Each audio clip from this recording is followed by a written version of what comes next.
babble out, told the priest. Back to life, I'm undeceased. Breaking the chain, unleashed. My true power released. Reached my hand into the sky and made the stars align. Cause when I left it down to fate, it was taking up too much time. It's a miracle, it's a curse. I will not be deterred. If you predicted the worst, bon appetit, eat your words.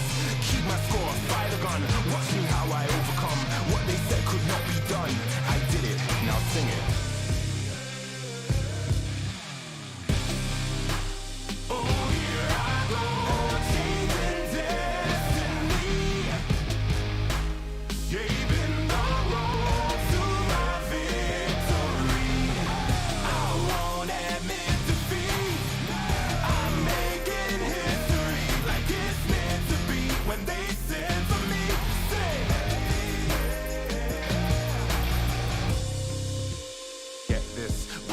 The birth of a legend, the past tried to trap me too bad. My future beckoned, I crashed, and yes, I burned. Hardest lesson that I learned was how to take a fall and crawl back out the dirt. Now I'm back from the grave, revived. Time after time, they tried to take my life, and still I wouldn't die. Survive, now come salute him. No man can dispute him. Back and I am biting, street fighting, Ryu Hadouken. What they said could not be done, I did it, now sing it. Oh, here I go, changing destiny, saving the road to my victory. I won't admit defeat. I'm making history like it's meant to be. When they said to me, say, no man can dispute him. Might as well salute him. What is written isn't done. Watch me how I overcome.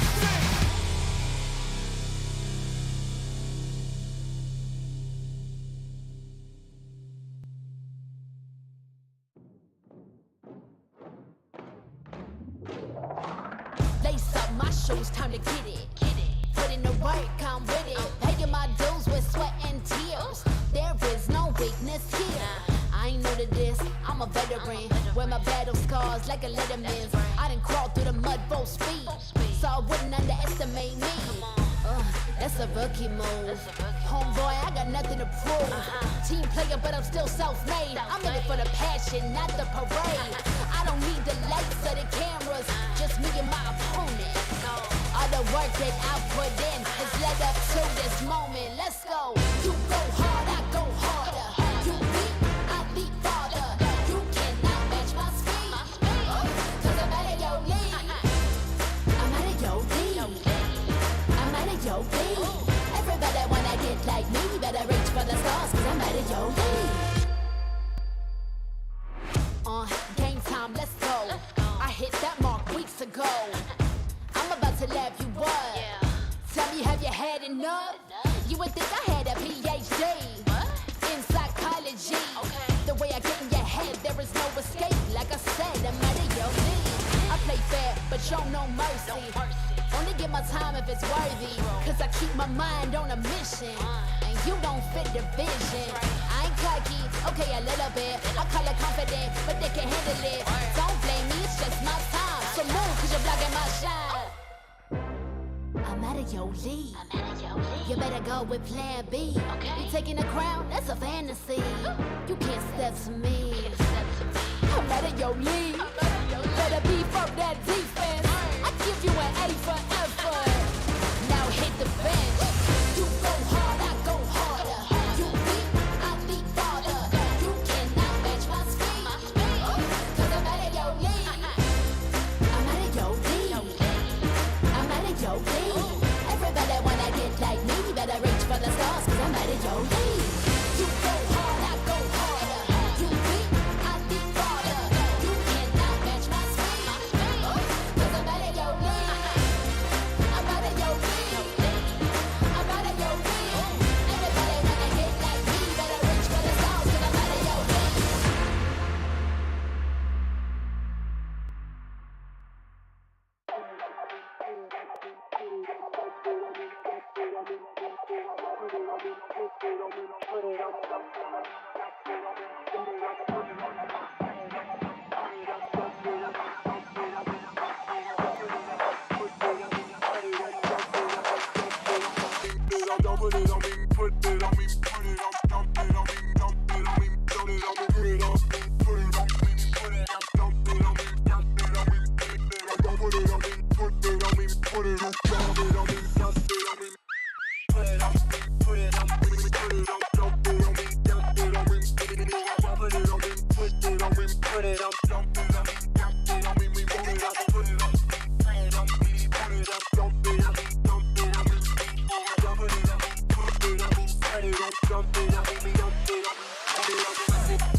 my prime.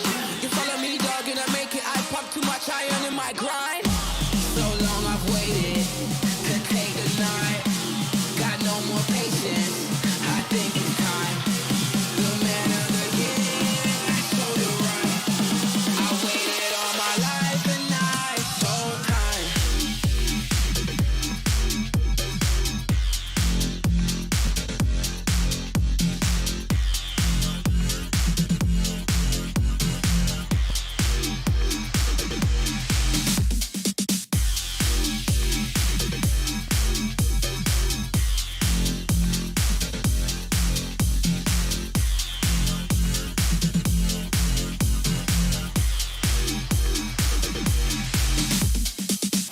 Pack up your gear, I ain't got no room on stage for no amateur pop stars. Me and my clique don't fear, trashing hotels like some animal rock stars. You opened up with a bang up job, but it's time for a real deal headline. Line so big that I can't find the end, I'm gonna kill this airtime. Don't get too comfy, you make the scene now, they gon' love me. I got the keys now, get your own seat. You must be senile if you think you tag along. I'm sorry, my friend, you pegged me wrong. You must be lost, man, your time is gone. If you think I give you the blueprint, you better be stupid or else you're deadly wrong. So long I've waited to take the night. Got no more patience, I think it's time.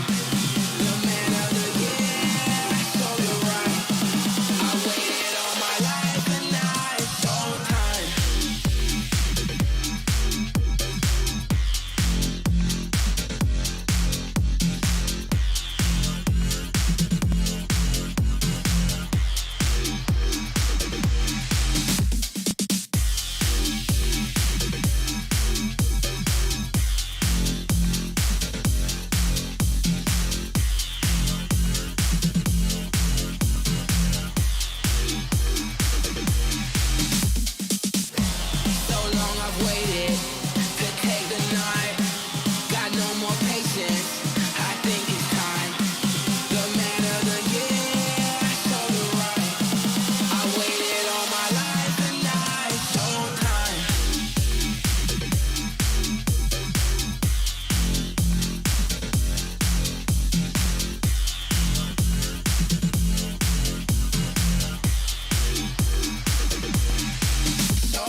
You already know what time it is, right? It's your boy Eclipse Darkness. I do this for my people. How I like that. I'm a black, strong man, they can't tell me nothing.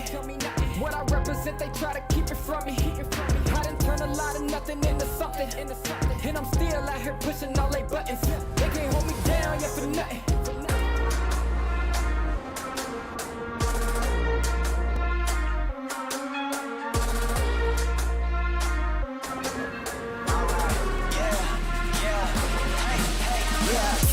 Won't stop going till a player on top know it. Rooftop penthouse sweet. If you really want it, gotta own it. Fight through it, we was at the lowest. Blood, sweat, tears, the components. Riding all year, now's the moment. We are not friends, we are opponents. Yeah, I'm coming for mine. Yeah, I'm making a play, the game on the line. Yeah, I've been on the grind. Yeah, jump in the spot, I made it my time. Yeah, look in the sky. Yeah, the stars align, no shade to shine. Can't stop it already. Emotional work and devotion, we put in this time. Look. You won't stop.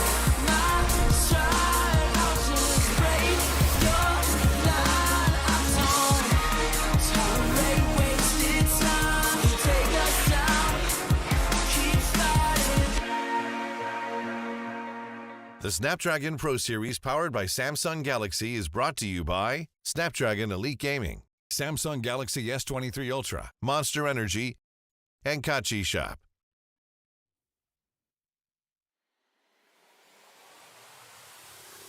What is up, ladies and gentlemen? Welcome to the Snapdragon Pro Series Mobile Legends Bang Bang Season 1 Challenge Group Stage. We're in it for more actions today. My name is Husky. Alongside me is Gid and Q. Today, honestly, I don't know, I'm a little nervous. I'm a little nervous because we're going to be seeing some of the best teams battle it out, and we're getting very close to the end here. And I think overall, when we get closer to the end, teams become a little hungrier, sometimes even crazier.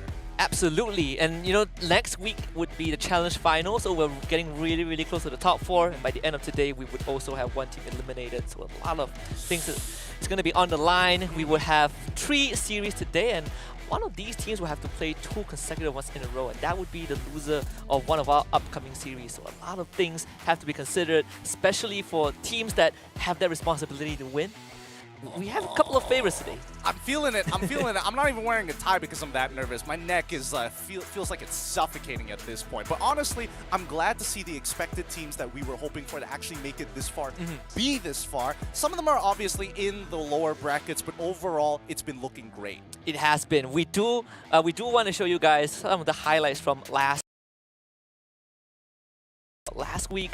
We had so many incredible series happening, and at the same time, we also saw a couple of upsets. But just to give you guys a good idea for those who didn't get to watch, here it is, the highlights from last week.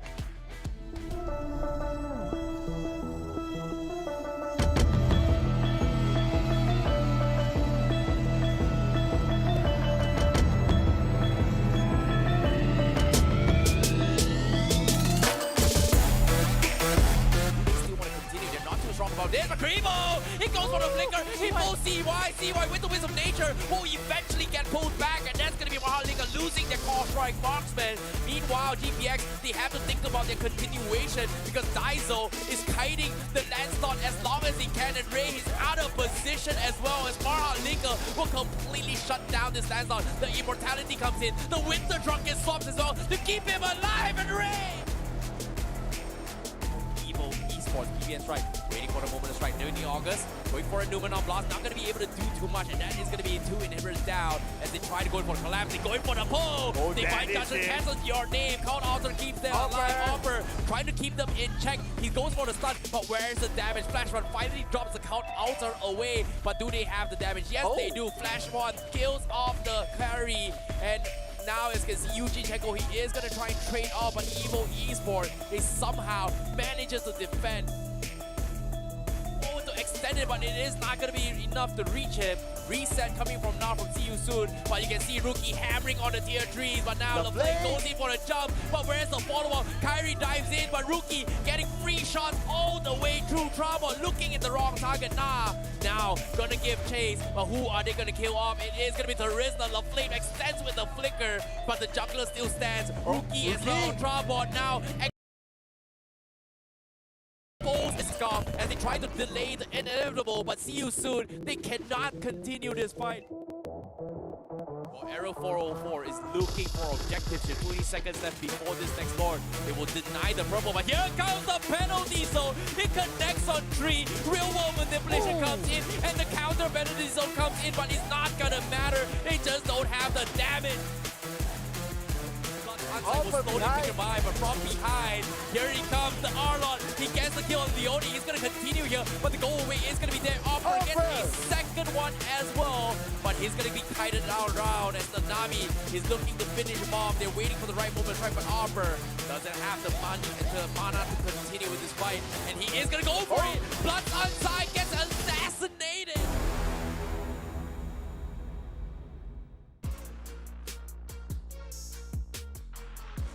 And there you have it, the highlights from last week's. One of my favorites is definitely GPX against MHRLK. I think that one was one of the biggest upsets that we had. We also had a lower bracket run that eliminated some of the teams at the end of it. So it's getting tighter and tighter. It is, and that's just the nature of competition. Some teams are going to win, some teams are going to lose, and hopefully your favorite teams at home are going to be winning here today. We got 3 matches, and all of them very, very tight ones, but unfortunately only one of those teams are going to get eliminated. Yeah, with 2 upper bracket series today and one lower bracket, and that one is going to be kind of a nail-biter because one of the losers from the upper bracket side would have to go down and play the second best of 3 of today. But at the end of it, there's a chance that they might not make it through. Well, I'm not worried about fatigue because overall, it is going to be a best of 3. And just in case that you guys don't know, we can actually talk about the bracket here. So far, it has been a double elimination throughout the entire competition. The upper bracket has already been stated as GPX has already put down MHRLK. We'll start with GPX and Euphoria. They will be playing tomorrow, but today we're looking at Sway Esports against ALVA 8 and Gamelab against AA Esports. Again, loser drops down to the lower bracket where there will be 2 teams already waiting to take them on, and after today we will have some teams knocked out of the competition. You do want to get to that upper bracket and continue that run because you are so close to the challenge finals. Yeah, it is, and oh boy, it's not going to be easy here. It still needs to be decided who's going to be going up against PBN Striking as well as Tupai Esports, but at the end of the day, one team is gonna go home.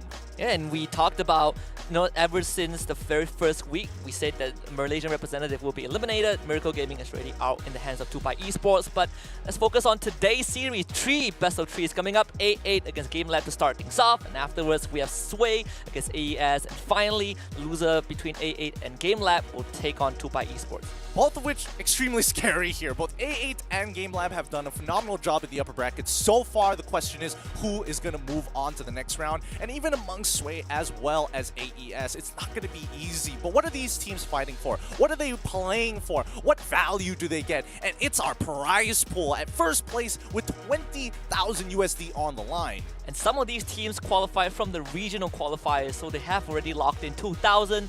These are all considered bonus, but at the end of the day, you want to go for the top prize. It's about that slice of the pie that you can get.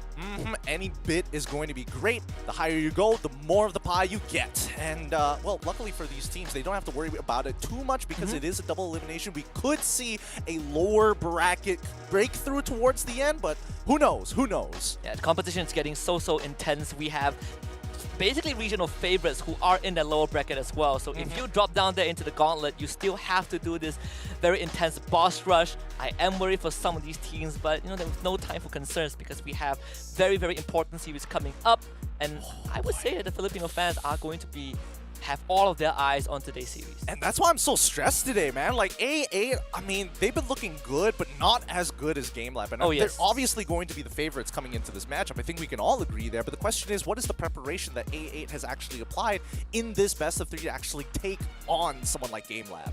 And even before we got to the challenge group stage, we saw how Gamelab completely crushed the open finals, and we thought that MHRLK is going to have a lot to prove. They are the favorites, they qualify from their own region, but after watching how Gamelab perform, it is a bit scary. Gamelab now feels like the favorites. Oh, it really is. I mean, it's not easy for both of these teams, especially for Gamelab. It's probably the star team coming into the challenge series with like almost the anticipated players from PH. Honestly, things that we should be expecting against them is just high aggression. Macro-wise, they're looking solid. Micro-wise, they get even better. And this is a team that hasn't really been challenged much in the series that they played. Even against top teams, Gamelab were able to kind of breeze through without breaking much of a sweat. This is a series that we are definitely excited for. Yep, I mean, Gamelab is a team that has been hyped up by fans and analysts, with some of them considering to be the favorites to win the entire tournament, but this puts a lot of pressure to perform well in this match. Who knows? The day itself, they might not be feeling good, and A8 might have an opportunity to actually bounce back. And this puts a lot of responsibility for A8 as well, considering that they are from the second best region, and if they can take down Gamelab, this is not only going to give a morale boost, but also give a bit of faith to the Indonesians that maybe Indonesia can take the entire thing. Honestly, not just Indonesia, the rest of the world, everybody is scared of the Filipino dynasty as of yet, and it doesn't end. So hopefully, when I'm looking at A8, I'm thinking immediately, hey, who's going to be that breakout player who's going to turn this around for the team? Fondir, he is the man. I mean, even in some of these games, like, he's got the mechanics. But if he's playing serious, he's a different beast. Yeah, we've seen him play, on that Yin at one point, right? On your screen right now against Aero 404, and it was some pretty exciting moments. This is one of the best series that we got to commentate together on the desk. But overall, I think it is very rare that we get to come into a series and already have that underdog. A8, they have to take on that role. Yeah, it feels weird to put A8, to label A8 as the underdog, because honestly, they shouldn't be, but against their opponents, it's tough. And Gamelab is continuing to succeed in pretty much every avenue in every tournament they've been in so far. Yeah, we're looking at MDL star-studded team, right? And they are basically showing off tier 1 gameplays. For Gamelab, it kind of feels like a shame that they're not in the MPL league, but with how they're performing, I think down the road we would see Gamelab reach greater heights. I'm fairly confident. I mean, even Euphoria has their collaboration with Bren, and yeah. that's why they've already been doing well with the help of Bren's insides and connections. They can definitely get more scrim partners to get even better and better, and that's just the dynasty of the Philippines. I'm kind of over it at this point, to be honest with you. Yeah, it is pretty clear cut that the Philippines are the strongest region, right? Won 3 out of 4 M series. But let's take a look at Gamelab. If you guys don't know who they are yet, they have Havos, Takenaga, Aizawa, Yuktizi, and Dortmund to make up the team. And at this point, I don't know what else to say. They are probably one of the favorites to win the whole thing. They're disgustingly good. Yuktizi, extremely good at positioning himself. Takenaga, a huge playmaker for the team. But let's not forget about Havos, man. His personality and the way that he plays is so very expressive. Yeah, we talked to Havos before, and Havos was like, we are going straight for Echo. We are going for the top. So this guy, he's not holding back at all. He believes that Gamelab can actually topple our current world champions. That's how confident he is in his team. And I love to see that. I love players getting really, really cocky. I love the confidence and the hard egos that are coming out of them. Maybe it's because I've been watching a lot of Blue Lock. Maybe it's because I love competition. Hard to say. Yeah, and I think on top of that is also a team that came in from the Open Finals, right? Even teams like Euphoria and MHRLK that qualified directly from their region were humble. So sometimes you need a bit of that bragging, and I think coming from Gamelab, they do deserve to talk smack a bit. Yeah, they definitely have the rights to, but I think overall, when we're looking at how to actually beat Gamelab, it gets a little tough. There are moments in the game where Gamelab actually has some rough early games, and it can be punishable. I just think that a lot of teams struggle to close out games against Gamelab or miss out an opportunity to do so. Yeah, the margin of error and the windows of opportunity are so small when you play against Gamelab, right? I love the fact you brought up Takenaga, because this guy in the jungle is almost unbeatable. Maybe today AA Esports, like you said, would stand a chance. Fondir, Ozil, Richie, Arfi, and Kesu.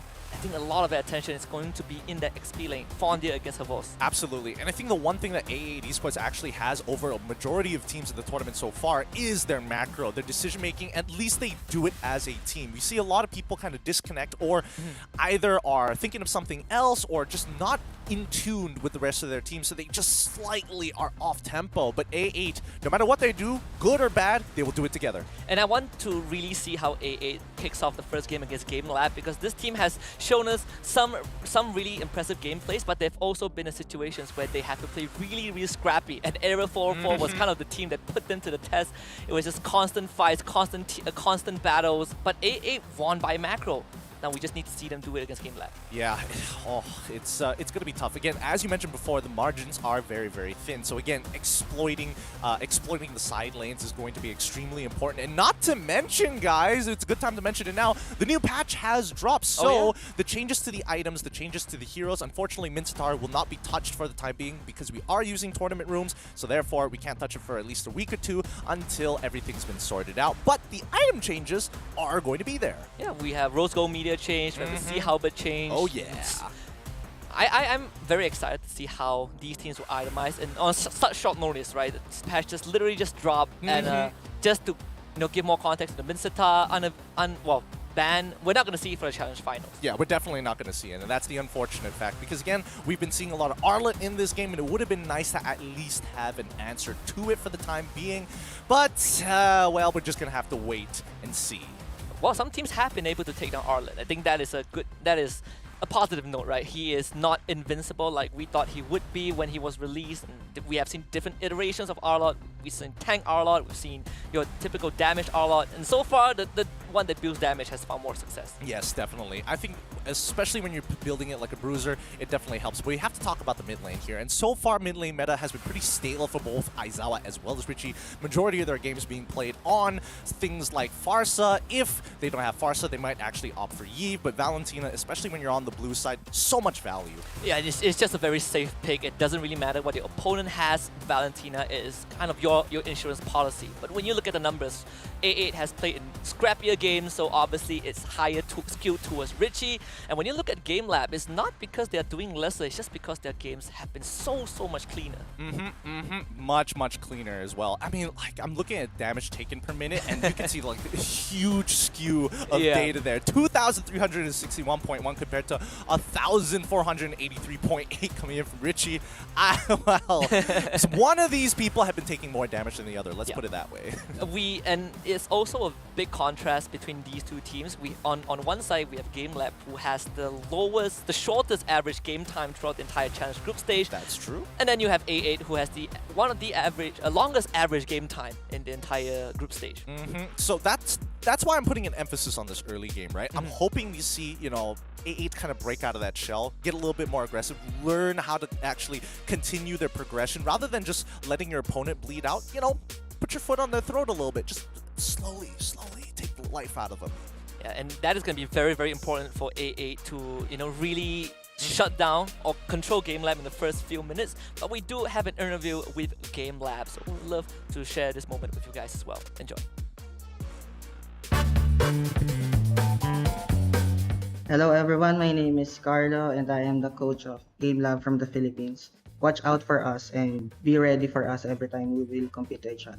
The strategy that we will gonna make for the challenge season is to be more mentally prepared. So what we are doing right now is giving the players a lot of confidence to play what we are practicing for the past few weeks. In other teams, they prepare doing a lot of screams, but for us, we do that 3 times a day, but in some moments we will rest for more time than usual. For A8 Esports, who will be our opponent for the next round, you know to yourself who is the better team between us, and to everyone out there, just be ready for us and watch us to bring home the trophy to the Philippines.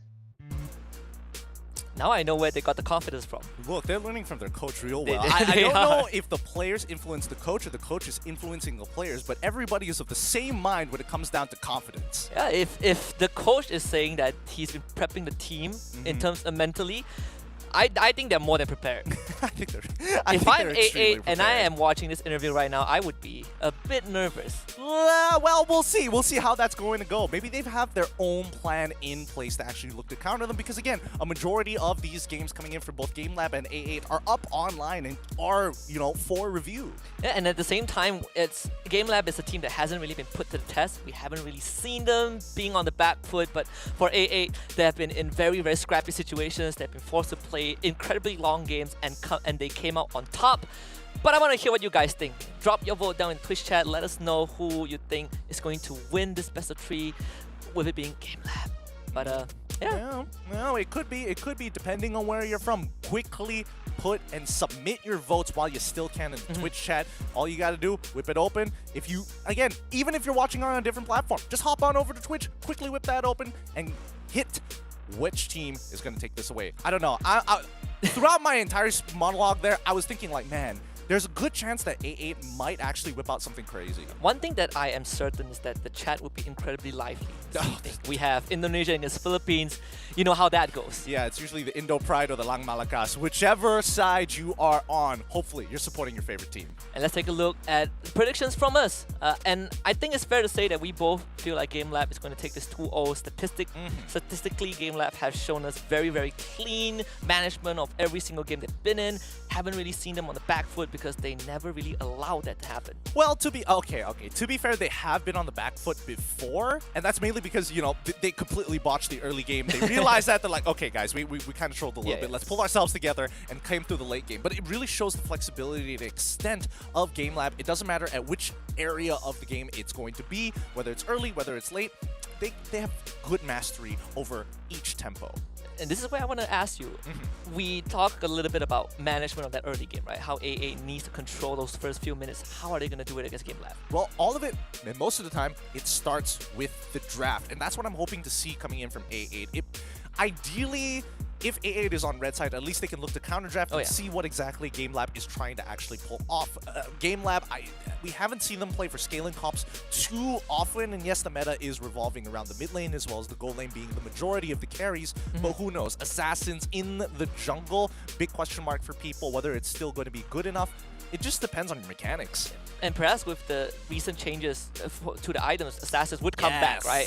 Gamelab, a team that's really big on the Assassin jungler, Takenaga, has been really, really comfortable with the Ling, and it's a hero that I think Gamelab has practiced so much more on. But for A8, I think that would be a question. Do you want to draft to really deal with the jungler, or do you want to focus on those solo lanes? Here's the tough part, right?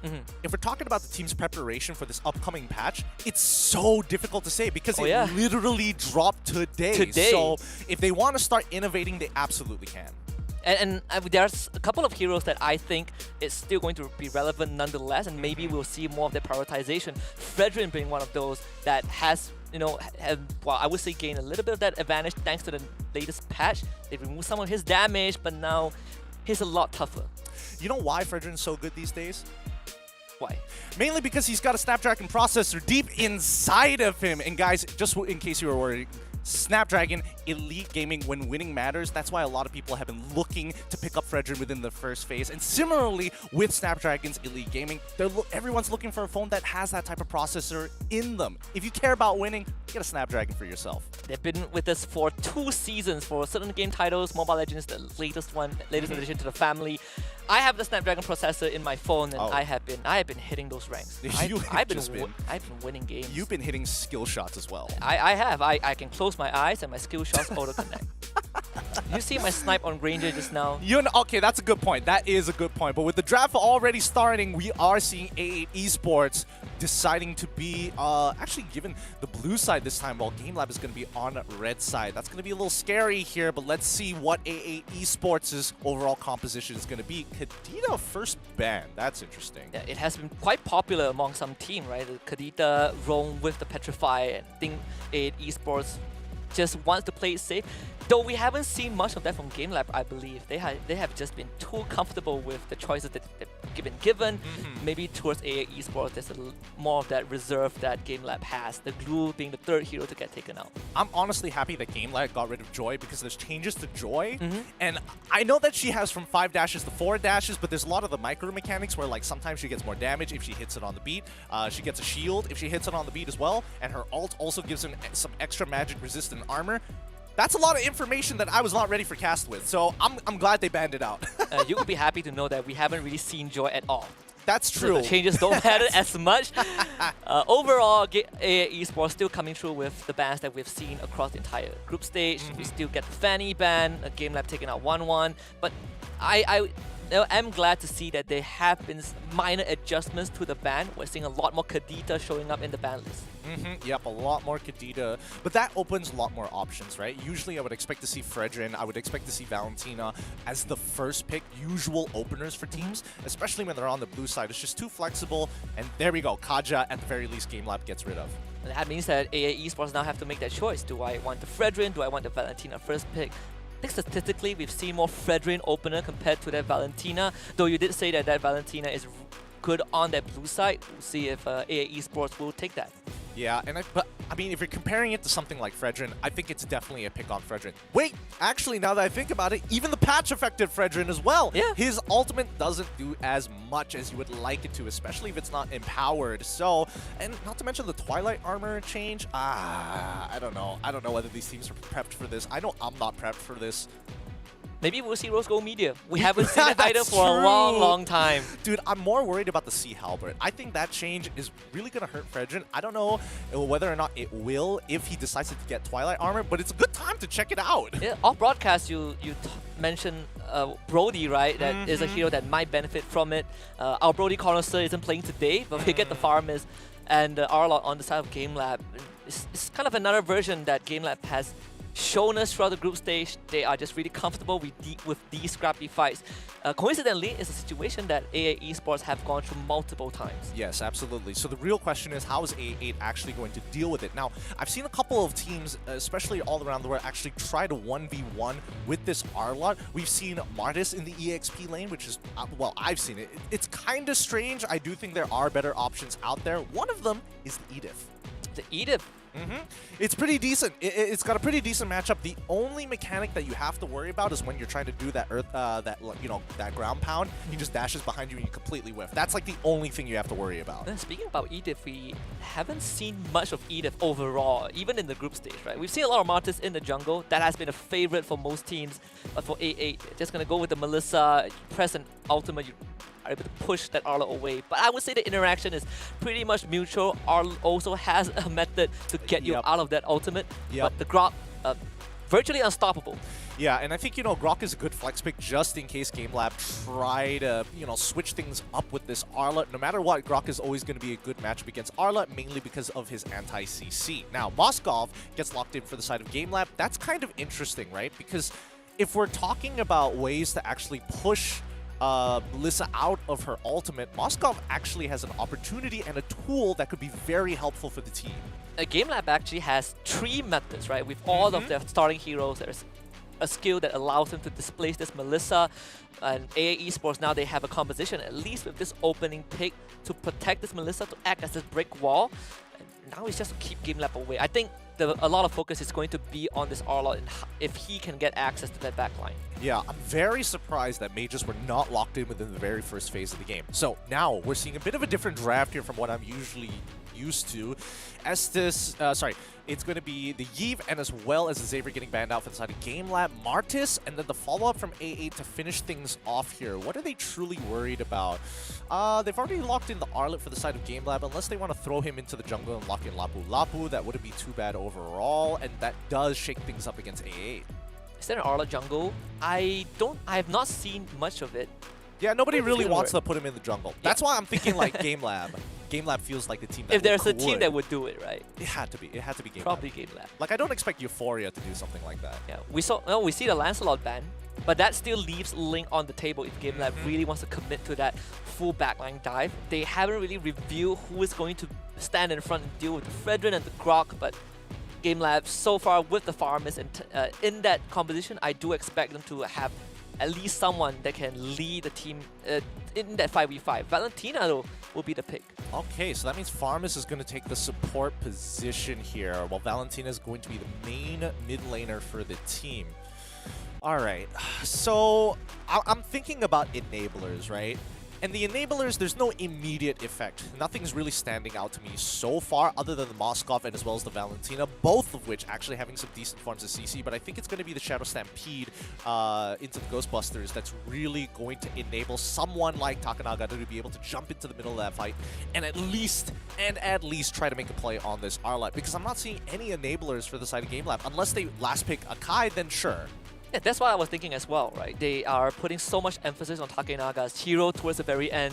So far, we haven't really seen that front line. I feel like Akai is probably the most direct option. Edith already taken for AA Esports. It is a hero that you did mention just now, and now we get to see it. That Edith against Arla matchup. Sicilian gets picked for A8, and Gamelab, looking for the Hanzo to close it out. This is Gamelab, you know, in their comfort zone. Yeah, Hanzo is a great way of actually dealing with the Melissa overall. His abilities cover a wide area, and the very least with the knockup, it can start messing with the backline. You can zone out a majority of the people. So, therefore, Gamelab playing a very greedy composition overall, and I'm pretty sure that it's going to be Arlott, the man himself. We're going to have to take a quick look at his emblems. You think this is a show of strength from Gamelab? Possibly. It could just be raw confidence. A little hard to say, but hopefully A8 are here to try and disappoint. Oh, that kind of goes back to what we've discussed a bit, right? A8, a lot of responsibility, a lot of weight. I think that the expectations, best case scenario is A8 wins.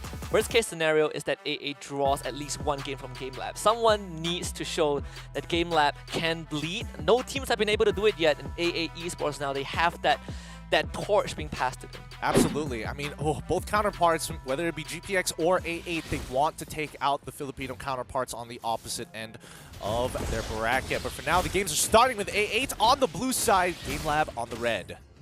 One of the standouts to me is Richie Sicilion, because we don't see Sicilion much. You know, Farside isn't picked, and I do like how Gamelab did ban the Xavier, so you prevent that lockdown that stops all these engages. But overall, with the Sicilion, it seems like A8, they are not really too worried about that late game phase. It's more like getting there. And for Gamelab, they are looking to end it as fast as they can. Let's not forget that Kesu has a very important job here. Kesu has to stop the aggression coming in from Gamelab, and he needs to make sure he's not feeding too many kills over to Gamelab as well, because we should expect the Gamelab to be the aggressors in this situation. And look at Takanaga, absolute disrespect here, walking into anywhere that he can to steal away as many buffs, but he clears the jungle just so fast. If you're Arlie, you have to be a bit worried. Bottom side, 2 versus 1 gang. Havos shouldn't be able to get out of this. Esports want to look for the first blood. Havos, flicker! Just get knocked up nonetheless. Ozzy draws that one.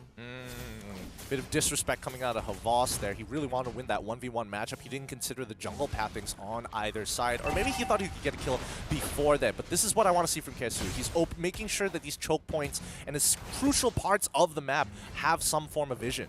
Yeah, Arlie was about to get dive, but Gamelab decided to pull back. And I do like the adjustment from A8 Esports. They completely ignore their top side and just send Fredrin down. So far the read from A8 has been great. Yep, the goal lane is going to be extremely important here, but at least A8 have their signature protocols. I mean, look, Edith is already making her way up towards that Tribe Rush, and Aizawa forced the flicker. And that's the punish you want to look for if you are A8. We talk about a lot of that early game focus, but it's going to be a bit of scuffle on that Turtle Pit. Fondia dropping low, gets the knockout. Richie coming through. They get the taunt onto Dortmund, but A8 Esports haven't found the damage yet. War Charge is there. Havos getting protected by the Call Alter. Gamelab just strikes back and gets a kill on Ozu. Good layering of abilities coming in from Gamelab here. Things were looking a little grim until the Call Alter. Oh, Fonder absolutely with that. Don't worry, he's just warming up. He's just warming up. Oh, you could say that he's predicting the dash. If he Eagles dash that, maybe. No, there's We're no thinking way 2 here. steps ahead. That's the thing, right? You don't know whether or not they're going to do it for sure. I don't know. I personally think that it's a little too deep there. And Takanaga, he should be able to get out of this. Oh, actually. Yeah, they're sticking onto him. Ozu has his numbers. They get the taunt again. The wall to funnel him through that brush. Oh! Oh, the sweep! But from her boss, keeping Takanaga alive, and they can't get it. Well, in the end, they do. With that Edith, her boss now in danger, knocked up, and that's a double for Fondia. A8 Esports continue to fight. The wall doesn't stop Dortmund though. In the end, they still get 2 kills. Oh man, Gamelab's playing so disrespectful, but A8 and their protocols are making sure that they're covering all their corners, and they're getting first rotations. They're making sure that mid priority is always in their favor, and that's why Grok is just such a good support. Even if you have a weak laner who can't push as fast, they can do things like this. Walk up, get some free damage, walk away without anything to worry about. And at the end of all that, both teams still have almost equal net worth. So if you're Gamelab, you're not too worried, but now you get to see what A8 Esports are capable of. A lot of that displacement, and Dortmund, sure you have the Call Alter, but I think one thing that Gamelab needs to keep in mind is that you don't really have that toughness compared to A8. Absolutely, but we're seeing that, you know, they're using the Spear of Destruction coming in from Moskov to cancel out Arfi's recall, and now they're pulling all their resources to the top side, knowing that he doesn't have anything. They could potentially set up for a dive. Again, the wall is so huge from A8, and that's going to secure the kill onto Yuktizi, followed by Dokman. Takenaga can't even get Ketsu with that. They were able to keep Aizawa in place for now. Richie looking for an angle, doesn't get the clip, but A8 finds 2. I don't think they should keep pushing their advantage here. Look at bot side. They've already got the proxy going. Kesu, unfortunately, isn't responding to that. That means it's going to be a lot of gold falling into the hands of Havas. Fondia putting his body in front, but Gamelab adamant to keep this tower alive and healthy as much as possible. In fact, they are able to clip onto Arlie, pull him back. Takenaga coming through, and Aizawa will be the one that finds that kill. Dokman, he is kind of far in front. But Gamelab gets the win nonetheless. Not 100% sure how to feel about that one. I mean, Arfi should not have died there. Richie! Oh, flicker forward into a wall charge. They were able to secure Yuktizi in the end. And still, we are looking at similar goal net worth for both teams. Gamelab happy with what is happening so far, and they even get the tier 1. Yeah, it's about to change here because both tier 1s go down. Gamelab unfortunately didn't invest as many resources, and yeah, they lost a couple of people, but at the very least, A8 Esports got the worst part of the trade. Yeah, they definitely did. Gamelab very confident, looking for the contest at Turtle. Takenaga just shows up, easy retribution. Fondia left alone to dry. Ozio has already used that appraisal grab, so he's going to go down to Takenaga, followed by Fondia, who has the shield up, but not for long, as Havas follows up, and the entirety of Gamelab has shown out. A8 still wants to fight this. They're able to get rid of Takenaga. Dokman is the next on the list. Castle sticking onto him, and that will be a double for Richie, but Gamelab still fighting on. Havas sweeps them off their feet, and Gamelab finds a late team wipe. Huge play coming out from Havas here. Now, the interesting thing, he's not taking Concussive Blast, he's going straight for it tenacity. He's making sure that he dishes out just enough to keep himself alive. But look at Yuktizi, they're just spreading their resources. Gamelab is squeezing value after value play from each of their heroes. By the way, this is just 6.5 minutes in. We are looking at Gamelab really pushing the pace and doing exactly what this draft is intended to do. We can say that they're playing in a slightly disrespectful manner, but that's how good Gamelab are. And so far in this group stage, they have not been breaking much of a sweat. Absolutely. I mean, they disrespected A8 before. I would say that instead they started pulling back. They realized, okay, maybe we're giving too much leeway over to A8. So instead, they're making sure that they're highly prioritizing and making sure that the resources invested in certain lanes are going to be pretty straightforward. I mean, look at this. Right now, if we're talking about Havas, he's pretty much the exact same gold, if not just a little bit behind Yuktizi. And both of them had died twice. And that's kind of like the thin margin that we discussed pre-game, right? How does AE Esports exploit that? Ozio getting gone on by Yuktizi, and he knows that he is going to be terminated. Killing spree already for Aizawa. Havas in the front line. Kesu just dragged back by the Shadow Stampede. Fondia shows up behind, misses the knockup. Gamelab, now they're just going to commit fully. Can anyone catch Yuktizi? Fondia certainly does. But look at the battle line completely split apart. It's Aizawa on a mega Q streak. And Gamelab just running down A8 in front of their base. Absolute disrespect from Gamelab, and they just keep going. 3 kills. Ozzy was... he was just so out of position there. He's just so out of position. I don't know what he was hoping for, hiding along the river brush instead. He could have just sat by Pixel Brush. He could have sat nearer towards his side of the jungle, but instead he wanted to greed out here, thinking that Gamelab would not check it, but unfortunately they did, and they continue to punish. 6k gold lead, 8 minutes into the game, and now with this lead, I think Gamelab are going to slowly start making their way to get into that rear naked chokehold by taking away resources, especially when it comes down to playing around Havas. Gamelab now have an enabler. Both side lanes have already been exposed. Gamelab taking the tier 2 on the top and the bottom. And Kesu, he really wants to be able to do that job of keeping Gamelab away, but he's taking so much damage, and it's all just from Havas playing all these disruptions with the dashes, with the knockups. They now isolate him. Havas is going to flicker to safety. AEs but blocked by their own Grok wall. Gamelab looking to re-engage. Takenaga just shows up. Kesu able to get away with his life. Sliver of Health. Fondia, though, sacrificed to the Wolves, and Gamelab just continues pushing the lead. Man, while this is happening topside, you can already see that Moskov has just been hard shoving, making sure that A8 Esports do not walk out of their base or look for any kind of flank angle from the top side.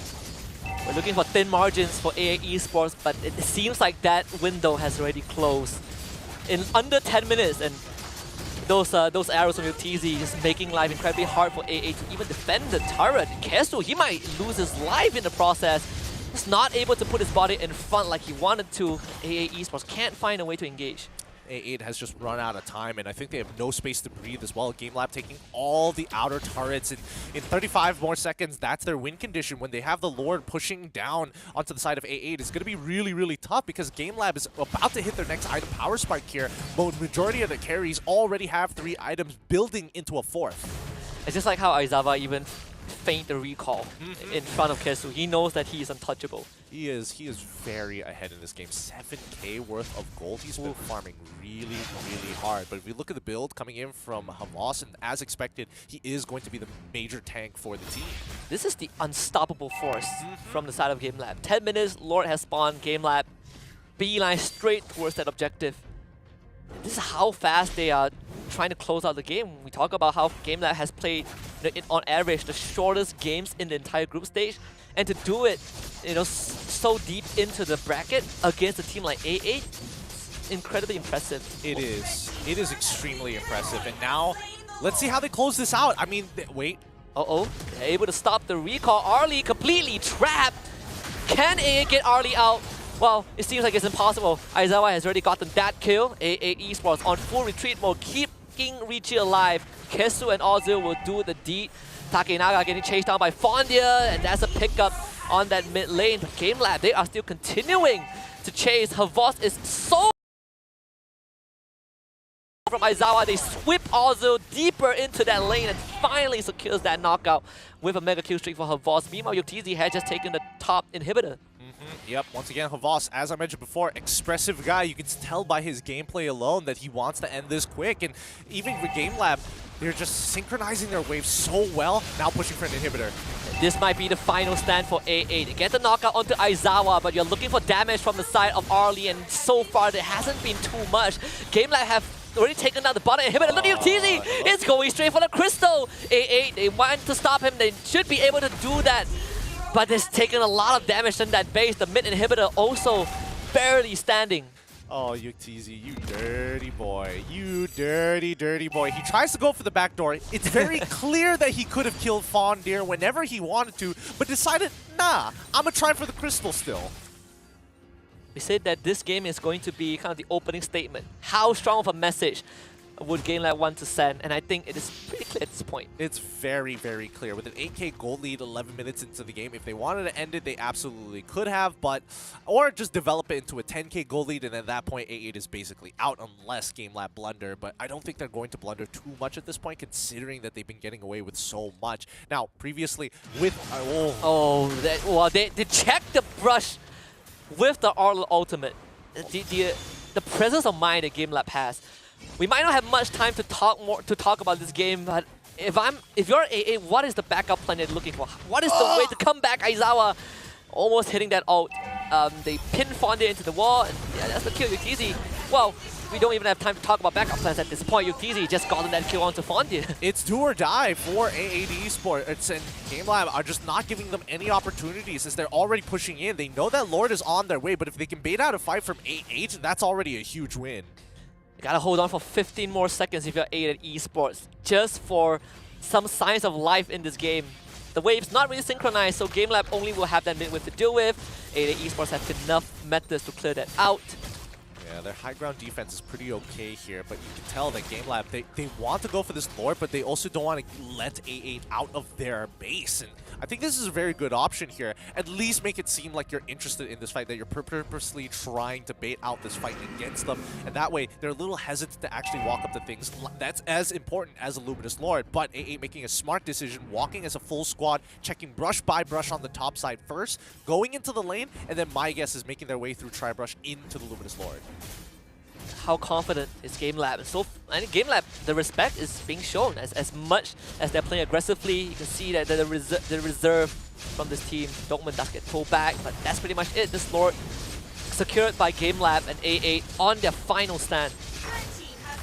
Oh, it's not good. It's not good. Nobody was able to check. Nobody was able to walk up. Gamelab just casting a very, very wide net to ensure that the top side is under control. And now A8 Esports are in a position where they have to win the next upcoming fight. If not, Gamelab is going to close things out with their 10k gold lead.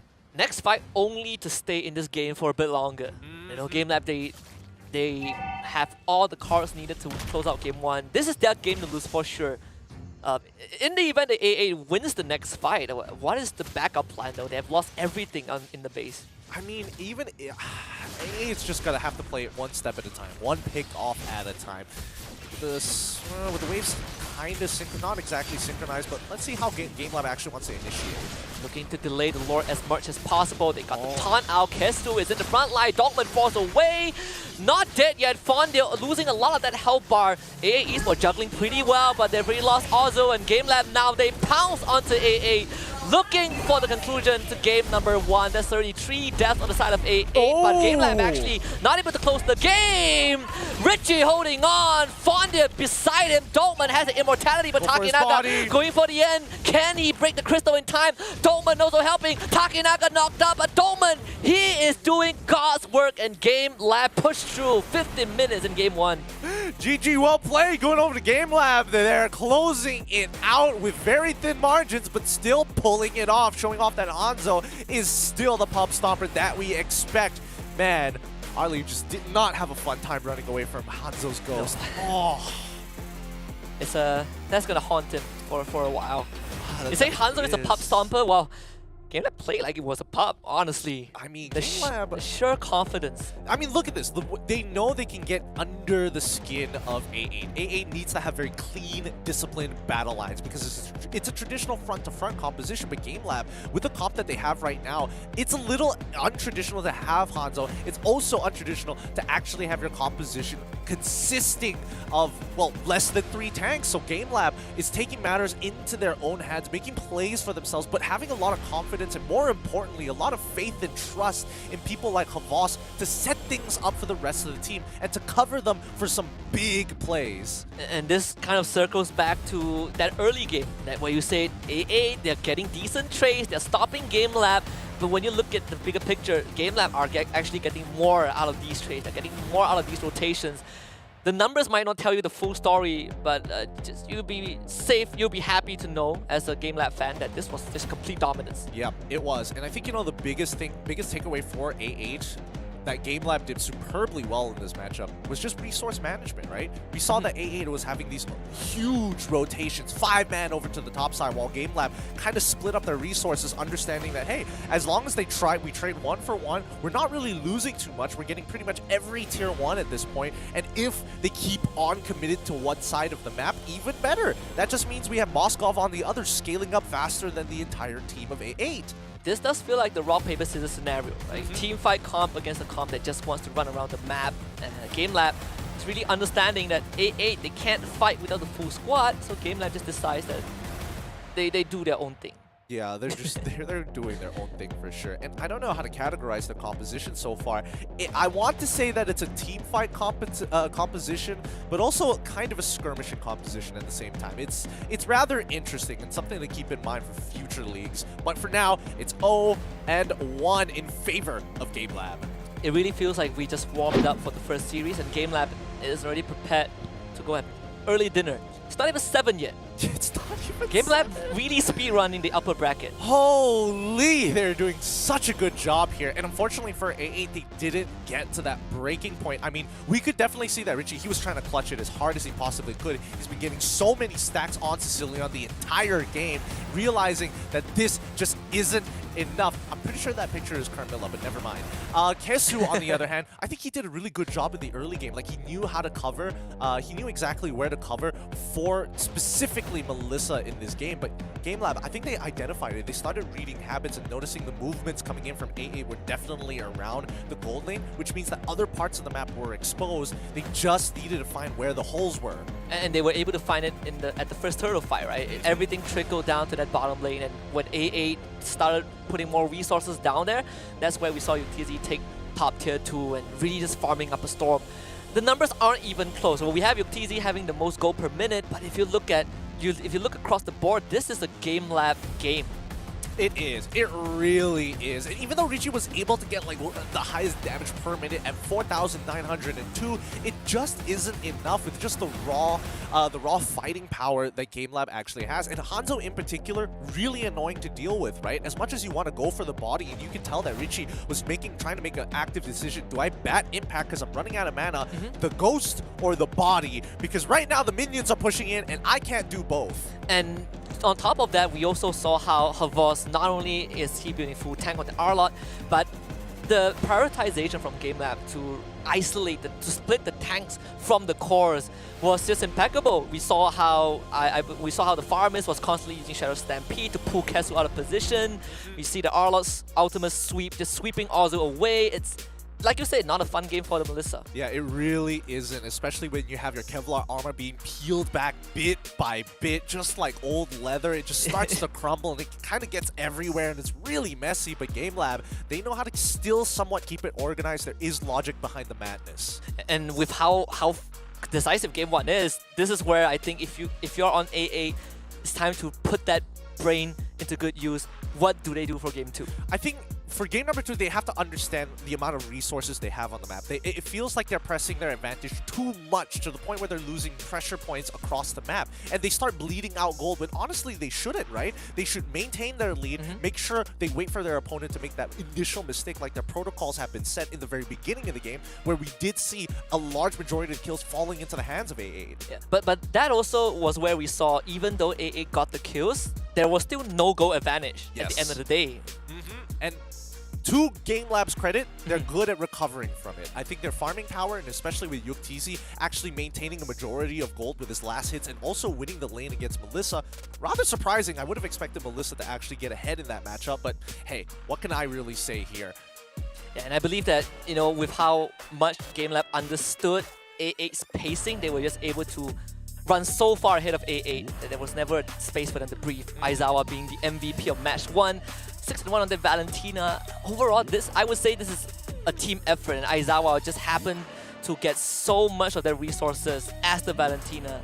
It's untouchable. I think Aizawa just made sure that his team, whenever there was a hole, he would fill it up. He would make sure that his team was going to be rock solid just when he steals Grok's ult pretty much every single time. If not, he changes things up, right?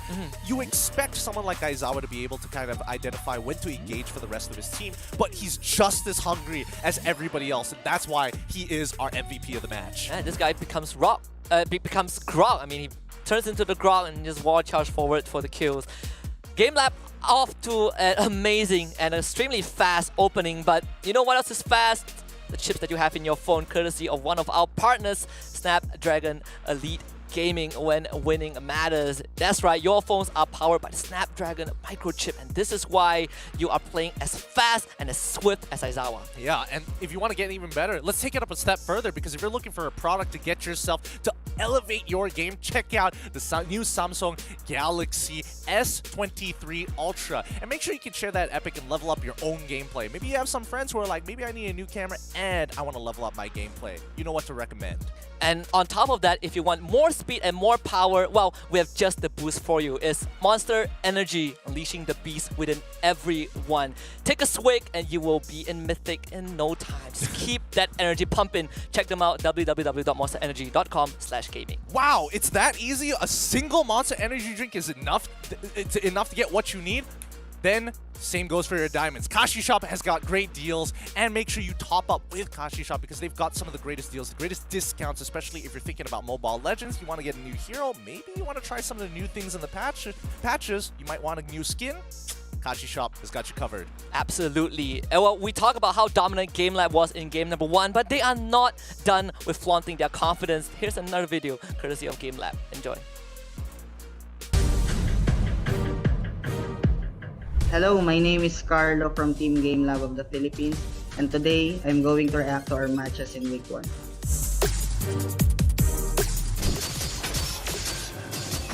We reached the backline by using the ultimate of Dogman and placement of Havos in the map. So even if they got the turtle, we won the team fight by using this method. DYY is gone, Gamelab getting a good trade. All the confidence was given to Takenaga, and we know that he can win the retro battle during this crucial moment. So instead of playing the usual team that we are doing with Moscow, we intended to clash them in the Lord instead of doing the stuff that Moscow is doing.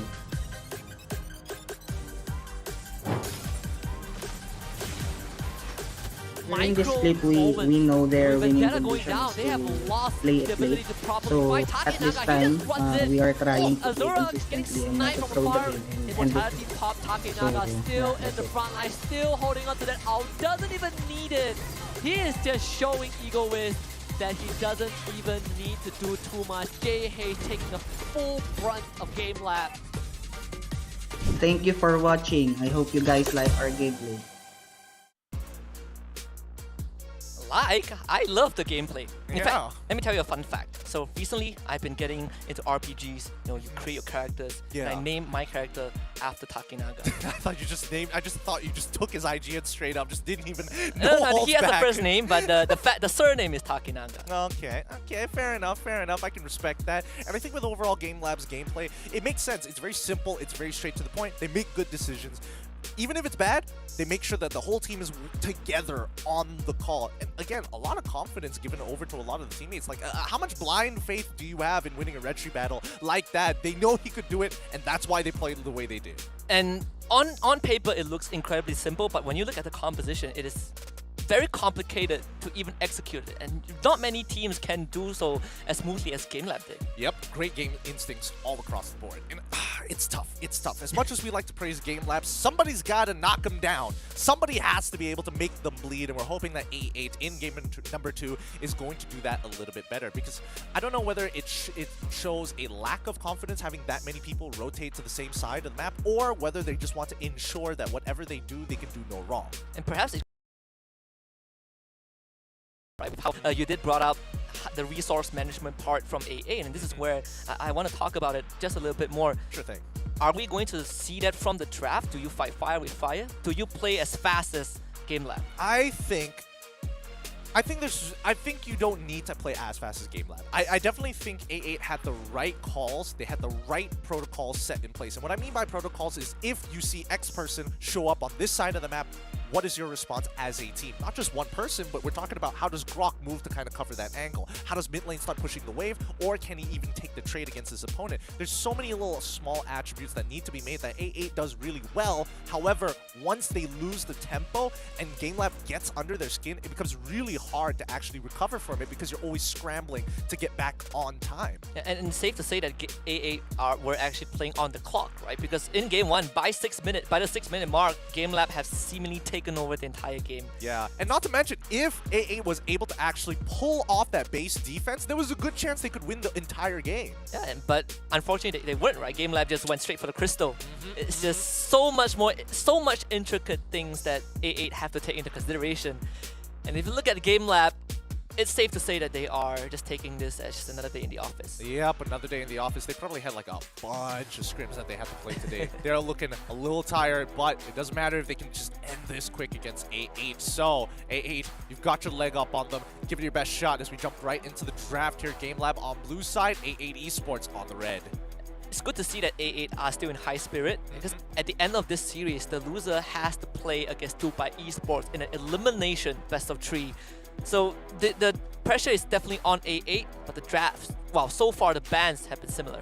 Yeah, I don't think the bans are really going to be changing here, but this time Gamelab going to be banning out the Kadita, the Wanwan, again, meta picks overall, but it's very interesting to me that Kadita gets banned out, is actually worth banning out.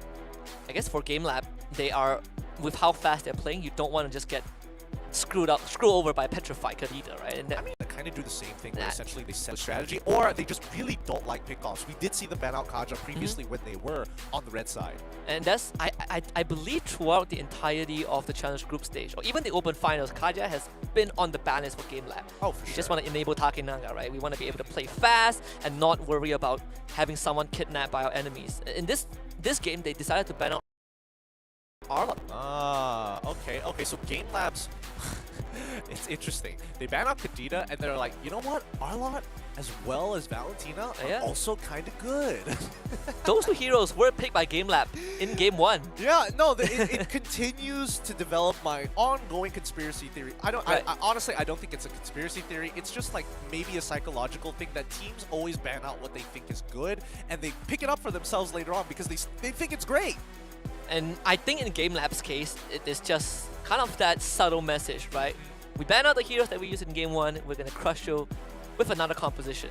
Yeah, oh, Kaja got let through this time. Okay. Yeah, that's why. Kadita, when blue side bans out something that is not traditionally banned out, for example, we're talking about Frederick, we're talking about Kaja. You switch one of those out for something like Kadita, these other meta picks slip through the cracks, and unfortunately for red side, you only have 3 bans. You can't do too much with it. But I like the idea that A8 is going for. They're saying, you know what? Let's lock in the Cho. Gamelabs absolutely hated pickoffs, so therefore we're going to be bringing it this game. It is a good solution also. You don't get the Kaja, but you have Way of the Dragon to do almost the same thing, and you also have someone that can really play disruption in these team fights. I mean, there is a situation where Kaja Divine Judgment's your marksman, and then Cho accidentally kicks him back into the enemy team. that happens too. It happens to the best of us. It happens to the best. This is where I believe we would see Kesu having the same burden, well, the same responsibility as he did in Game 1 with the Grok. You just want to be able to harass that front line, not get dragged back at the same time. I think more importantly, it gives him some playmaking capabilities, right? On the Grok, like, yes, he could force a play, but he would expect a Gamelab with a much stronger counter engage. This time round, at least your options are safer. You don't necessarily have to fully commit to a pickoff unless it's clean. And we finally see that Farsa come out. The consensus in Game 1 was that both teams didn't pick the mages, but AA Esports just decide to pick that Farsa after seeing the Fire Mist, contrary to Game 1. So a bit of that switch up for A8. But for Gamelab, they are not too worried. Still sticking with Fire Mist, still picking the Moskov. Ready to play it as fast as they did. I don't know what Scrims Gamelab has been doing all day, but it feels like they've been playing this comp for a while here, and they're not deviating from it too much other than the Kaja, but then again, really, it doesn't make too much of a difference to the overall style. Then again, if we're talking about overall style, right? No Valentina, no Arla. Those were the 2 picks that Gamelab actually abused last time.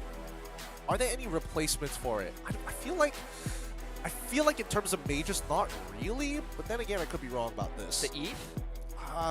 Eve doesn't seem too bad, but they already got the Fire Mist.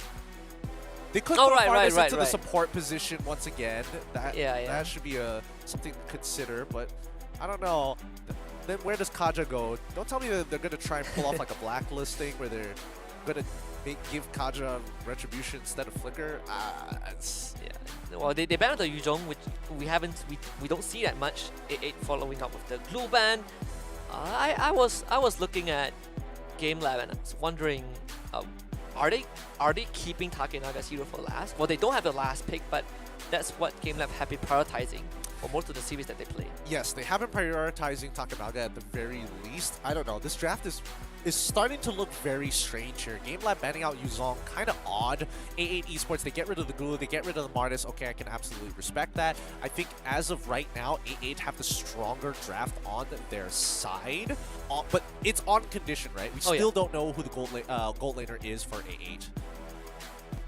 This is a very important pick for A8 also. They've revealed the jungler, they've revealed that mid lane. Now it comes down to who A8 wants to prioritize. And so far, I think Arfi has also been on that, has been the most important member of the team. They first picked the first faced the Melissa for him last game, and now they revealed the Beatrix for Arfi. I guess Arfi just feels a little bit more comfortable with the spacing on the Beatrix in comparison to something like the Melissa. I think the one thing I did notice is that Arfi was losing his trades mainly because he would throw the puppet, and unfortunately Moskov would, dash forward to get out of its range to get an even better trade, maybe off of a minion.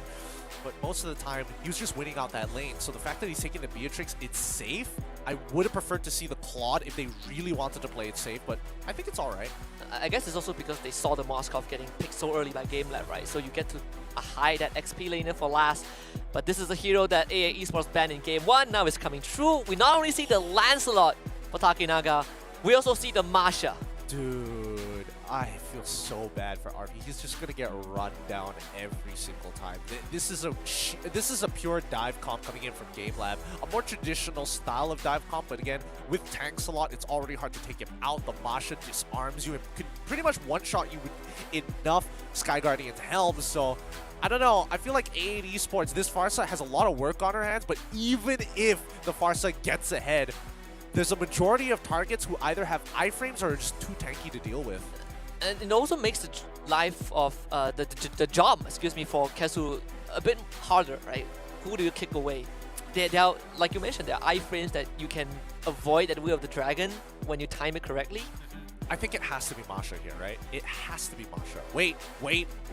They switched Is it this up. an XP lane, Cho? Yes, it is. It's going to be the Fondir on that Cho. I respect it a lot because now that you can actually stop the dashes with the bouncing ball, AA Esports have a really good opportunity against Gamelab with their composition. It just depends who's going to be invested in. Is there a chance that it's a jungle Cho? Oh, no, it can't be. I don't think it should. I don't think it should be. Flicker is too good.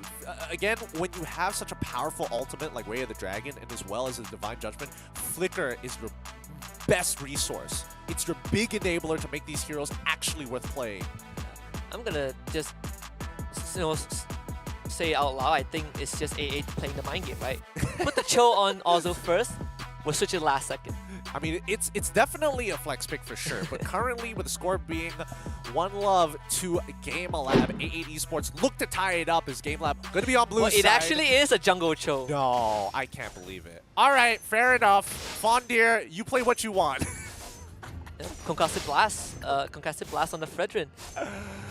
Does this change a lot though for A8? Honestly, not really, but then again, I would have preferred that Cho just had the flicker because again, it's all about playmaking capabilities. As good as Ozil can actually get, even if his mechanics are absolutely perfect, it doesn't mean that he is limited. He's not limited by the cooldowns. I guess you don't want the Cho Masha matchup, though I'm not sure how much difference it makes. It doesn't matter. Cho just clears the wave and then after that just bails out like Benedetta. It really, you're not looking to 1v1 a Masha, honestly. Yep. No one is. No one is. Fondia is doing the same. He's just going to walk up forward, try and clear the way. It is under turret though, so Fondia can't really do too much. Just recall having to use that regeneration early on. Takinaga showing up. It's going to hit level 4 off of the passive experience, and Fondia, before the flicker, Takinaga going for it anyways. First blood is going to come true right now. Havos draws that one. Takinaga able to run away in time. The lack of flicker is going to be a bit hard for Ozu. Takinaga not able to dodge it fully, and Havos is now going to just power on this show. What? Ozil had vision for retribution there? How did he still have it? Okay, I'm surprised. Maybe I saw that wrong. I could be wrong, but it didn't seem likely he was able to catch up there, or he shouldn't technically be able to. But whatever. At least they're able to get a kill back, and that's the most important thing. This time Aizawa is the one who shows up. It's going to be a 2 versus 2. Richie's dead to help. Fondia going to knock out first to get rid of the hellbound from Havos. He now is down on his last leg. Big ultimate, but the co-ulta saves it. Havos, will he go down? Yes, he will. Taunted into the feather airstrike. Fondia also showing up. Aizawa gets away. Ozil not able to get that knockup. What is Ozil doing on the bottom side of the map? Oh, Kesu! Pinned to the wall. Damage follow-up. Dogman forced a flicker. Oh, A8. So far, this is a better start compared to game 1, right? Yeah, Sorta. I mean, they started off with like 3 kills to 1 previously, so I would say that let's give it a little bit more time to cook. But unfortunately for Ozil here, his clear speed isn't going to be as great in comparison to Takanaga. But that's the thing, right? We're seeing that Gamelab is taking full advantage of the fact that, hey, Ozil is going to be playing on True. Yes, he did take the Demon Slayer, absolutely, but more importantly is that his top side is going to be slowed down. That's why we're seeing Gamelab actually prodding around that top side to see whether or not Ozil made his way, or if A8 Esports accidentally left the window open. If you're Takenaga, you just power farm. Right? Yeah. No one to stop you. Cho doesn't outpace you overall. This puts a lot of that responsibility for AA to find success for early. But Gamelab, they're ready for this. Well, let's see whether or not they respect Dokman. Two-man knockup, better airstrike, pinned into the wall. That's what you're looking for if you're AA. Richie even gets away and Arlie finds that kill, but Takenaga, oh, he's ready to do some damage. Ozil is also there. AA Esports have the numbers. Beautiful combo coming out for the side of A8. They made sure... Okay, Kesu is going to be alive. They made sure that everything was accounted for, right? They managed to get maximum value out of Tyrant's Revenge into the Tyrant's Rage. And unfortunately, Havas, he's not exactly the biggest playmaker in the world. He's Masha. He's just got to take care of the EXP lane and rotate accordingly. And both XP laners just cutting the waves. This is gonna be in this deadlock for a while. Look, this is reminding me about Uranus and Esmeralda, and I don't want to go back to those times. But you know, I'll gladly take these. Yeah, you'll be happy to know that they're easier to take down. Havas in enemy territory, backup coming in, but Aizawa don't really want to be there though. AA Esports should be able to pick this up. Havas trying to run away, but they have decent crowd control. Not sufficient. Havas actually gets out. Yep, he did have to use the sprint here. Counter engage. Aizawa, can you get up from this one? Yes, you can. Fortunately, Fonte did force the call alter out, so AA will be happy to know that Gamelab doesn't have that Faramis out, but they did lose early up top. Would get this turtle for themselves. Oh, that's so sad. It's so sad. Oh, the patch. Would have had enough damage before the patch. Dude, the Appraiser's Rash should have 100% killed there. It should have 100% killed. Oh, it's such a feels bad moment, but then again, you know, times are changing and you got to adapt quick. But looking at Frederick down on the bottom side of the map doesn't, again, he's basically stuck there. He's deadlocked against this Masha no matter what. It's all about forcing priority and the timings of when they want to fight. So when you see Fondir or Havas actually go for the proxy and don't return to lane, you know something is happening. And this, you know, perfectly summarizes up the discussion we had earlier on, right? You mentioned how Gamelab, they know what buttons to press, they know how to draw AA Esports away. Right now, they should be able to get this kill onto Fondir. Oh! And this is a big one for Takenaga. So AA Esports looking for returns in the top side. Kesu tanking out as much turret shot as possible. They will be able to get rid of Dogman, but can they get out of this predicament? It seems like the answer is yes. And Gamelab not able to respond. Not able to respond, and I think more importantly, I think A8 have just realized the lane swap that had occurred, and now, unfortunately, they can't really do too much. They're stuck in this lane. Fredrin's going to be coming back against Moskov. Comes the engage, though. Kesu missing the knockup, but Ozil, he's going to commit nonetheless, trying to get rid of that call Alter Hell Pool, but Takenaga will show up. They drag Kesu back, forcing the flicker out of the Kufra. Gamelab does have numbers up top. The Divine Judgment also ready. Going with the conceal. They see Arlie not able to get to him in time. Really good call coming in from AA. They prevent themselves from getting dove. They might lose. Oh no, they lane swapped again! They lane swapped again. They just need to walk back into lane this time instead of doing the lane swap. But instead, we do see Masha here trying to make her way and crack this tier 1. But mid lane's being highly contested and battle spells are being thrown left, right, and center. This is where we start to see Gamelab really just outpacing AA. They just keep the Masha up top. They took the tier 1. Kesu missing that dive means that no one can stop Yuktizi. He's actually just going to fight this. Feather airstrike used from Richie. Yuktizi dropping low, punished by the Farsa, but the rest of Gamelab are showing up. Kesu gets the knockback, not into a wall though. They get the kick to follow up, but they kick Dolman straight into Richie, forcing him to fly away, and Ozil ends up losing his life to Takenaga. I'm just gonna ignore the fact that RP did actually use the flicker to try to secure a kill. But Richie, you know, his passive, really good, really good. Executes people because it's a slow-moving projectile, but as long as he lands an ability, then the bird comes flying. At the end of the day, I think A8, unfortunately, is playing a little too passive, right? I think they're waiting for Gamelab so very often to make that first move that, unfortunately, this lane swap profited Gamelab a little bit more than it did for A8 Esports. Like, a 1k gold lead was developed off of it, and this turtle had zero priority for the side of A8, who had to actually reset from the bottom side tier 1. We are slowly witnessing what Gamelab did in Game 1, just outpacing AA Esports so far. No. Yuktizi? He's not gonna do it, right? Well, with Dogman around, probably. Here we go, Dogman shows up. Yuktizi now gets free rate. They drag him close to the wall, pin him down. Fondia still durable. Maybe not for long though, the Appraisal's Wrath only doing so much. Forcing him to flicker. Backup is going to be there. Richie showing up. Yuktizi getting bombarded with the Feather Airstrike, but they don't have enough damage to take down the Moskov. So at the end of the day, it's still Fondia who is losing out that health. The worst part is that Yuktizi still... No! Dogman is playing so disrespectful. They've already lost a tier 2 on top side, and an inhibitor might actually be going down. No, it's still alive, but the tier 1 on the bottom should eventually fall to Yuktizi. I feel like the only guy that can keep this Masha in check is Fondia. But I mean, ever since that lane swap, AA Esports have been falling behind in terms of pacing. And also, I'm not really sure if you want to be there, buddy.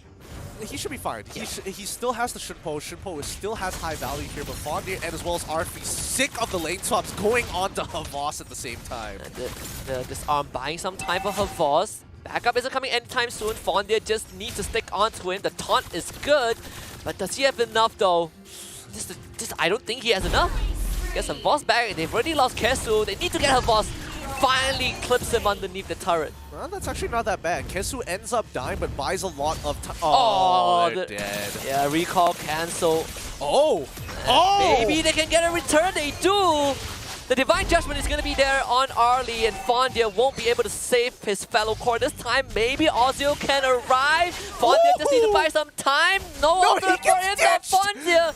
With the dancing shields, healing up with the ult, but Takenaga is just too strong. Bruh, Ozil ditched him so fast. He ran up, and my guess is that Fondia is like, I'm dead anyway, I'm gonna try outplay this. And Ozil was like, take care, brother, we'll remember you, as he rotates away from the fight. And I think if he just committed, they probably would have won that. Aizawa was able to find Richie now, pulls him into danger territory, forcing him to use the flicker. But if Richie, he disengaged from this fight, the rest of his team might not be able to do so. They did catch Yuktizi. Arlie credited with the kill, but Gamelab still taking over this jungle. Arlie almost getting clipped by the Shadow Stampede. Yeah, I mean, Gamelab just playing extremely fast now. Every moment they can actually aggress against A8, they do so. This is the mid-game. This is where they actually excel at, where the lack of turrets gives A8 Esports less time to think about where's the safest area. Ozil? He's going to be in danger. Kidnap, able to still get away. Fondia putting his body in front, but Takenaga happily challenging this veteran. Fondia just needs to put his body in tank as much as possible, but he's just going to be surrendered over to Takenaga, and Gamelab pounces on AA. This is not a fight that AA can win. No, they cannot, and unfortunately for Richie, does he have the wings by wings? Oh, he almost kills Aizawa here! But Aizawa still survives, and in fact grabs the kill for himself. We even see the pendant getting purchased by Aizawa, so you get a healing reduction for Gamelab. It's getting dicier for AA. Kesu only guy left standing. The inhibitor goes down.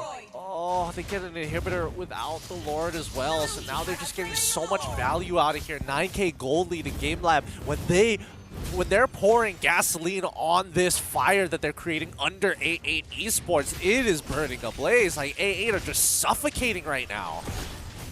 Gamelab finished game 1 in 15 minutes. They've now to the earlier stages of the game, and I think that's like the biggest issue right now. Like, Arfi is where... Oh, the timing. Flicker into a Divine Judgment. That's the front line for AA eliminated. Kesu out for half a minute. Lord crashing in. Fondia drag back. Feather Airstrike. Basically doing 0 damage. Also kicking Takenaga away, but Gamelab is happy with this arrangement. Taking the second inhibitor down bot. The Lord has been eliminated, but Gamelab looking for that final push. Arlie needs to go big this time. Aizawa and her boss jumping straight onto Arlie, forcing the flicker. He's gonna queue up in the fountain, but Gamelab will crash that top wave. That's the last inhibitor taken away. Do they have Nibiru's Passion? Do they have anything right now? They only have Bennett's Rage, and the rest of the team, as Takenaga just doesn't care. Cult Altar used early on. Kesu once more kidnapped and gifted on a silver platter to Yuktizi. AA stops the push. but the base is in shambles. It is broken here, and A8 Esports are just so far behind. They can farm whatever they want here, but Gamelab with the 10k gold lead that they have, 12k even at this stage of the game, can play disrespectfully. And Fondia dragged so far behind Ozil. Sold out. The Divine Judgment doing so much work. Take Naga forcing Richie to go for that flicker and does lose his life, but Gamelab, they're going straight for the end. 15 minutes is a bit too much. AAA were able to get rid of the Moscow, but Fondia will be traded in return. Gamelab has not left this base. They are still sticking around. Arlie taking a lot of damage, still staying alive. AA finally stopping this assault. Okay, they're finally done with it. They're like, okay, we trade 50-50 there. That should not have happened. We should have absolutely traded up at the very least, and we didn't even get that done. So let's just back up here for a second. 35 seconds until the Lord actually spawns, with the majority of the members of A8 actually in a good position and have actually respawned. So Gamelab take the response of actually playing for the side waves. Now look at that. A8 committing onto this Masha. Is it necessary? No, they should split up and start looking for resources, or at the very least have someone like Kesu to walk up into these bushes knowing that Gamelab actually haven't respawned in time. So at this point, it's too late. The window has shut. Gamelab now slowly creeping back and taking back space. First, setting the border in the river, and then eventually moving up. They kept AA in their base for so long that when Gamelab respawns, the Lord also respawns. They've held AA Esports head underwater for the past 13 minutes. You see Havaz, Kesu is going to be the one to check the bush, but Havaz, he is not worried at all. Don't get distracted, boys. The Lord's being taken right under their noses, but they also understand that they can't do anything about it. So the next best bet is to actually go for the high ground defense with Beatrix, and as well as, at the very least, with Feathered Airstrike from Richie. It should be enough, but it's a tough battle, a really tough battle. Havaz just standing there menacingly, waiting for the final moments. AA, do you have your oxygen tanks ready? Because Gamelab is about to drown you underwater. Oh, I mean, what's an opportunity that A8 is looking for? Ooh, the new Rose Gold Meteor coming out from Arfi. As long as he has that shield on him from the Rose Gold Meteor, he actually gains movement speed, which is pretty sick. It is pretty sick. All the waves are synchronized for Gamelab. A8, one final stand. Conceal use Ozil going out of his base. They actually are chasing over him, so that will buy a bit of time. Ozil doing great. Kesu missing the Tyrant's revenge. They need to buy time to get rid of this Lord. Arlie just unleashing as much damage as possible. The Lord is actually getting burnt out. Havaz still staying in the front line. Gamelab not coming just yet, and now they start off with the Divine Judgment. Ozil still staying alive. They get the whole AA stays in this game. Aizawa does respawn, but Yoktizi is already out. Yep, 2 battle spells expanded for that, 2 flickers from Fondir, and as well as Kesu to ensure that no man is going to walk away without getting punished here. And using the Magic Sentry on the top side gives them all the information that they need. Fortunately, this game is going to get dragged on a little bit longer because A8 refuses to get knocked down to the lower brackets that easily. We finally get to see AA's management, right? Again, they have played very, very long games. Gamelab putting them to the test. Ozil not really finding the kick that he wants, and backup isn't there to help him.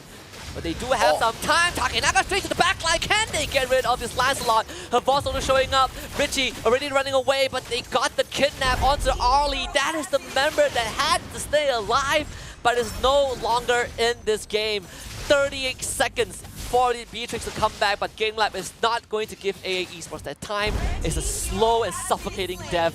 Fredrin is already out. Gamelab looking for the end. Yeah, the death timers are really, really long, but who can actually clear these waves? It's going to be Richie. He needs to clear it as soon as possible.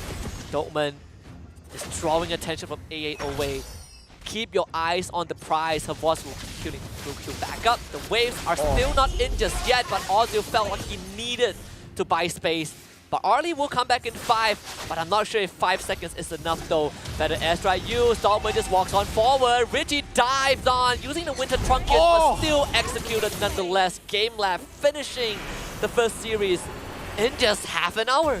Yep, honestly, they had a bit of an awkward moment there, having blundered their final push, but they just recollected themselves, tried it again, and this time, unfortunately, A8 was the one who makes the mistake, disrespecting the Divine Judgment. So brutal overall, but look at the build that Takanaga decided to go for. He did not want to play tanks a lot. He wants to play a pure damage snowball-oriented carry. Just throwing back to what the coach said, right, Carlo? The team gives confidence to Takenaga. They have full faith in this guy.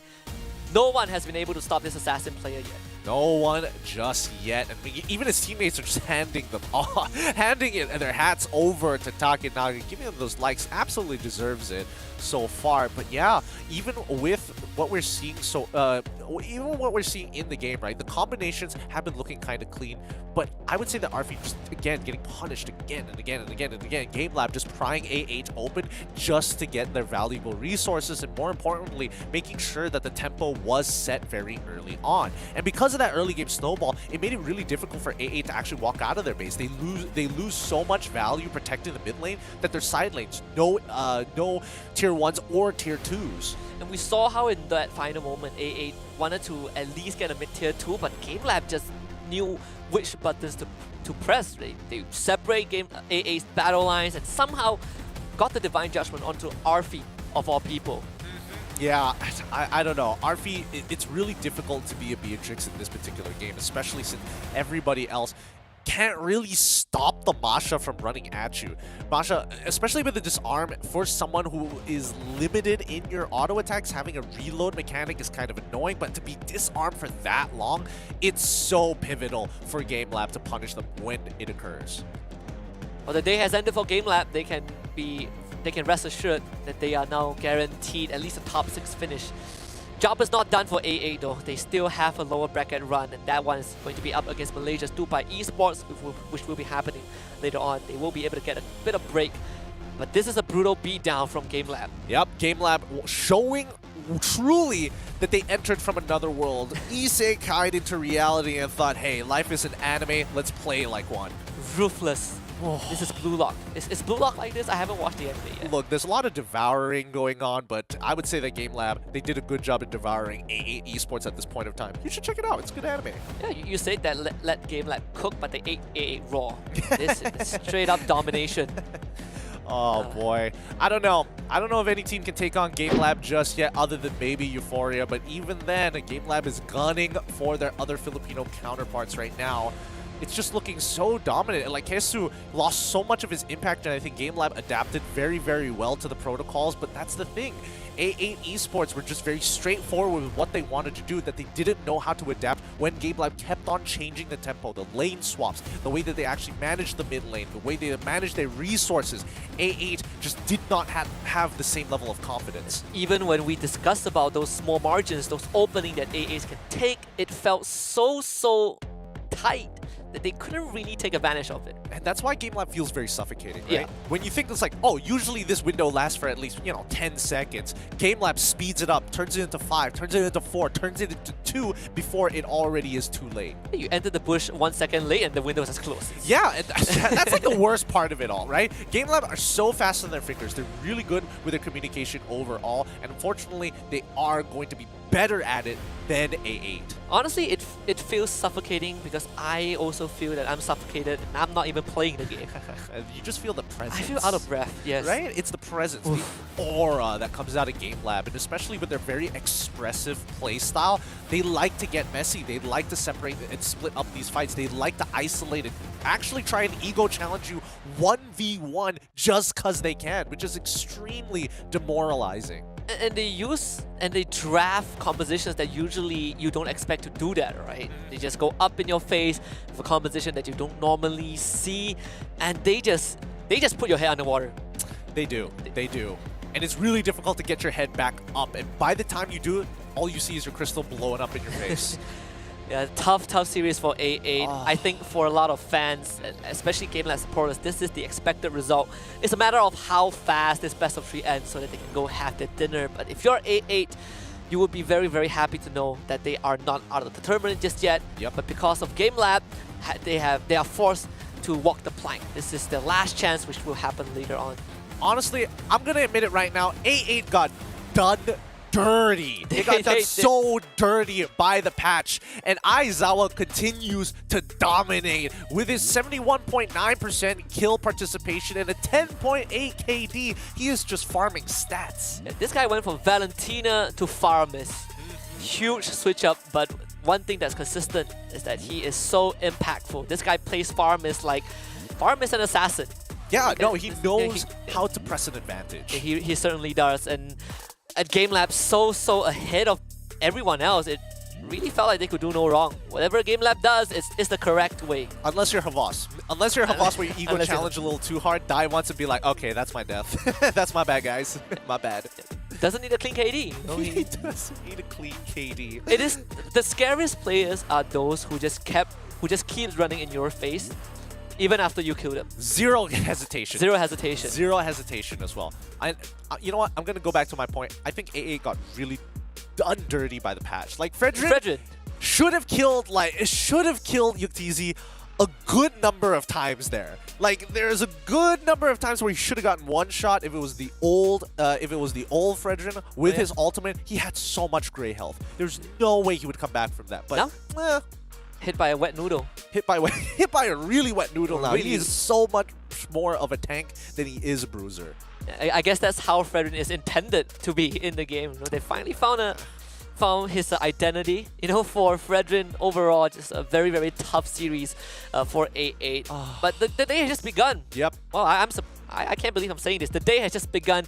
We have Sway Esports coming up next against ALVA 8. And if anyone from these teams are watching the previous series, they know that they will have to face Gamelab if they win. And I don't even know if you want to win this series.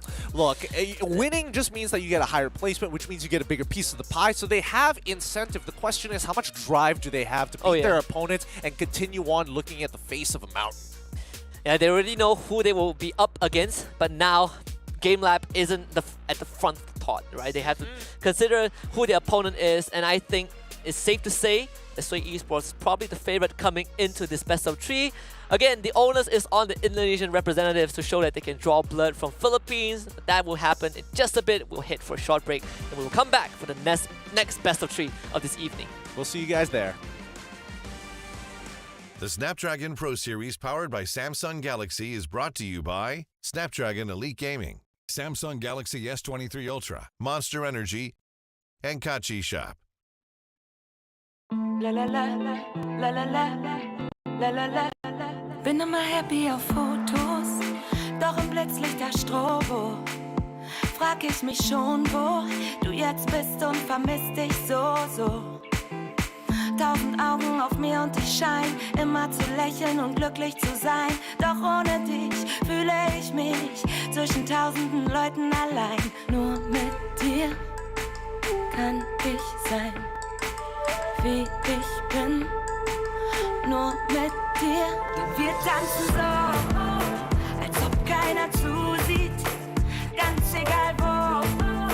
Zusammen sind wir mutig und wir beide drehen so auf, als ob es nur uns zwei gibt und singen so laut diese Melodie. Lalala, lalala, lalala, flieg mit mir auf den Beat. Lalala, lalala, lalala, als ob uns keiner sieht.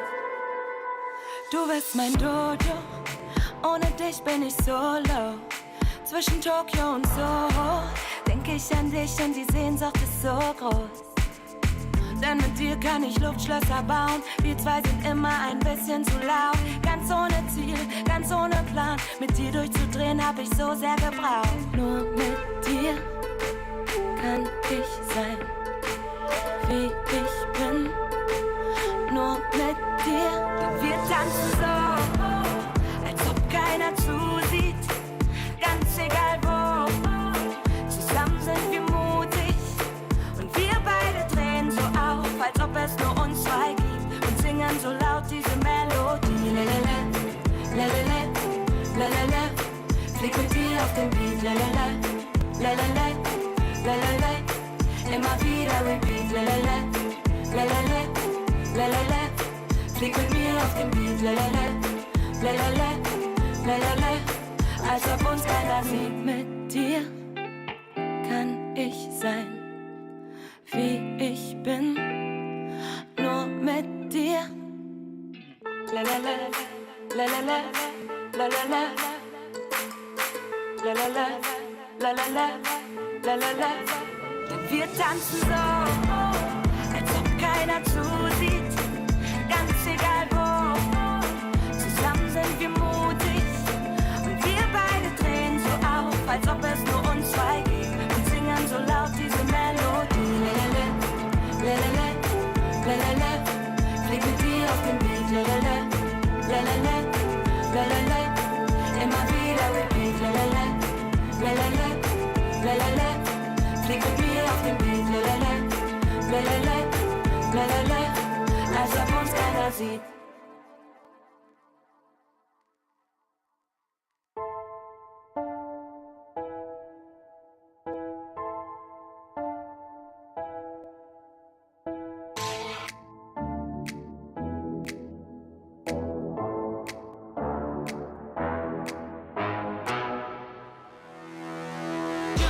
And I'm up the beat. When they all look, everything on fleek. Word in the street, got my sound on repeat. Do it all day, every day of the week. Getting turned up, we feeling lively. On the dance floor, where you gonna find me?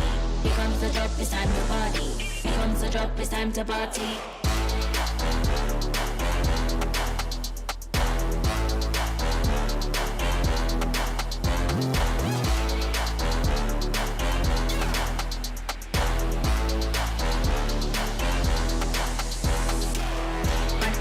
Up the beat, when they all look, everything on fleek. Do it all day, every day. Mad up the beat, when they all look, everything on fleek. Do it all day, every day.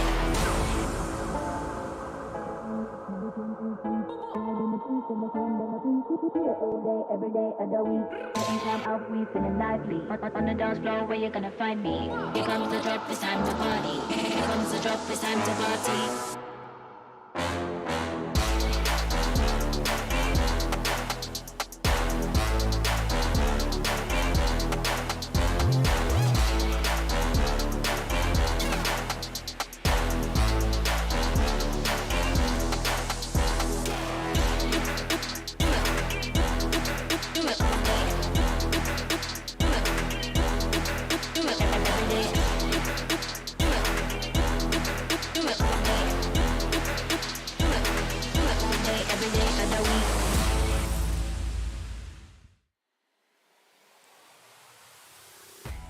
Hope you guys have been able to catch your breath because we are back for the Snapdragon Pro Series Mobile Legends Bang Bang Challenge Group Stage, and we are ready for the next best of 3 in this upper bracket. It's going to be AES against Sway Esports. My name is Husky, and alongside me is my very, very reliable Sherlock Holmes of Mobile Legends, is Gideon. Look, these games have been a little messy all across the board. A lot of disrespect from some of the better teams here in the league in this tournament, but oh boy, this upcoming one is going to be a little bit more interesting, hopefully a lot more even, and we'll see some good games. And indeed, I think this series would be a bit more tighter. I hope it would be. I hope so too. I hope so we too. never know. We never know with these tier 2 teams. Yeah. So far, Philippines have drawn that 1-0 for their region, at least in that first series. But coming up, I believe, with how these two teams have gotten to this stage, I'm expecting a tighter one, especially with how Sway Esports and ALVA 8 has been, well, not ALVA, Sway Esports and, yeah, ALVA 8, actually the same thing, have been demonstrating throughout the entire league, with, I believe, Sway just doing a bit better compared to ALVA 8. And it's safe to say that these two teams have almost the same personalities to one another, with Sway Esports just playing faster game overall and ALVA 8 having scrappier ones. Yeah, you know, overall the scrappier versions of these games, I mean, Sway Esports is one of those fan favorite teams with the break-even, the most consistent performing player in the team, who's also an opportunist looking for moments to like start a fight whenever he sees the opportunity. Yeah, and this team also has put on an incredible performance in week 1 against Cambodia's See You Soon, and that was Cambodia's favorite, and they still got crushed. So we're looking for Sway Esports to put up the same performance against ALVA 8. But it's not going to be easy because ALVA 8 is one of the underdogs in Indonesia coming into this tournament with, you know, strong laners. Their early game performances is something we should expect, honestly, to look forward to later on. And no, you can't really overlook ALVA 8 also, because they did beat CU Soon, and CU Soon was a team that was able to overcome the drift from the same region. So overall, both teams have the same record. Of course, ALVA 8, they did have scrappier games overall, so that's something that I think Sway Esports will be looking to take advantage of. Look, not to forget, the Drifters won against CU Soon's trial overall in the lower brackets during week 2, but I think we need to keep in mind that overall that these teams aren't going to be backing down, and even though we expect ALVA 8's laners to be good in the earlier stages, their team fights is something that they're generally lacking in overall. It could be one of those things where it's like, oh, they're fatigued for that day, or maybe it's just something that they've been working on progressively. And that's something that Sway Esports has, on the other hand, demonstrated a cleaner version of, right? It's something that I feel like they have an advantage over ALVA 8. And speaking about the personalities, Sway Esports generally just plays a faster game compared to ALVA 8. And I believe it's a regional thing where Philippines just generally have faster game time. I think they know, well, it's true. Sway Esports, with Horosky, Gyome, Barbichi, Merps, and even Break Even, they just, they know what they're doing. They know how to, in particular, push an advantage. Like, really press the advantage to its uttermost limits, and they know when to call it off. So I think it's more of a game sense thing than anything else. And Sway Esports, when you look back at the games that they played, they have had very incredible series, but they also had a lot of moments where they clutched it out. Like Gyome on the Martyrs jungle is something that we need to really watch out for. And Barbichi also has his moment. Lord Steals is something that has made himself known for in this entire tournament. Yeah, I do want to see more from them, and especially with the new patch, I don't know how prepared they actually are for either one of these teams. Like it's a scary time to actually have a patch, especially with so much on the line. And with so less time to prepare as well, right? Yeah. Less than 12 hours. I mean, unless they've been playing on like test servers like for the entire day of yesterday as well as today, and even then things could change in the final outlook of the patch. So again, all we could say is good luck to both of these teams. Yeah, and it's good that we are having this patch in a way, and we get to come in with a clean slate and see how fast these teams are adapting to one another. It's safe to say that for Sway Esports, just like most of the Philippine teams that we've seen today or seen across the tournament, it is just a very confident team that knows how to, like you mentioned, push that advantage. And like we mentioned early on, we are looking at break even. Yep, with break even, with a kill participation of 95.8%, this team wants the team fight as much as they can, and that's something that the ALVA 8 boys have to kind of figure out here. They are the ones who are weaker in these team fights, and if we're talking about the Filipino style of actually playing, it's going to be hard macro until they find the green light, and when they have that green light, all hell breaks loose. And that's something that I think would also be a good point of discussion with how the region of Indonesia usually likes to be more meticulous, focusing a lot on that macro. But in this case, Sway Esports have got that down. So it comes down to the small decisions.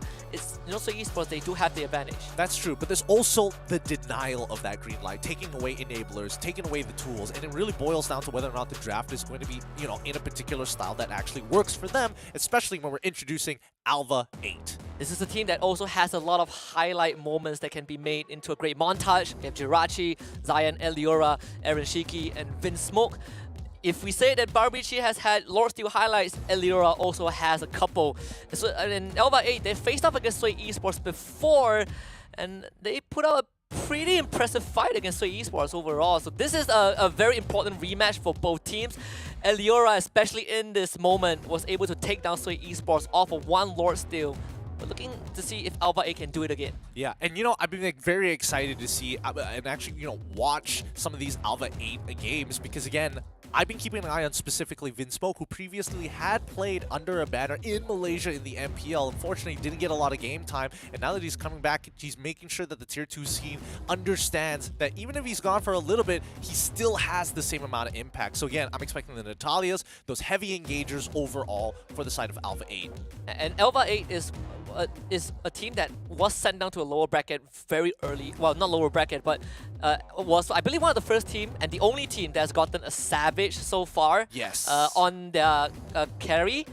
So I I'm confident that ALVA will put up a good fight. Yeah, I'm sure that they will, and especially since they've got a lot of mechanically talented players on their side for this for ALVA 8, you see a lot of these 1v1 interactions becoming and snowballing, honestly, out of control. And because of that, like you can even see in the team highlights, that bottom side, the 1v1 with Lapu Lapu and as well as Moskov, just well played, making all the difference at the end. I think a lot of focus will Barbicha and Eliora and how much impact they can bring in that mid lane. And if we put that aside, perhaps the goal laner would be the second in line, because ALVA 8, when they are dominant, they are incredibly dominant. But we also have seen a lot of samples where they play scrappy games. And indeed, for this time, for this series, we're looking back at the mid laners. Yeah, honestly, I hope it does become a scrappy game where both sides try to ego challenge each other, especially with Barbichi and as well as Eliora. Both sides, I would hope that, you know, we do see very similar drafts, similar to our very first series of the day.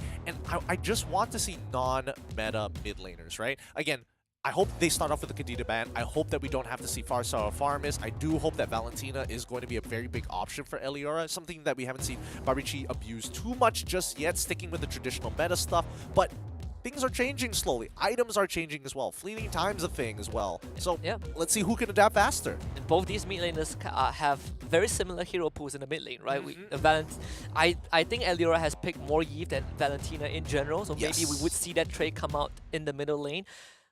But overall, it's a bit sad to know that mid lane hasn't changed much. We still see kind of the same picks in and out. Maybe Xavier is the one that, you know, is the pocket picks, but aside from that, it's been similar. I mean, it doesn't really change his innate problem of like he is such a slow scaler compared to the rest of these monsters in the mid lane. And I don't know. I think overall Eliora is looking good in terms of the stats. He has a higher KDA, a higher KP.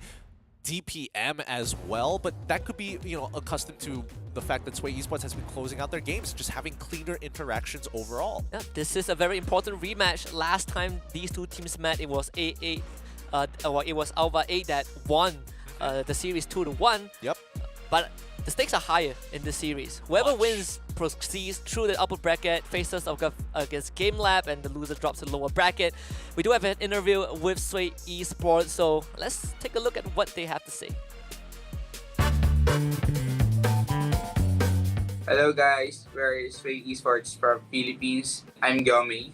I'm Barbecue. And I'm Break Even. Is kayo sa amin. I think our strategy for the challenge season was we're studying our enemies before our game starts.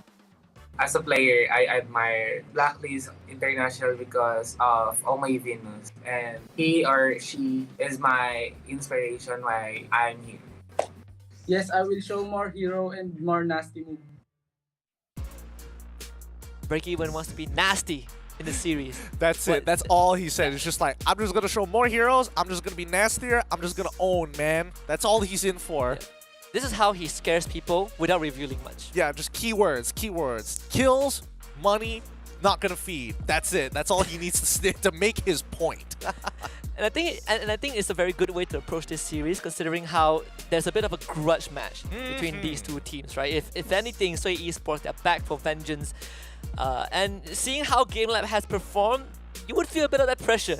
You don't want to be that team that goes down. That's true, but it doesn't mean that it's the end of the world. Luckily, it's a double round robin, but I think you want to position yourself to get the biggest piece of pie as you possibly can at the end of the day. And I think, you know, the biggest issue that I noticed between ALVA 8 and as well as Sway Esports in their matchup, a lot of it had to come, a lot of it boiled down to whether or not a team had the right indicators, whether or not they had enough information. So again, that's why I'm keeping a very big eye, or, you know, a magnifying glass even on Vinsmoke in particular, because he is going to be the perpetrator of whether or not the green light actually comes through for ALVA 8. Yeah. And as much as we say that these two teams have a lot of difference, I think there's one key point that they have in terms of similarity, which is there are a lot of coin flip moments in the series that they had. And I want to also know what you guys think in the Twitch chat, because I want you guys to drop a prediction. So far, it has been a Filipino favorite overall. We see team fights happening on screens, but I'm pretty sure that there are also team fights happening inter-region in the chat. So yes, keep that up, guys. Keep that up. Keep that up. Keep on going with the hashtag Indoprior or the hashtag Lang Malakas. Whichever, keep Keep it up. You guys are doing great. Doing good over there. Doing good over there. I also want to see our predictions. You know, we put a lot of faith in the Filipino region in general, and I don't want to say that I don't predict. I'm not in favor of ALVA 8. But I mean, ALVA 8 has moments. good games. They had some good moments, and it really comes down to like those 50-50, right? And I think, you know, Sway has definitely learned from those experiences, and they need to take this into heart. They really do. Because coming up with a game plan, especially against A8, is going to be a lot easier compared to some of the other opponents out there. Because with A8, with ALVA 8, they're actually able to kind of foresee things that are going to happen. Especially, we'll talk about it more about the draft, but for now, I'll just leave it there. Yeah, these two teams have, you know, from the previous best of 3 that we've seen them play, not only that we see a lot of coin flip moments, but also they are quite similar in terms of how they play, and just like how it has been a constant for us to have Monster Energy on board for the entirety of Snapdragon Pro Series, unleashing the beast within everyone behind the scenes. And I'm pretty sure that if you take a swig right now, you're going to win your next 10 ranked games. Check them out at www.monsterenergy.com/gaming. Yep, that's the Monster Energy promise. That is. We're gonna go for a short break and take a swig of that Monster Energy ourselves, and when we come back, we will be locked and loaded for the upcoming best of 3 between Sway Esports and ALVA 8.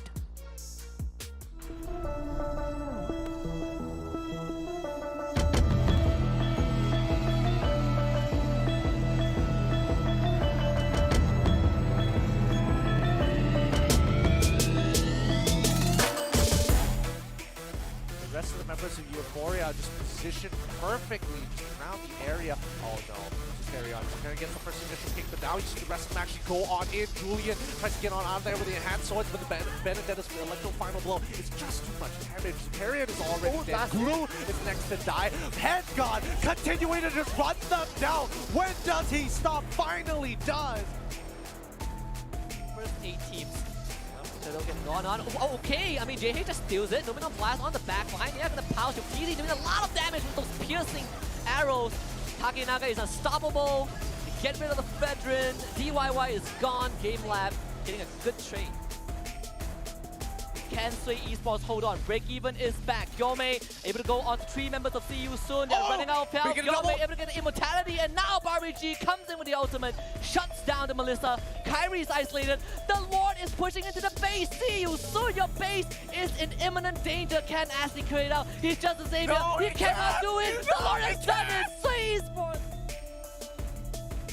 expanding the flicker from this Lolita. Now there's a chance for AA to re-engage. Nasu protected the count Ulta, but they lost him. Kesu is still in the fight and getting the kick onto 4th Secret, who is untouched so far. Kesu the first to go, but is there enough damage though from Arrow 404? The Fedrin also goes down. 4th Secret finally threatened, but this guy is incredibly still alive. Once in the forward! You cannot keep doing this, my man. 4th Secret. That's the meeting!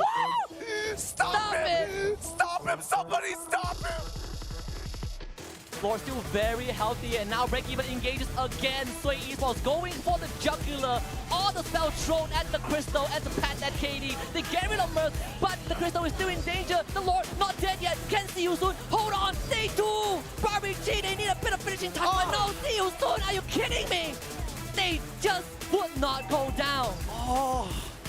And because of this, See You Soon will be able to bring it to a Game 3.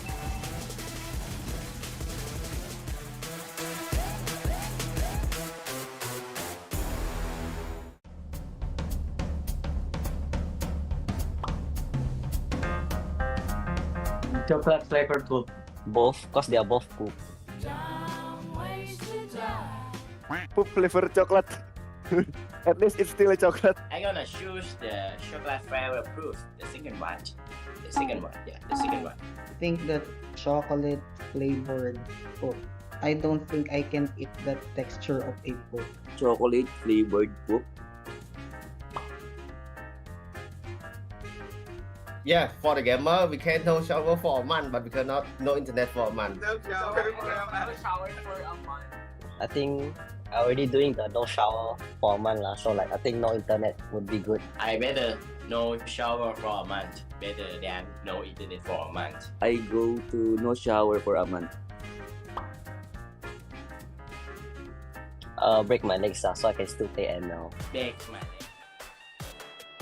I will break my legs so I can still play Mobile Legends. That's the true spirit of a pro Mobile Legends player. What a way to start off the series between Sway Esports and ALVA. Hey, let's keep on playing that Mobile Legends in this upper bracket round 8, match number 3. Very, very exciting series coming up. Two teams having a long history back in the Open Finals, and here they are fighting for that upper bracket slot, a slot to secure more prize pool, but also having a smoother run throughout the entirety of the Challenge Group stage. The main goal is to reach top 4, is to reach that Challenge Finals, but you can't reach there, you can't make it into next week if you drop out this week. Or if you have broken arms. Or if you have broken arms. Absolutely. Like if you lose your arm, that's it. That's the end of the game. That's the end of the road, unfortunately. End of your career. Yeah, I mean, so many things that it could be ending, but let's talk about the top picks so far. And based on what the meta used to be, these stats may not necessarily be applicable for the future games, which is ridiculous, right? Because Frederick, with a 62% overall, only has a 40% win rate, which is going to drop even further. So if you're investing in that Frederick stock, sell it while you still can. Yeah, the market is crashing. And prior to this stat, when the challenge stage first started, Fredrin has the highest pick rate, but only a 50% win rate. Right? And it is going downhill really fast. It's going down so badly for Fredrin. The boy, he was supposed to save us all, but now he initiated a tank meta and he's not even good at tanking anymore. I thought that, you know, nerfing his damage is just, you know, he deals lesser damage, but you also indirectly take away his tankiness. Unfortunate indeed. Unfortunate indeed. As a Fredrin player who reached Mythic just by playing Fredrin, I guess. In the EXP lane, in the EXP lane. I'll see you guys back in Legend.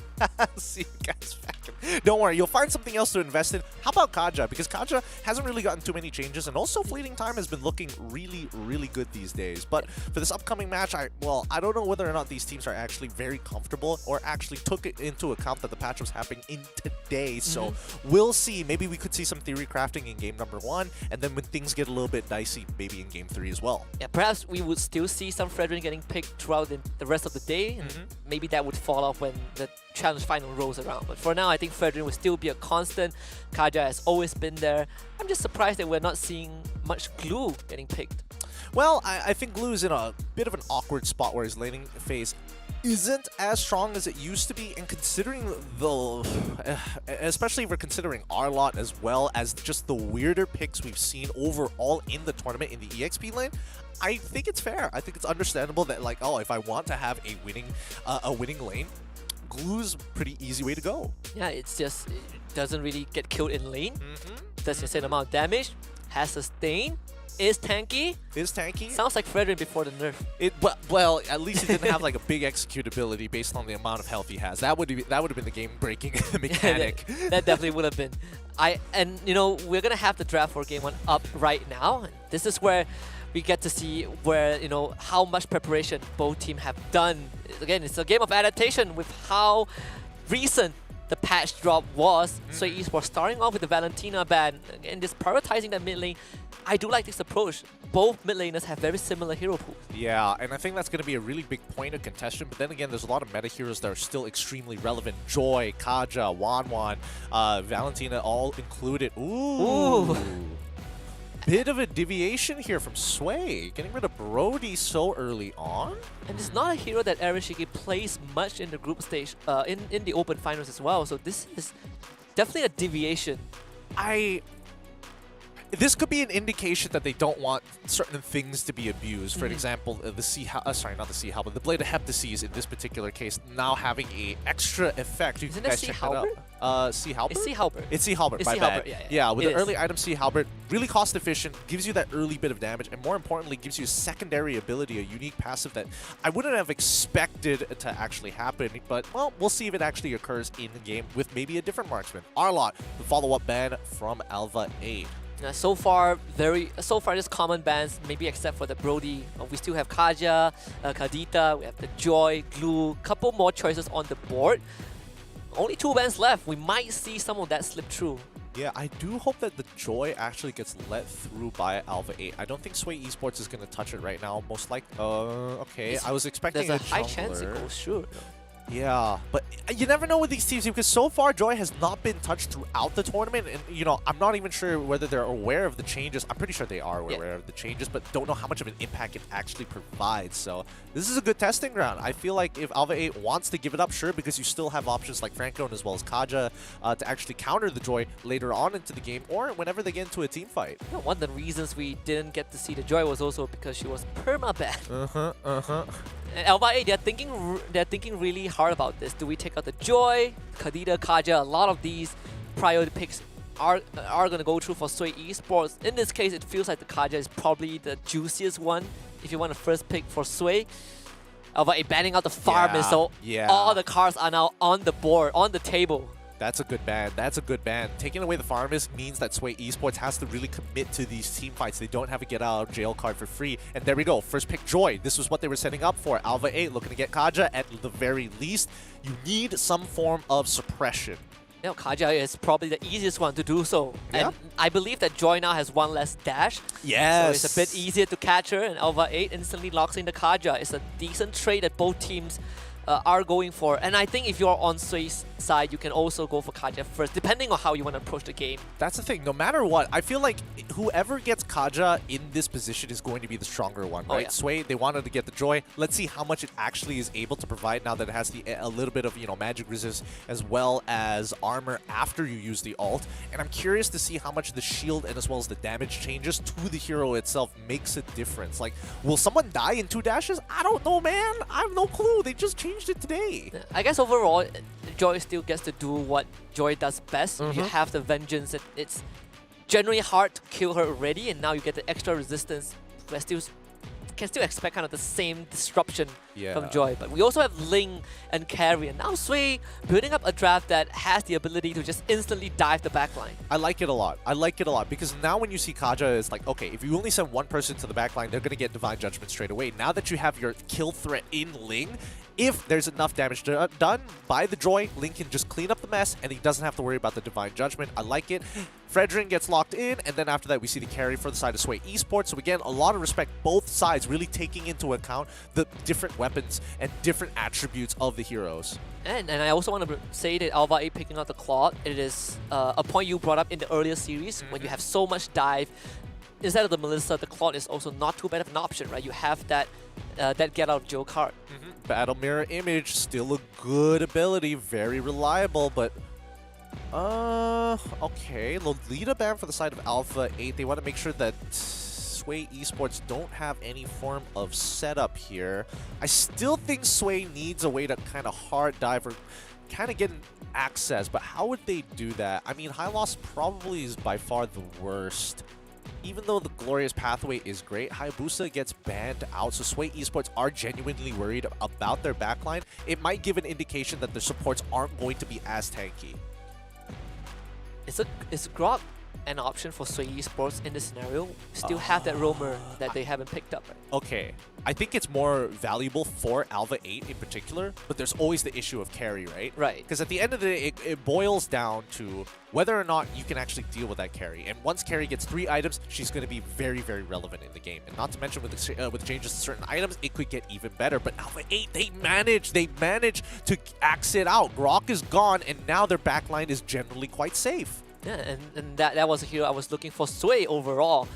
But in this case, if you're ALVA 8, there are still certain ways that you can keep carry out of team fights, and I'm looking at Farsa right now for ALVA 8 with the Feather Airstrike. That's good thought processing because Grok is a really easy way to stop the Feathered Airstrike with the Nature's Barrier. So I think it feels very straightforward from here on out. The Akai gets banned for the side of Sway Esports. Again, I am loving this coming out from both sides. Now we really narrow down the hero pool of both mid laners, right? We haven't seen Elviora's pick, we haven't seen Barbichi's pick. The Farsa instantly comes up for ALVA 8.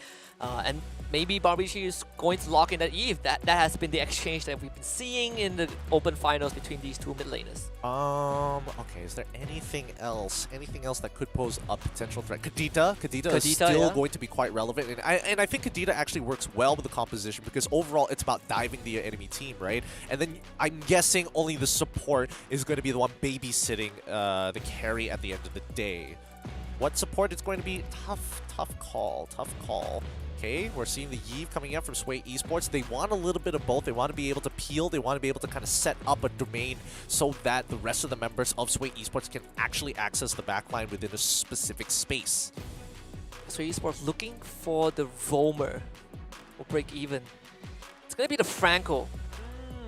Okay. I think it's a counter suppress, I suppose. I guess it's an enabler, right? Because you want to be able to kind of pull off whatever the support pick. But in this particular case, whether it's the Fredrin or even the Kaja, you want to have somebody tank the hook. If you see Feathered Airstrike, I'm just going to throw in that direction of the Feathered Airstrike. If somebody decides to block it, at least they're not in the way. But ALVA 8 with a great response here. Locking in that Benedetta is going to tell us that ALVA 8, if they team fight, they're going to be able to make first move. And how is this Benedetta going to play into the Joy matchup-wise? Like every other matchup that Benedetta does, she clears the wave and then buggers off. Like, unless we see Hiroski really blunder in the lane, like miss a dash and he's left out underneath Benedetta's turret, then obviously there's going to be a big surplus in terms of like damage coming in from Jirachi, and he should be able to win the trade overall. But for the most part, Benedetta's just clear the lane, proxy, bail out, wait for the team fight. Yeah, we talked about mech check, and we're seeing it right now between two XP laners. Yep. Don't get to see much Joy, so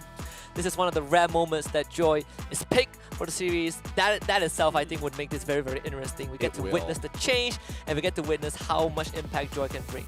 All right, let's see whether or not it's going to be worthwhile as we start getting into this game. The upper bracket round 8 match number 3 between Sway Esports versus ALVA 8 in this best of 3. Only one of these teams are going to survive, and the other team will get knocked down to the lower bracket. This is a grudge match, best of 3 that both teams have been through before. And now here they are with higher stakes, on the table. But ALVA 8 again, we looked at individual matchups. The head-to-head is between both mid laners. We've discussed a bit on the hero pool and how they always go for these exchange, the Farsight, the Eve, and the Valentina. Now we get to see the Farsight into the Eve. Yep, and it's not going to be an easy matchup here. I am a little worried about ALVA 8, mainly because this Fredrin doesn't deal as much damage as before, so I don't think he's going to be that much of a kill threat to someone like Gyome on this Ling, who can get in and out of fights pretty easily. And usually the big problem with Ling is that, yeah, I start to fall behind, especially when I'm up against the tank jungler who can basically invade me and I can't do much about it. And I think the saddest part about Fredrin's damage nerf in that is also it impacts his durability in these team fights, right? You take away the damage, he regains last health. Jirachi might get dove by Gyome. He's gonna go for it. Tempest of Blaze, dodged by Jirachi. He can't get the first blood. Yeah, he does not want to be... I guess it's just... He doesn't want to risk it, right? I mean, if he was really confident, he would absolutely go for the kill and actually try and dodge away from the Fredrin looking to taunt him under the turret, but Hiroski having it rough. Should be fine underneath that turret. Zion not hitting that ult overall. It's gonna force Barbishi down, but we see both of them mid laners just showing up in that XP lane. But being able to force Joy back gives Jirachi a bit more room to work with. I mean, I suppose, but I am curious. If Hiroski just tanked the ult, would he live? I feel like he does, but I'm also not 100% sure. Maybe not with that health. But if he presses Vengeance, maybe yes. If he presses Vengeance, he for sure lives, but I don't know. With the changes, it looked like it definitely was possible there. But with Turtle falling into the hands of ALVA 8, they maintain the tempo for now. Let's see how Sway responds with a potential dive on top side. Keeper is just gonna walk in, flicker, ulti, this should be first blood. Gyome actually getting out with the battle image and now into the ult. He's the one that's gonna help Vinsmoke get, help Eliora get the first blood. Gyome wants that one, Arashiki pulls up a magic trick, not able to get away in time, but Eliora has a better airstrike. Barbichi responding with his own ultimate, but not able to get a knockout, and Barbichi now might get knocked. Break even getting a hook onto Jirachi, but that's not the target. Can't get the kill. Yeah, does not want to actually get into the middle of that one for now. Sway Esports. Okay, very interesting interaction, and Aaron almost outplaying the entire situation, but luckily Sway was still able to get one back. However, bottom side, we are just seeing Gyome just putting a lot of pressure all across the map, and especially the side lanes. Jirachi, not the easiest target for them to take out, but you can see the prioritization to give Hiroski a lot more of that room. I do wonder if we would see this Joy go for the proxy, because Jirachi is already doing it. Hiroski is going to use that ultimate. Jirachi, can you get out of this predicament? Though, Gyomei is waiting for the opportune moment, and Jirachi just gets out. They have no information. That's why he's not actually committed. They don't know where the rest of the members of ALVA 8, but they're coming in for the dive on top side. Oh, now they definitely know it's going to be a 4-man dive up top. ALVA 8 getting 2 quick kills. That's going to be pressure on the tier 1. Vinsmoke make sure to keep Barbichi in check. Meanwhile, Gyomei having his jungle infiltrator, trying to get that purple buff at least, but doesn't even get that.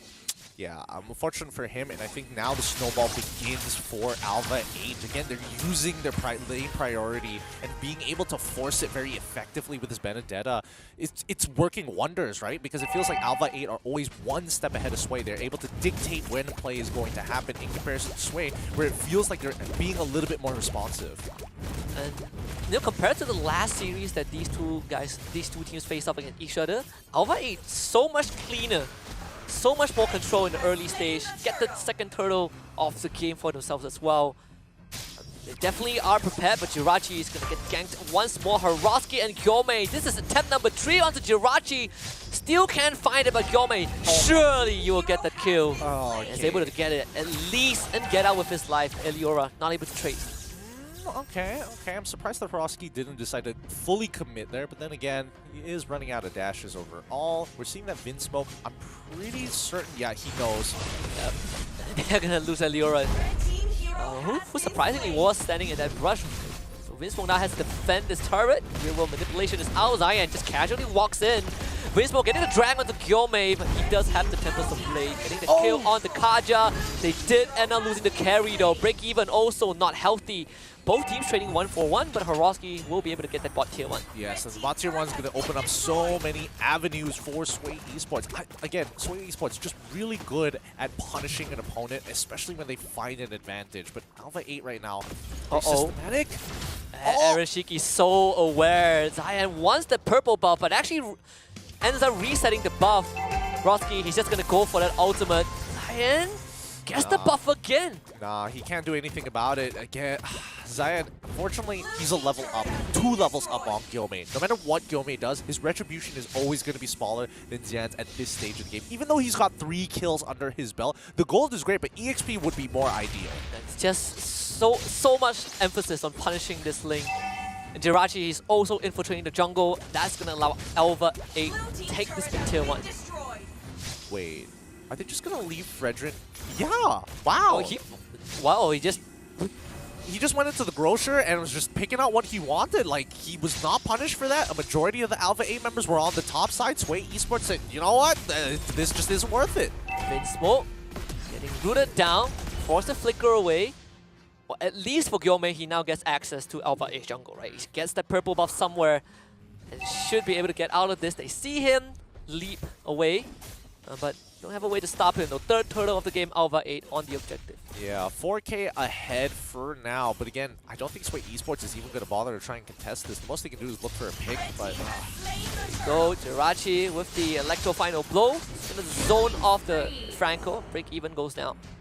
He didn't even try to like go for a hook into the bush. He just walked up hoping he could bait something out, but unfortunately giving his life on over there probably wasn't as worth it, because now it's really hard to actually maintain this space against ALVA 8. And if ALVA decides to actually go for the full dive, they can absolutely do so.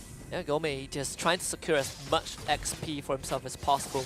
Jirachi is, like you pointed out earlier on, doing a fantastic job, right? All these lane pressures that this Benedetta is providing, he's drawing so much attention. Break even is going to come back with that ultimate, suppressing this Benedetta to finally get him out of the way.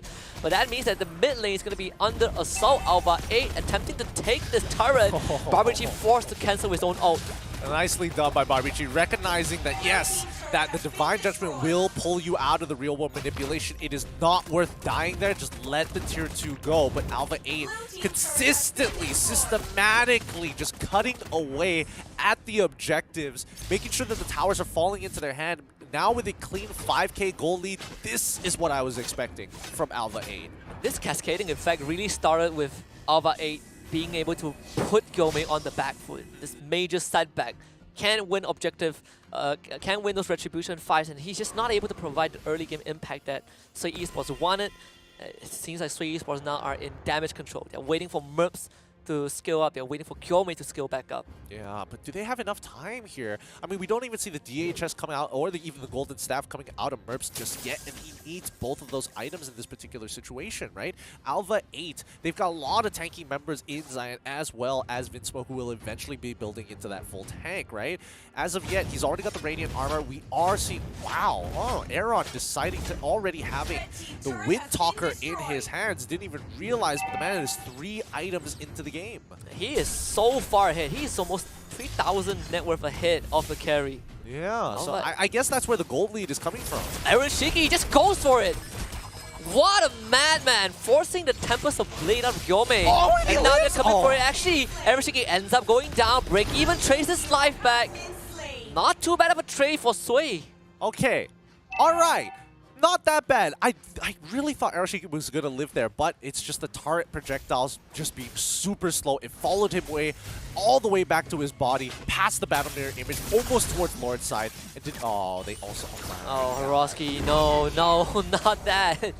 Oh. Well, now we know that the ultimate still does decent damage. Yeah, it hurts. It hurts against people who are like, I don't know, 3 levels below? Yep, 3 levels below. Yeah.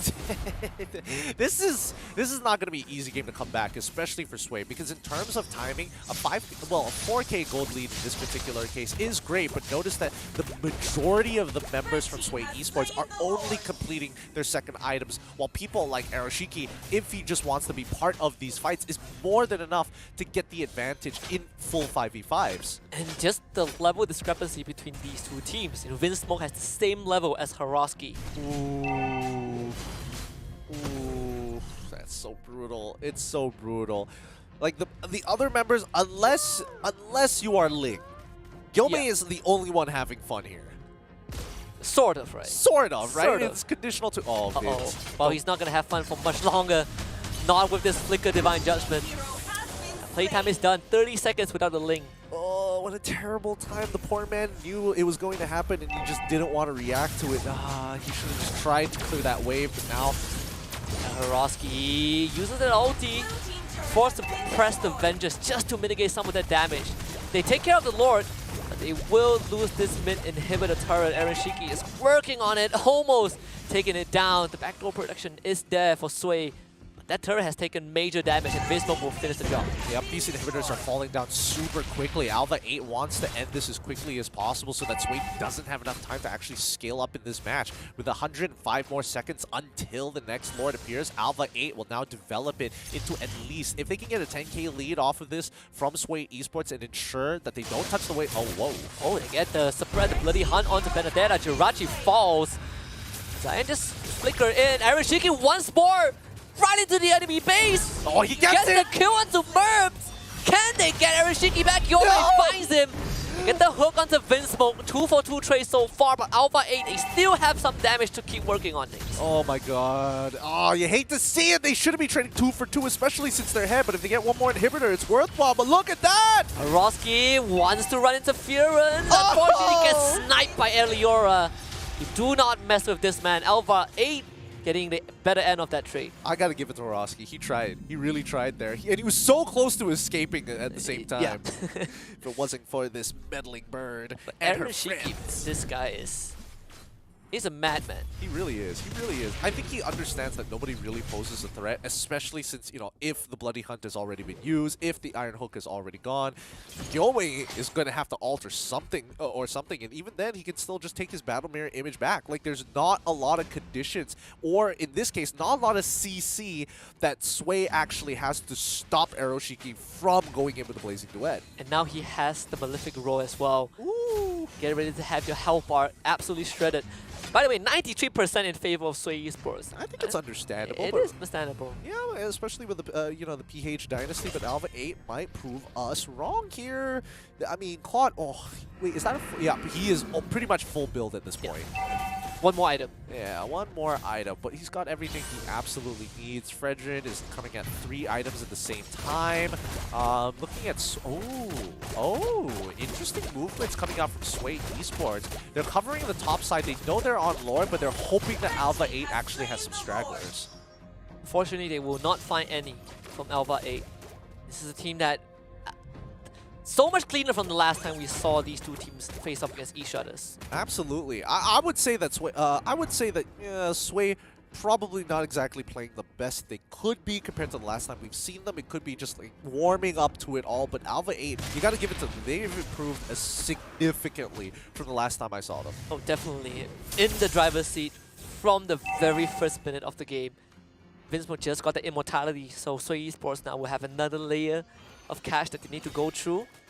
Just trying to gather info as much as possible, but ALVA 8 are setting up all the waves to crash. Yep. Sway Esports, if they can defend at least one of their inhibitors here, if they can minimize the damage that ALVA 8 push against them without losing their crystal, they can come back into this game. ALVA 8 just took care of the bottom inhibitor, and now Vinsmoke flicker in, gets the grab. That is the kidnap onto Merbs. Vinsmoke will be dived on. Hiroski also doing his best alongside Gyome. They actually were able to take out Aaron Shiki. Sway Esports mounting a commendable defense. The Iron Hook on Zion. Perfectly done by Break Even, and that is going to keep Sway Esports alive in the game. That's what you want to see. We see the aggression coming out from Vinsmoke of ALVA 8, and Sway Esports responds perfectly to it. Two very good Iron Hooks coming in from Break Even to turn that fight around, and two important kills to trade up against an opponent who already has a 5k gold lead. And this is the first time we really get to see how Sway Esports intended to play this composition, where you have both Hiroski and Gyome dive the backline, getting rid of the Claude, so at least you get to avenge that carry. And in the meantime, if ALVA 8 is the one diving, then Sway Esports can just let it happen. Yeah, and I mean, the way that they played this, unfortunately, was, especially for ALVA 8, the Feather Airstrike was so deep in that it gets cancelled. As soon as Hiroski threatens him with the Vengeance, like, they know that they can't kill him necessarily, but the follow-ups coming in from Sway Esports, the Iron Hook, the rest of the team members actually looking for an opportunity to zone away, knowing that Vinsmoke is basically out of these fights without the Divine Judgment. Well, Hiroski, as long as he steps on Elirora, that's an instant kill. Yes, it is. Overwhelming damage from this Joy. See, and force the flicker from Merbs. That is some resources expended from Sway. And less than 30 seconds until the next Lord. Oh, Merbs does get that win. Oh, okay. Finally. He has the win chant. He will survive the next Blazing Duet unless somebody forces it out of him. And the only person who could really do that is Jirachi. And I don't know. So far, Jirachi, he hasn't been fighting these big... Uh-oh. Bloody Han, Jirachi, that is the man. Dragged back by Break Even, who is so good on those hooks. But there it is. Aaron Shiki with the Blazing Duet onto Merbs. Merbs goes down despite having the win chant. A double kill going all the way of Vinsmoke. Sway Esports sent on the run. ALVA 8, they can't just go for the Lord, but they might just opt for the end, honestly. I think the end is worth it. They don't exactly have the best heroes for this high ground effects except for Barbie Chi. So if they kill Barbie Chi, it's over. ALVA 8 just gonna go straight for the crystal. Sway Esports, do you have enough to mount this defense? I don't think so. ALVA 8, first blood in this best of 3. An opening that I honestly did not expect from this team. Yep. A really good opening. They've improved a lot, and they continue to show. They've beaten Sway Esports one time. It ain't going to happen. It's not going to change the past. The history ain't going to change because the future is now. ALVA 8 0-1 against Sway Esports. One more to close out this series. Compared to last time these two teams faced off, ALVA 8 just had so much cleaner in how they won game number 1.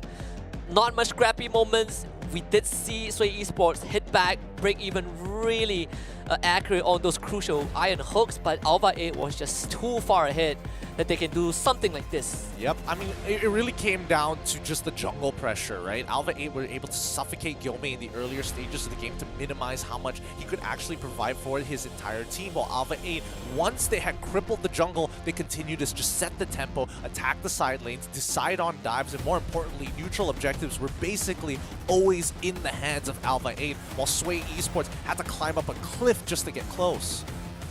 This is definitely not a fun game for Gyome's Ling. Always under level, just not able to secure objectives. We see that cascading effect really set up by ALVA 8, and I think a lot of props has to be given over to how Jirachi has been able to open up that space on the map. Yeah, not just Jirachi. I mean, like, even Vince Smoke, who's supposed to be known as the support player, picking up that Benedetta because he's mechanically talented, and honestly, didn't even really have to find too many solid engages, but made sure that he quickly followed up on people like Cyan and making sure that his sides are safe, or at the least his battle mirror image is an okay place to go back to.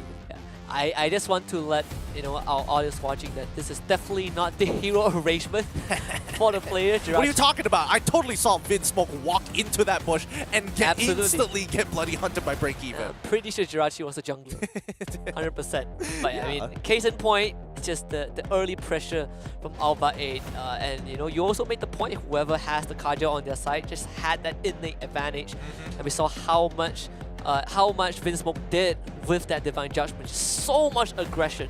That's the thing, especially with a composition that's designed around 2 carries, right? Especially if we're talking 3 tanks, 2 carries. If you look at Sway Esports, right, the way they actually want to play their composition is hard diving their opponents. They have so many ways to access the backline, but the front line in terms of peel is honestly only held by 2 people, Break Even and Barbichi. And if Barbichi isn't at the right place at the right time, especially if you're not preemptively using her ult, you just lose so much value because the counter engage is going to be so much harder for the side of ALVA 8, especially when you're on someone like Vince Smoke. That flicker into Divine Judgment makes it difficult for Barbichi to actually set up properly. And you look at Barbichi, he is 3-0, didn't die the entire game. So it's just the team couldn't really keep up, and I don't think it's the team's fault either, right? It's just how fast ALVA 8 has been able to pressure them from early until late game. Even with some of those speed bumps that AES ran into, so Esports were just too far behind to recover. Yeah. Merps had a rough time this game. Merps had such a rough time. That's 3 times. 3 times he got Blazing Duet by Blazing Duet. 100 to 0. Yeah, just 100 to 0. What's the poor guy gonna do? All he can do is literally like, I'm just gonna have to try and fight you. Oh, guess what? Wind chant. Oh, great. I can't even fight back. Yeah, he got his wind chant, and he still died through the wind chant. He died through the wind chant because he was caught out of position at the same time. Like, you got to give props where props is due. ALVA 8 were controlling. They understand how they want to play their particular team composition. And unfortunately, the draft was very unlikely that Sway was going to come out of this on top. So far, the 7% has been rewarded with the first game. But if there's anything that we've seen from these 2 teams, that they went the full distance last time. I swear they will have some time to recompose and think about game 2. This dive comp certainly didn't work. We saw how Joy was very confidently handled by AES. Very confidently handled, and I don't know, it's really tough. I think, Kaja needs to be a consideration for upcoming bans in the future if you want to make a dive comp of this sort, but you gotta give it to our match MVP, Vince Smoke, coming in from ALVA 8 with an 86.7% kill participation. What was his kill participation before? I think Break Even was like 95% when we saw him. Vince Smoke not as high, but considering how game 1 went, he didn't need to do too much. Everyone on the team was self-sufficient. You have Cyan on the Fredrin, who was also doing mad work. Jirachi was creating a lot of chaos on the side lanes. Overall, ALVA 8 just had a very, very smooth game. Yep, really smooth game. Good drafting overall. And I think, this could be a repeat of history here. If game 2 goes very similar to game number 1, I think, ALVA, this could be their moment. They could beat a Filipino team, go up, and take on the big boss. Oh yeah, Gamelab. I would say that Gamelab at this juncture is probably more, I would say, more prioritized than maybe Euphoria, MHRLK.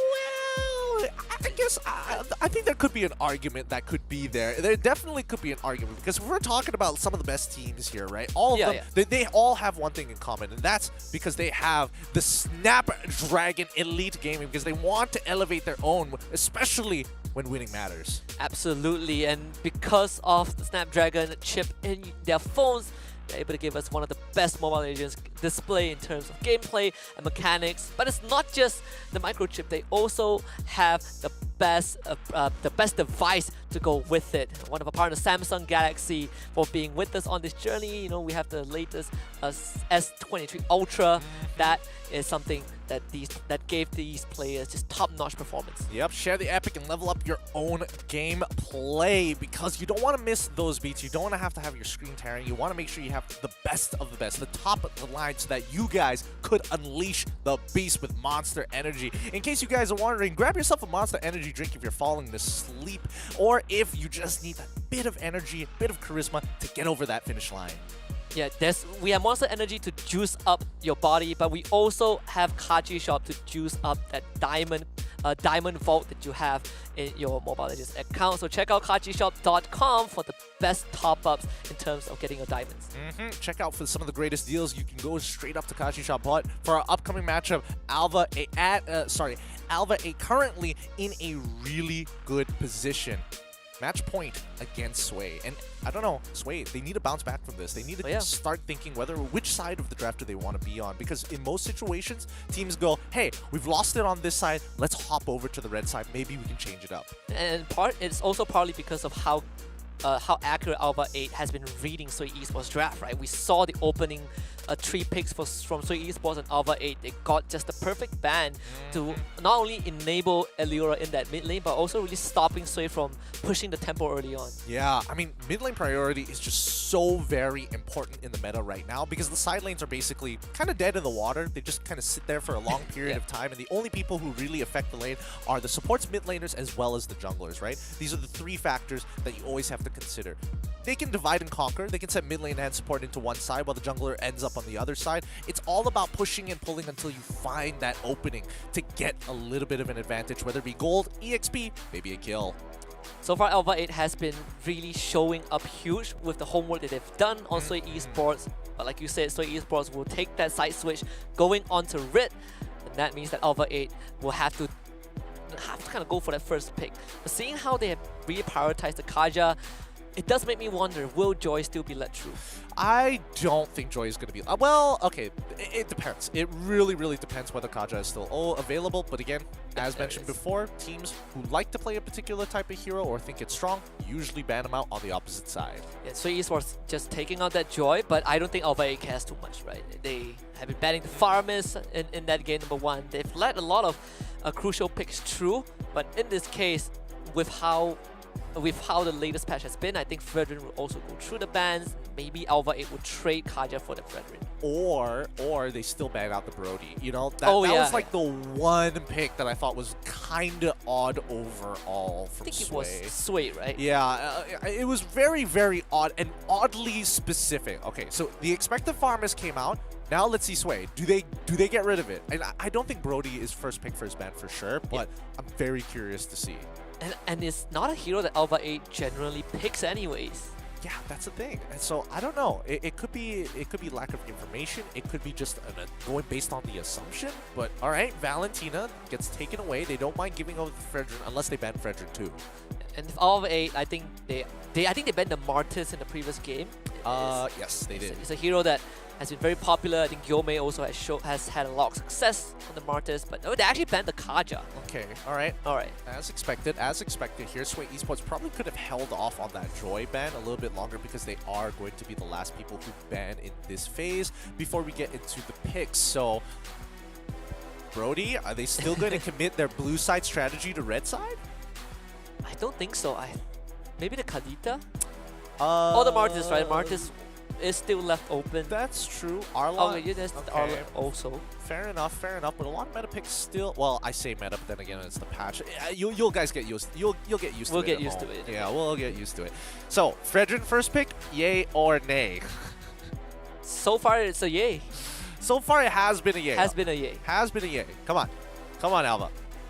They got 27 more seconds. They're probably discussing the rest of their draft strategy here. So let's assume that ALVA 8 decides to go for Fredrin. They go for Fredrin, Sway Esports. They're probably going to go what? Oh no, they switch it up with Glue. Finally, Glue shows up today. Yeah, I've been wondering where the Glue went, and there it is. Get the XP laner for Jirachi. One of the more flexible players in this tournament also, where we've seen him rotate around playing tank, XP laners into bruisers, fighters. like Benedetta, Sway Esports will be able to comfortably grab the Farsa and the Frederick. Oh, alright. So we see, okay, expected outcome for the side of Sway Esports. They wanted to get their mage, they got it. The question is ALVA 8. Now, this is where a lot of teams struggle, right? Blue side struggles after the opener they see from Sway Esports. Usually it's either like a support pick, and do they supplement it with EXP? Because usually it comes down to how do you stop the artillery mage. And in this case, ALVA 8 are saying, you know what? We are going to be focused very much around the gold lane. We're going to blind pick the gold lane. We know for a fact that Claude is able to get on top of someone like Farsa, and with fully stacked, maxed item, blazing duet, there's nothing much Farsa can do about it. And this Lolita pick was also great because in the previous game, ALVA 8 specifically banned out Lolita alongside the Grok. And with the Lolita picked up, you know, there's a way to have the bulwark to deal with someone like this, like the Merps carry, which in the previous game has really suffered a lot. Yeah, he suffered a lot, but at least this time they have a more consistent jungler in that Fredrin, and I think, you know, Carry is going to be good against the glue. Might struggle a little bit against the Lolita, especially with the shield, because then he might not be able to get the right targets. But let's see. Hayabusa gets banned out for the side of Sway Esports. They want to make sure that they can't access their backline, but they haven't really considered all the options. I mean, Ling, if they want to ban out Ling, I suppose that's okay, but we don't have to worry about things like Grok or Yuzong, for an example, because ALVA 8 have already locked in those positions. It's a Ling, I believe. I don't think Hanzo would be picked. Maybe the Lancelot and the Fanny, right? Fanny made it through the first ban phase. Yeah, that's a good point. We don't get to see Fanny at all. Okay, let's see if ALVA 8 decide to ban out the Kufra. If they do, then it's most likely going to be Fanny in the jungle. They've already banned out the Grok. That's one of the first few signs. Okay, Yiva's gone. Looking for the jungler and the mid laner for ALVA 8. Come on, think about it. They want to play. They want to play Fanny, don't you? Come on. Everybody wants to play Fanny here. It's very rare that we see Fanny make it through the entire ban phase. That's the thing. So yeah. I don't know whether it's like a risky move to do it here. Oh, Atlas gets banned out. All right, we'll see. We'll see what Sway Esports locks in. If they lock in a support, there's a good chance. There it is. Kufra, right? Kufra is the one that we're looking at. Yeah, Kufra is the big indicator here. I doubt Sway Esports would just pick Kufra just for the sake of it, just to deter their opponents. I don't think it's bad, but I do think that there are better picks out there as of right now. Probably want to look for the XP lane first. Yes, usually. But then again, I would say locking in your support is probably your safest bet as Sway, because you want to get a good matchup for your EXP regardless. So there we go. Oh yeah. We do see the mage. We do see the support come out for the side of Sway Esports. I do very much like the Kadita here, because at least with Petrify, you have a way to actually stop not the real world manipulation, but the blazing duet. And I think it's also a very good steal, because for ALVA 8 they can still go for they had an option to opt for Kadita mid. Yes. Now it feels like, you know, among all the mid lane pools, Xavier is probably the next one on the list, and Kadita has a way to stop it. Yeah, and I don't know. It's just a really rough matchup if Xavier gets locked in, no matter what. Yeah. I'm thinking if there's anything else on the table for them. No, there is. We're going down the list. Yeah, just going down the list, man. I was thinking Lilia, but then again, it's like Kadita absolutely dumpsters her anyways. And there we go, the Fanny coming out for the side of Sway Esports. XP late Fredrin. Yeah, and then people are just flexing. It's like, what is he gonna do? Kill you? Like, nah, we don't have kill threat. So now let's get Fanny, and now we have kill threat. Yeah, actually, there is no kill threat on Fredrin. You're right. Yep. Big changes, man. Big changes. I can't wait to see how this is gonna play out. Oh boy.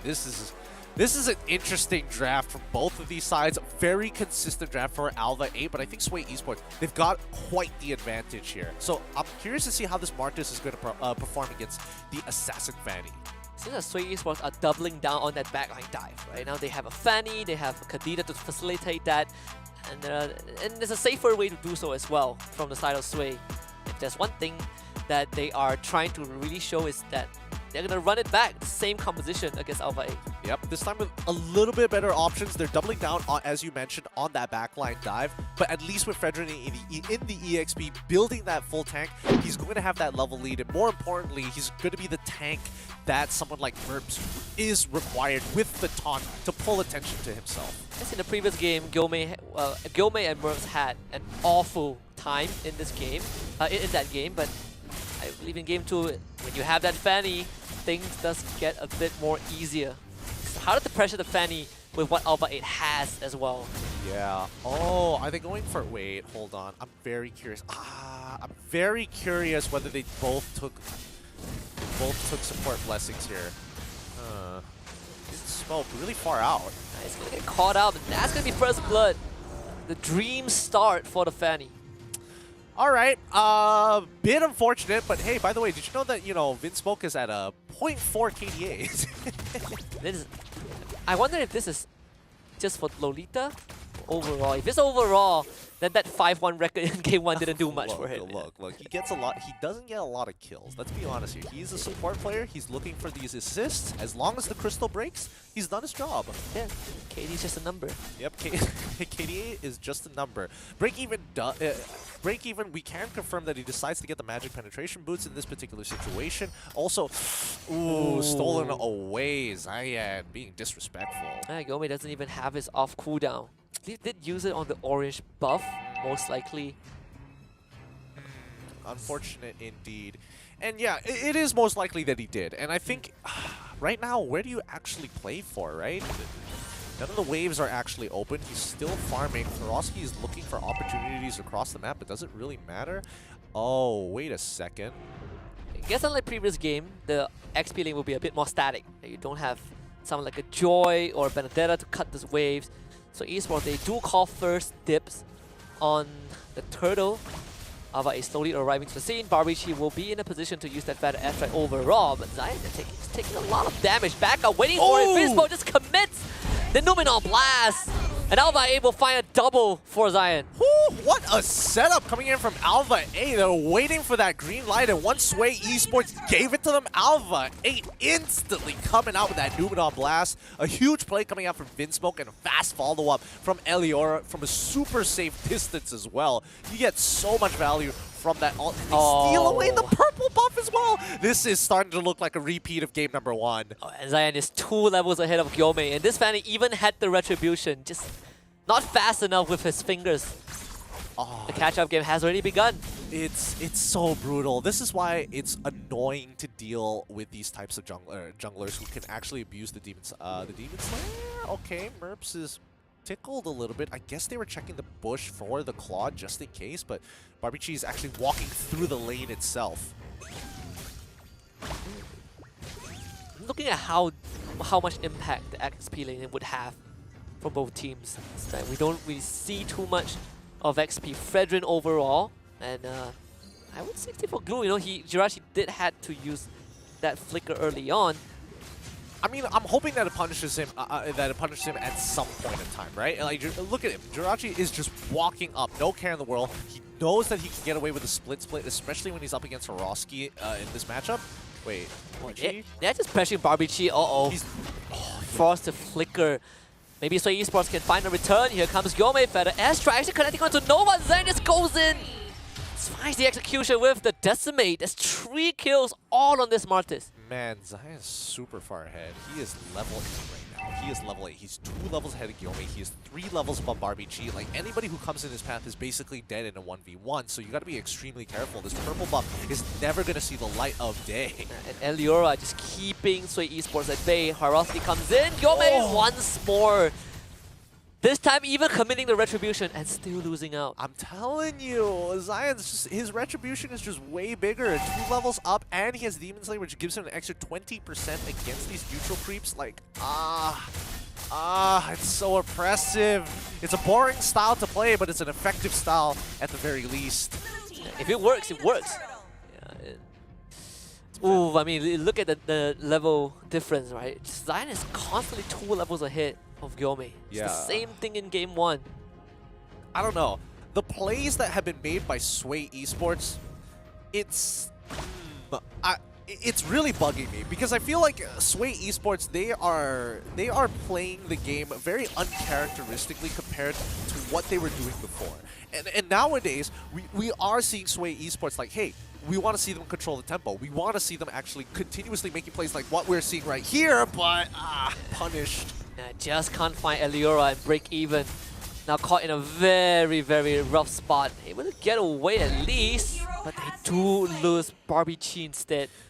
ALVA 8 just happily taking these trades. Yeah, Break Even actually manages to get out of that. I thought he should die there to Zion, but, well, some interesting angles with the way he hops over the wall with the motion on Gyome on the opposite side. Actually able to get a turn for himself. That's great. So now they've got a little bit of gold back on their side, but not enough to really change anything, as you can see, because Zion is just farming on their side of the map. I just realized that Merps went for the Purify instead of the Flicker.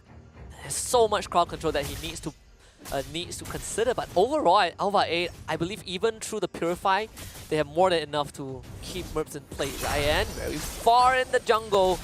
Again, this Feather Airstrike, 0 impact from Barbichi. The poor guy is 0-3 in terms of retributions. He's 0-3 so far. He's getting jungle diff really, really hard by Zion, and it's costing him his purple buff. It's not the end of the world, but it's so annoying as a Fanny. He's 3 levels down, and the gap just continues. He shows up bot, tries to get some XP, and is now pressured by Eliora.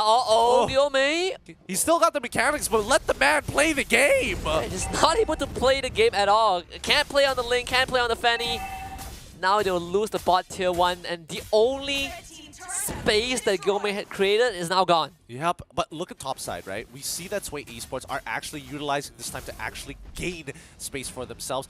Looking, I mean, a purple buff is available. Gyome, just go take it. Nobody's there. Oh, they tried for the dive? No? Okay, they're back off. They have the Kadita there. Oh, finding a good kill. Something for Sway Esports. Signs of life on that top side. Yeah, we couldn't broadcast that portion because it was just, it's too violent, man. You can't be getting away with murder like that. But Sway Esports, I think if they keep this up, if they keep pick going and playing for picks, they've got to start spreading out and pairing themselves together, right? We're looking for like 2v2s, 3v3s, nothing more than 4v4s. And 4v4s even, I think Sway Esports just need to disengage. Yeah, and I think that's also something that Break Even needs to continue to enable, right? Contrary to being on the Franco, you do have a lot more solo queue agency on this Kadita. Alright, round number 4 at this purple buff.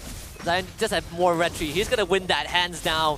Feather Airstrike again, just missing everything. Gyome, really careful, almost gets sniped by the Dawning Light. Break Even in the thick of things. Trying to go for Zion, ends up getting destroyed, but trace one back. Erishiki finding a second one while the members of Sway Esports dropping like flies. Vinsmoke flickers away. Jiraiya by his side. Gyome still gets the kill.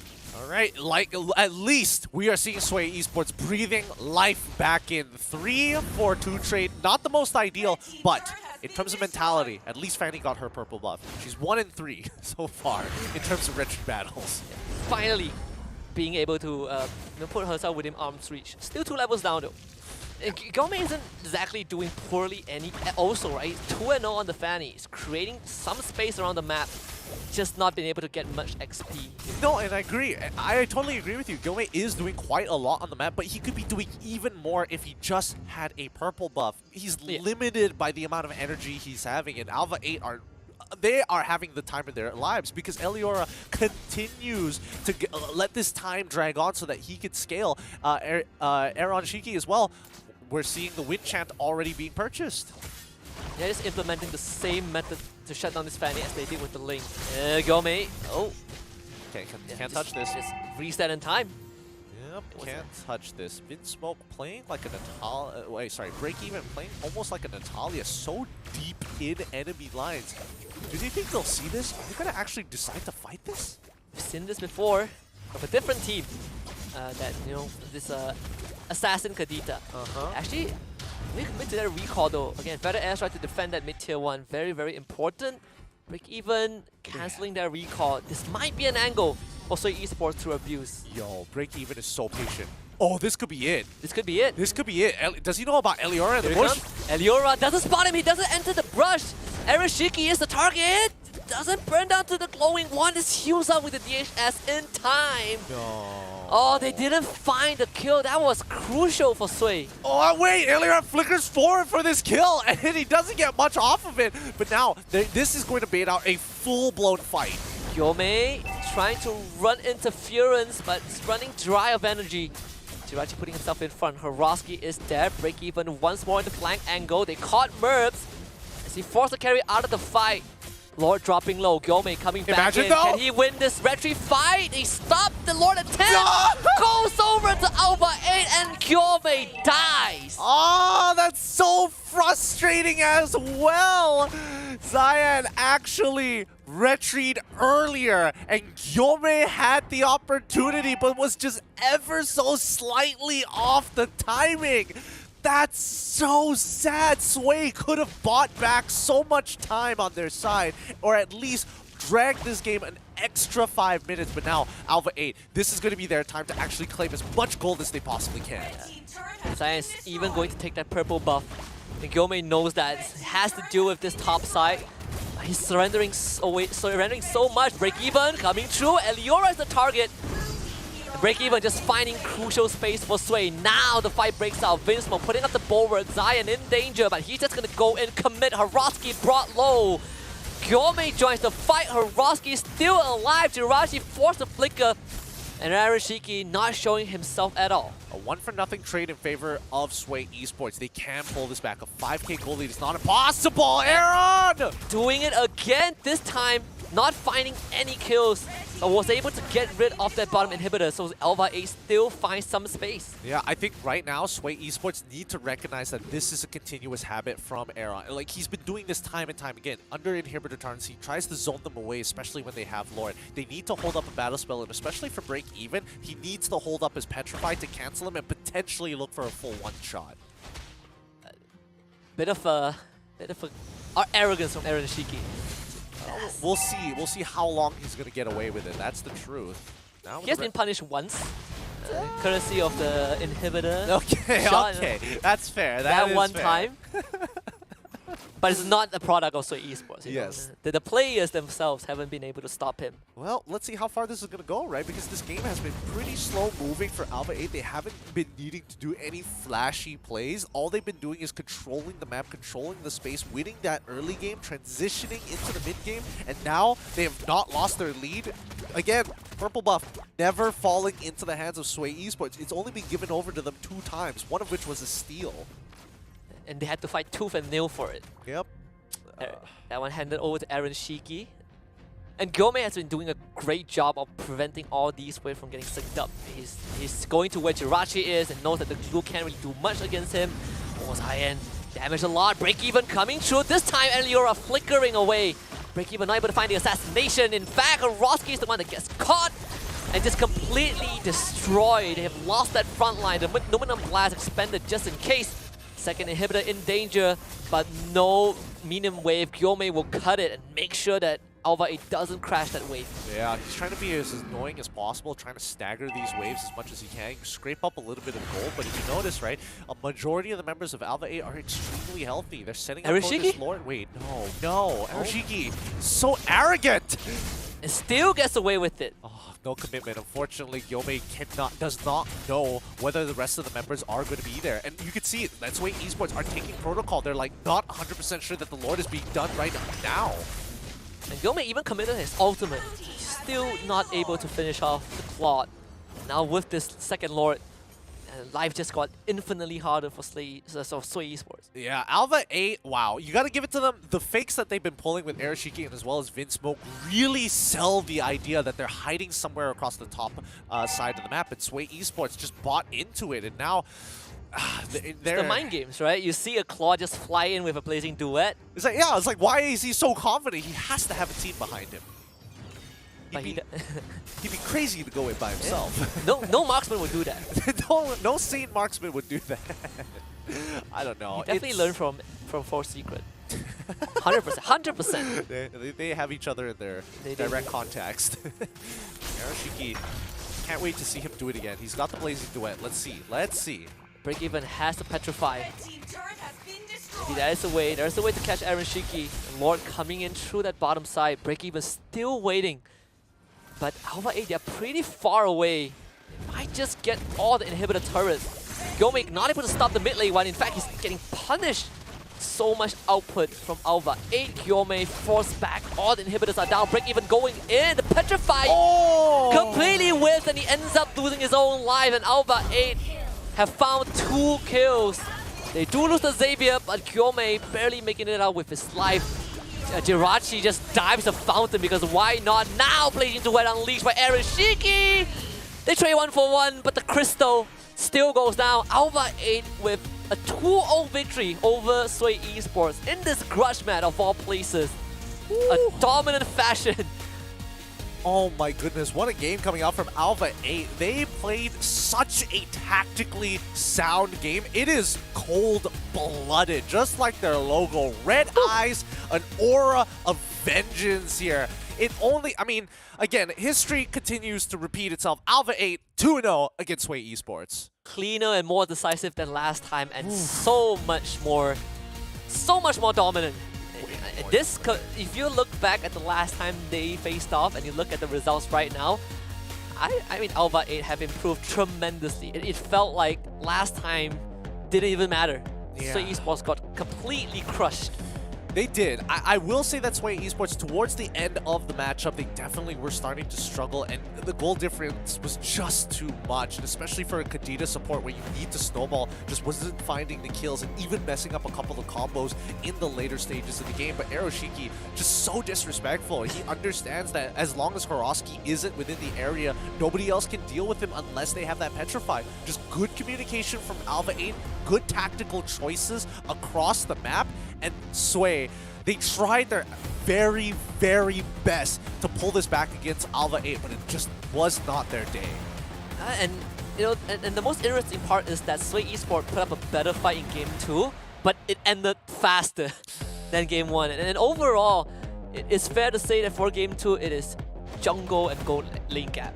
In ALVA 8, they were just styling on Sway Esports. Yeah, just losing a majority of those retributions, especially with the early game comp that we saw from ALVA 8. And I think the worst part about it all is that Sway Esports is playing a composition that's very dive heavy, very snowball oriented, because a lot of their heroes start falling off in the later stages of the game or take too long to scale. For example, Kadita as a support, without that snowball, you won't be able to start competing with people who start pick up Athena shields, for an example. Like Eliora, he's already got the Athena shield on his side. We're seeing Vinsmoke also has an Athena shield on his side as well. Sorry, it's supposed to be Jirachi, but you get what I mean. Yes. For some reason, ALVA 8 just gets juggled around. Look, Vinsmoke, he really wants to be an EXP laner, but no one gives him the opportunity, so he's just like, at least have my portrait as the EXP laner. Yeah, it's fine. What matters is that they won, right? Yeah. They can jumble up the heroes, but as long as they won. They're crushing it. They're crushing it. Look at it. Look at the difference. 10 purple buffs to 3. 10 purple buffs to 3. And one of those purple buffs were stolen for the side of Sway Esports, and the rest were either just given or not contested. Just such a hard game to play, especially when the early game doesn't go in your favor. So much more brutal than Game 1. At least in Game 1, Yomei can still access the ALVA 8 jungle for that purple buff, but in Game 2, it just could not even infiltrate the ALVA 8 side of the map. Honestly, I don't even think that Sway Esports have done it, except for break even, right? But even then, he's trying to be so patient and wait for those openings, but he just couldn't find any. I felt like Sway Esports, to a certain degree, might have started outplaying themselves, right? ALVA 8, especially with some high-level IQ plays, especially with the fakes that they were pulling off. Oh, yes. And it wasn't just the ones that we noticed. There was also moments where it was just cross-map, right? Cross-map potential fakes with just raw confidence. You walk in without, and knowing that your whole team has not given any information to your opponents. Man, as a laner, that would freak me out, because why is this person so confident if not for his team being nearby? Yeah, why is this Claude showing up under our inhibitor with an ultimate? I don't know. Why is no one pushing with the Lord in the bottom lane? I don't know either. You know, Break even waited a full minute, and all he saw was the Lord. Right? It's just well played to ALVA 8. They played a solid game here. Great choices overall. Their drafts are looking better. They've improved so much from the last time we've seen them, and they continue to get better. Aeroshiki, well done to you, but Cyan coming out as the MVP of the series, and I think well deserved. He knows how to punish purple buff using junglers. And this is where we find out that 0.4 KD is just on Lolita. Yep, it's just on Lolita. He has a 10.5 KD overall, well, in this series with this 2-0, but also a very reliable frontline for the team. And at the end of the day, it's just, we came into this series with ALVA 8 as sort of the underdog, you know, with Sway Esports as the favorite to win 2-0, but ALVA 8 completely flipped the script. They did. Great preparation overall, good team play, great decision making. They've definitely, like, if you watch their previous matchup against Sway Esports compared to now, you can definitely see big changes, right? You would have expected Sway to obviously win because they lost to one bad tactical decision, but ALVA making compounding good choices really snowballed out of control. We came into this with the last series as a reference, scrappy fights, long games, Lord coin flips. None of that happened in the series. The most that we saw was a coin flip on the purple buff, and even then it was still in their favor. That's how brutal it was. It was a purple buff coin flip. Oh, man. But with that being said, that means that we only have one final matchup of today, and that's going to be A8 up against Tupai. And man, I said Tupai really weird there. I'm just going to call myself out on that one. But I will say that one of these teams will be going home. It's going to be a do or die battle in the lower bracket best of 3. A8 have warmed up, even though it was kind of a cold-blooded beatdown early on. But for Tupai Esports, at least they get to see what A8 is capable of. It can bring to the table. So both teams, having an advantage in their own sense. But in this case, I would say that A8 definitely felt more of a favor as compared to Tupai. I know. Unfortunately, that just is going to be the case. And not to mention that A8, they probably had a wake-up call after the cold-blooded beatdown just now. I feel like any team that goes up against Gamelab and gets crushed didn't get to warm up too much, right? It's brutal, of course. It is brutal. But with that being said, the lower brackets will have to wait in a little bit. Hopefully, you stick around after these short breaks. Make sure, keep your eyes open. One of these teams are going home. We'll see you then. The Snapdragon Pro Series powered by Samsung Galaxy is brought to you by Snapdragon Elite Gaming, Samsung Galaxy S23 Ultra, Monster Energy, and Kachi Shop.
up your gear, I ain't got no room on stage for no amateur pop star. Me and my clique don't fear, trashing hotels like some animal rock stars. You opened up with a bang up job, but it's time for a real deal headline. Line so big that I can't find the end, I'm gonna kill this airtime. Don't get too comfy, you make the scene now, they gon' love me. I got the keys now, get your own seat. You must be senile if you think you tag along. I'm sorry, my friend, you pegged me wrong. You must be lost, man, your time is gone. If you think I give you the blueprint, you better be stupid or else you're deadly wrong. So long I've waited to take the night. Got no more patience, I think it's time. The man of the year, so you're right. I waited all my life and now it's showtime.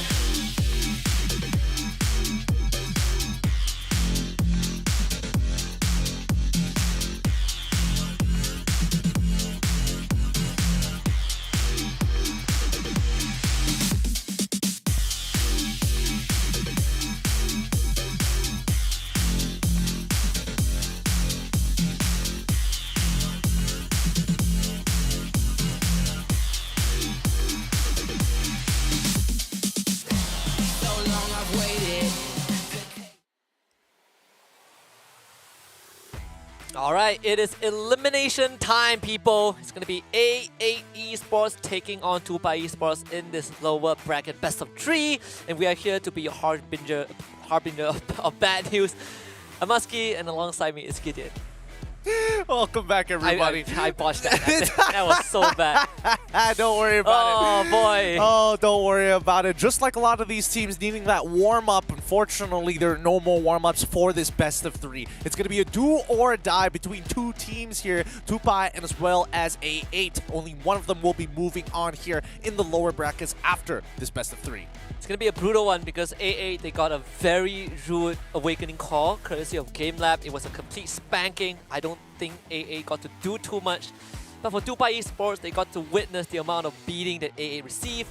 Maybe that's going to help them prepare better for the series. Hopefully so, because A8, they are definitely, if they weren't awake previously, they have to be awake now. And I think for Tupai, unfortunately for them, man, I keep saying Tupai really, really weird. Don't worry about that. I'll eventually correct it. Don't worry, chat. I'll get to that. But for the most part of them, they have been considered the weaker team amongst the rest of the series. People here in the Snapdragon series. And it's becoming a struggle and more evident that the skill level is just so different. Whether it be coming down to the macro level, or even the micro level, you will see those differences. You could make the most correct decision of your life, but if you can't execute and vice versa, it never goes well. And I think to a certain extent, when you look at the lower bracket run that they had, the teams that they fought weren't as threatening as A8 Esports, right? They had to play, they eliminated Miracle Gaming, but if you look at the grand scheme of things, it's safe to say that A8 is still the stronger team. Yeah, it's going to be really, really tough here. But let's have a look at a recap just in case you guys aren't caught up to speed with what is happening with the Snapdragon Pro Series here. Because when we're looking at this match, the team losing in match number 1 will fight against Tupai Esports. In this case, it's going to be A8. And this is going to be very, very important for Tupai Esports because they are the only Malaysian representatives left in this tournament, facing elimination and up against a team that has been performing incredibly well so far until they met Gamelab. And again, when you look at your screens, you look at the series that Tupai Esports had to play is against Miracle Gaming. And the harsh reality is Miracle Gaming, when you compare them to A8, to what Tupai Esports have to play against later on, A8 is just another cut above. Yeah, so that's why we're going to be having to look at the two players who are going to try and make a difference in this matchup. In this case, it's going to be Dodol as well, Dodol Alfonso from Tupai Esports, right? He has been consistent, and that's what we need in a mid laner. Now, the big issue is how are they going to start pairing it with the supports, with the EXP laners, to make sure that Tupai Esports are moving in tandem with each other, very coherent style, because if we're talking about A8, the way that they move across the map, again, they'll just out-mechanic you, win that 1v1, and eventually just snowball off that lead. And Tupai Esports, even though we say that they got to see a bit of what A8 is all about because of how fast A8 was beaten now, there are still a lot of info that was left as a question mark if you are on the side of Tupai Esports. And of course, we get to see this highlight moment where Lixern got that Savage. At the end of the day, we're looking at that at that mid lane matchup again, and this time is Dodo Alfonso against Richie, who has been consistent as a mid laner. Yeah, he's been trying his absolute best, but there are times where he does utilize his ult, especially with Feather Airstrike, in a bit of an awkward position, sometimes a little too far up, sometimes a little too far back. He hasn't hit that sweet spot just yet. That's why I think A8 Esports haven't fully woken up, especially in their game against Gamelab. But now, again, it is the final moment here. Losers get eliminated, and they can't afford that loss. And they have had some time to look back at the previous series, figure out what went wrong, make some adjustments, and they definitely have a lot of intel on Tupai Esports as a whole. And hopefully that is going to help them prepare better for this elimination series, because if they can knock out the last representative of Malaysia, it's going to be a confidence boost for them moving through the entire lower bracket. Definitely, and I think, you know, the lower brackets are only going to get tougher from here on out after this round, because again, a lot of the upper bracket, usually it has to be decided by whoever loses from the upper bracket to at least move on. So it's not the most comfortable position in the world, but I don't think it isn't a spot that they're unfamiliar with. If you look at the team that got knocked down, aside from A8, we also have Sway Esports, who dropped 0-2 to ALVA 8 in that upper bracket, which was not really within our prediction, but that just makes the lower bracket so much more interesting. Yep, exactly. Again, for all we know, Sway might just win it all the way through the lower bracket. There is a chance. Same goes for Tupai. But with that being said, just in case that you guys don't know what's going on, A8 Esports is going to be playing with Fondir, Ozil, Richie, Arfi, and as well as Kesu. And forget about what happened in an upper bracket. It felt like A8 Esports were not able to play the game to their will. In this case, they will have a second chance to go up against Tupai Esports. If there's anything we've seen from A8 back in the earlier stage of the challenge group stage, is that they can play those long drawn out games. And if they get to that point, that's where A8 Esports would really show up. Again, with solid foundation, really good protocols for every situation, A8 Esports just needs to maintain the tempo if they want to have any sort of advantage over Tupai Esports. It's very clear that their biggest weakness points is when they don't have that level of control or can't keep up with the tempo of their opponents. It can be extremely devastating. And I want to add on to that point, right? Because I feel like it is something that Tupai Esports can take advantage of. Just as a region, Malaysia, a bit more scrappy, a bit more aggressive, love to fight, chaotic, a lot more chaotic. So when we look at Tupai Esports and, you know, the entire roster where we have, let's see, Laser, Dodo, Real Mitsuno, and Jeff Hardy. You take that chaos, you throw it in the face of A8, you mess up that tempo. Maybe that is the remedy that Tupai Esports can use to overcome the enemies. Possibly, but I don't know. Oh, with the first day of Puasa happening tomorrow, the first day of fasting for those who don't know, Tupai Esports, if they're going to give everything, now is a really good time before they don't have the energy for it tomorrow.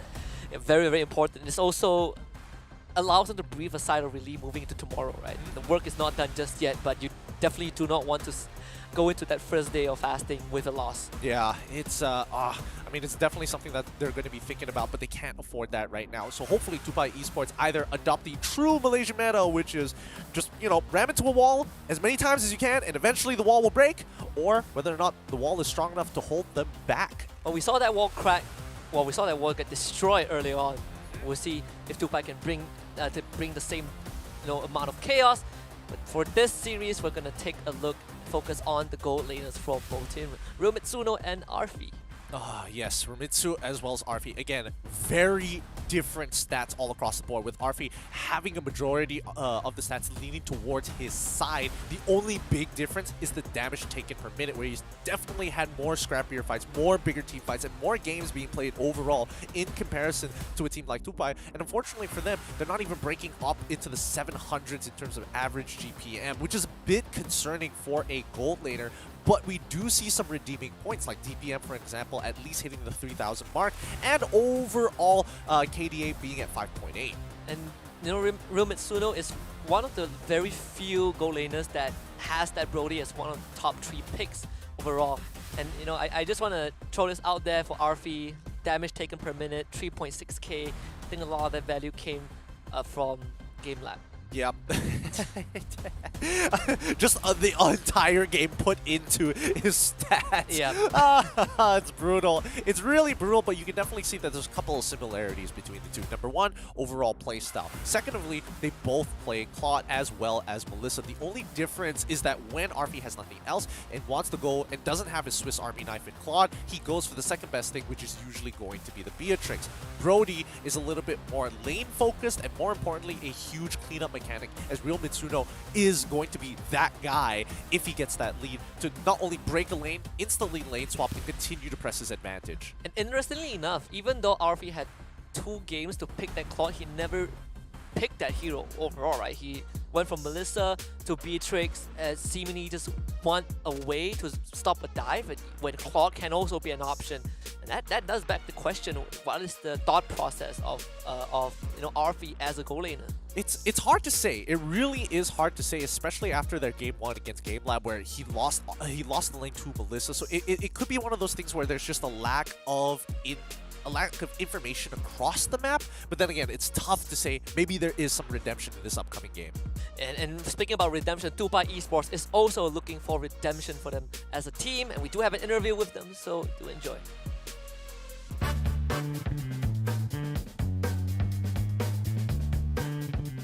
Hello, my name is Dodo Alfonso. I'm from Tupai Sport. I play mid lane for Tupai Sport. Malaysia boleh. Kalau boleh, kita orang nak jumpa dengan tim Tiger Wong lagi sekali. Sebab hari tu kita punya drafting agak tidak memberasakan. So, kita akan nak jumpa dengan Tiger Wong kembali. Untuk tim Tupai Sport, kita orang percaya antara satu sama lain. So, kita orang punya chemistry pun dah semakin lama makin improve. So akan datang kita akan buat terbaik lah. Kunci kejayaan kami untuk memenangi game berdepan dengan American Gaming hari tu adalah communication. Kita orang punya communication kita orang improve gila waktu tu dengan game plan kita orang. Draft kita orang semua terbaik waktu tu. Untuk game akan datang, kita orang punya confidence nak menang tu memang tinggi sebab kita orang kan baru lepas menang lawan American Gaming waktu tu. So kita orang punya motivasi kita orang sekarang dalam keadaan terbaik lah untuk menangi game akan datang. That is exactly what you need as a team coming into an elimination series. Just raw confidence and having the faith that you will win against a team that just got brutally beaten. Yep, especially with a lot of trust and chemistry. Apparently some good communication amongst their sides. Hopefully that's going to be enough to carry that Malaysian flag over the finish line. But I don't know, A8's still looking like tough competitors overall. It's going to be hard to deviate from my predictions here. So, well, we'll see. We'll see whether or not Tupai is able to actually clutch up. One of the good points Dodo brought up is how they were just so much more prepared in terms of drafting, and drafting was a big part of how AA got crushed in that earlier series.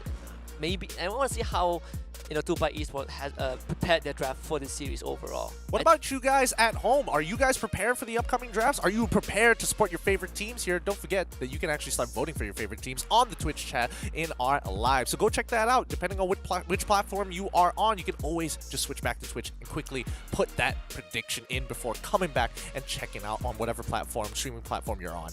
Yeah, if you're unsure of what team you want to vote for, well, don't worry. We also have our own prediction, and judging by last series, you don't have to necessarily trust our prediction. Nope, not at all. But we think that A8 is going to win this 2-0. Yeah, I think it's really difficult to say because Tupai, the overall performances haven't been as pleasing as we would like to see it throughout their journey throughout challengers and their journey to get to this point, especially in the lower brackets. It's unideal, right? And I think A8 has shown more, historically, have shown more, what's the word for it? More, I wouldn't say dominance per se. Consistency, yeah, that's the word. And you look at the games that Tupai Esports has played. We throw back, I believe they played Tiger Wong and they got crushed, and then they barely beat Miracle Gaming. But Miracle Gaming isn't a true indicator of strength of Tupai Esports as a team. But the one thing that I'm sure is a good indicator of strength and power is one of our sponsors, Samsung Galaxy, having the latest product, the S23 Ultra. And with Ultra in the name, you know that it's going to be good. Good power, good performance when it comes to gaming, when it comes to taking photos, when it comes to being the most efficient phone. This is the product you want to go for. Don't forget, share that epic, level up with everybody else as well. Now, I'm excited for these games to actually start here for this upcoming draft because, again, I don't know whether A8 is going to adjust based on what they want to do or whether Tupai actually has a really good draft prepared specifically for this matchup. And that is going to be the key point going into game number 1. But these teams will have a little bit more time to prepare for this inevitable elimination series where we go for a short break and we will come back to kickstart this best of 3.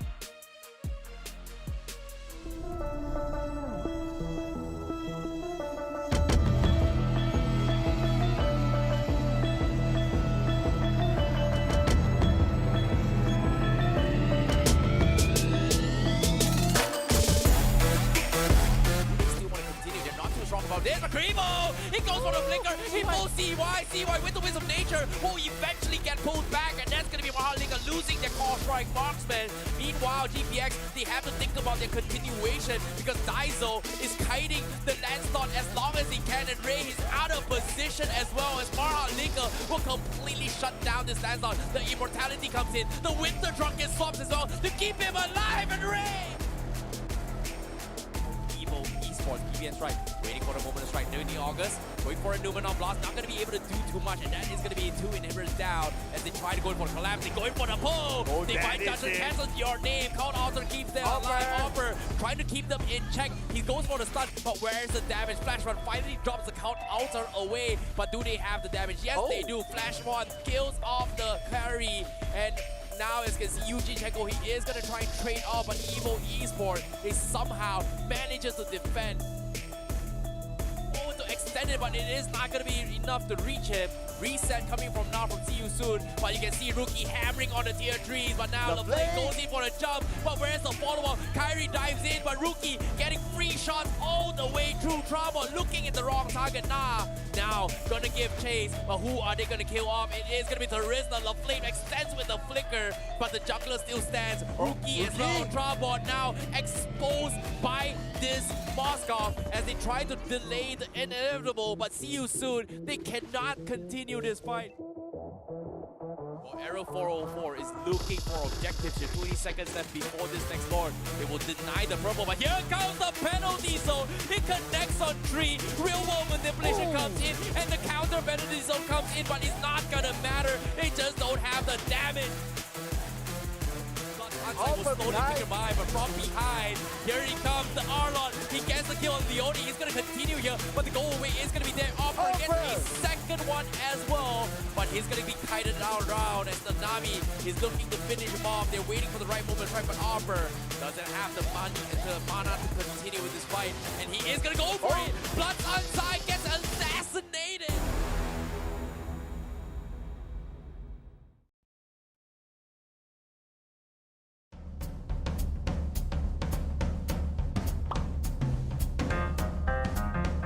Chocolate flavor too. Both, because they are both poop. Poop flavor chocolate. At least it's still a chocolate. I'm gonna choose the chocolate flavor proof, the second one. Poop flavored chocolate. At least it's still a chocolate. I don't know how that works. Look, we're not talking about the hypotheticals here. We're looking at the facts. At the end of the day, they're both still poop. But Tupai Esports up against A8 Esports in the lower bracket, round 2, match number 4. This best of 3 is going to determine which team is going to be moving forward and the other being eliminated. And the final goal is to make it to next week, where it will be the challenge finals, but only 4 teams can secure that slot. For these guys in the lower bracket, the journey has just begun. It's going to be a really tough journey as well as we see the tournament continue to move on within this week. It's going to limit the number of slots and shorten the odds of some of these teams, but hopefully they continue to improve. And so far, based on what we've been seeing from either side, whether it be A8 or whether it be Tupai, whether it be Tiger Wong, it depends on which of these teams. They continuously get better, all thanks to the Snapdragon Pro Series. Yeah, so they have had ample time to really brush up the draft, and obviously today's latest patch being the X Factor, but overall, Tupai Esports and A8, both of them were teams that qualified from the region qualifiers, so there's so much more time for them to do preparations and kind of do theorize how to approach this game. But I think that for Tupai Esports, there's a good chance that they have already prepared for A8, knowing that A8 had to go up against Gamelab early on.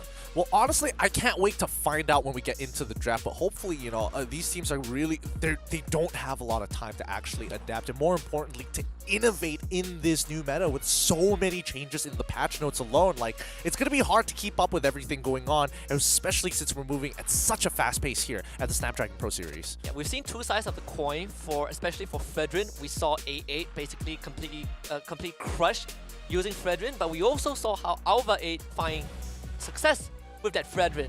I think it will still end up being a very important pick, at least for today and tomorrow. Tupai Esports this time on that blue side, getting that first pick. Alright, so first pick is already going to be a slight advantage for blue side, but I think more importantly is how you set it up. In terms of what the meta is right now, it's very, very flexible. It usually starts with 1 or 2 openers. However, it depends on the flavor of the day. Some teams feel like, you know, Kaja should be the way to go. Other teams prefer letting the joy through and going for that first pick, but at the end of the day, some meta picks are just better than others. Esports, they have been banning out, I believe, the joy. They've been banning the Kadita, which has been a big focus. Well, actually, Kadita was banned once by A8 and I believe once by Gamelab. Tupai Esports will take the liberty of taking out the Kaja. Alright. So now that Kaja has gone to Tupai Esports, don't have to worry about it too much. I'm curious to see whether they still are going to prioritize the Fredrin. Then again, Tupai Esports, we have seen them actually played it a couple of times. More importantly, their assassins have also come to light as well. So AA Esports probably have their numbers down in the stats. Fanny gets banned out. Okay, let's see Tupai. Where are they leading towards to? Maybe we can get some kind of idea of what kind of draft they want. Especially having that first pick, you have a lot more freedom in terms of banning, right? Because you always get that priority overall. I think the burden now lies with AA Esports. I personally believe that Fredrin will still end up going through. It's more of whether Tupai Esports wants to go for that first pick. For sure. Usually when we see people draft, I would expect the first 2 bans to be very meta picks. The third ban is where it gets a little bit interesting, right? Where we see a little bit of nuance in these teams wanting to have a slight advantage for maybe a team fight composition, a slight advantage, and maybe a particular interaction for one of the lanes. And that's what I'm trying to get from Tupai Esports here. Now that their timer is already done, we should technically be seeing a ban coming up real soon here, but A8 Esports, they haven't really shown their cards yet either. Farmis has been a big focus for a lot of these teams. Huge, in fact, yeah. Either picked or banned, and most of the time it's banned on that red side. So I think Tupai Esports mostly will be focusing on, I think, someone like a Glue. We've seen the Kadita getting banned in that first phase. Rarely we see like assassins, I think. I don't know, man. I'm personally to get the Glue ban. Yeah, I think Glue is way too safe. I feel like he's way too safe, and yes, he does provide a good amount of zoning, but I think at the end of the day, it's all about, like, it's about priority, right? A lot of these games so far here in the Snapdragon series, we've caught up a little bit. ARLOT gets banned out for the side of Tupai Esports, so again, they want to make sure that the EXP, or is it really enabled here for the side of AA Esports, especially for someone like Fondir, who's had incredible performances on the ARLOT. So Valentina gets banned by A8, which means that Farmis also gets let through, but I feel like Farmis as a first... Well, on blue side, Farmis is probably the pick that you go for lesser. Okay. Probably. I feel like here's where you pick up Fredrin, because Fredrin, right? Or like your jungler. Okay, Martis, that's totally fine with me. So now AA and Esports, if they decide to be like, okay, we could technically let Farmis through, whoever gets Farmis, the opposing side would get an artillery mage almost straight away. Because Valentina is gone, so it's not like you can mirror your opponent anymore. Yeah, it's that makes the Farsa so much more desirable for AA, right?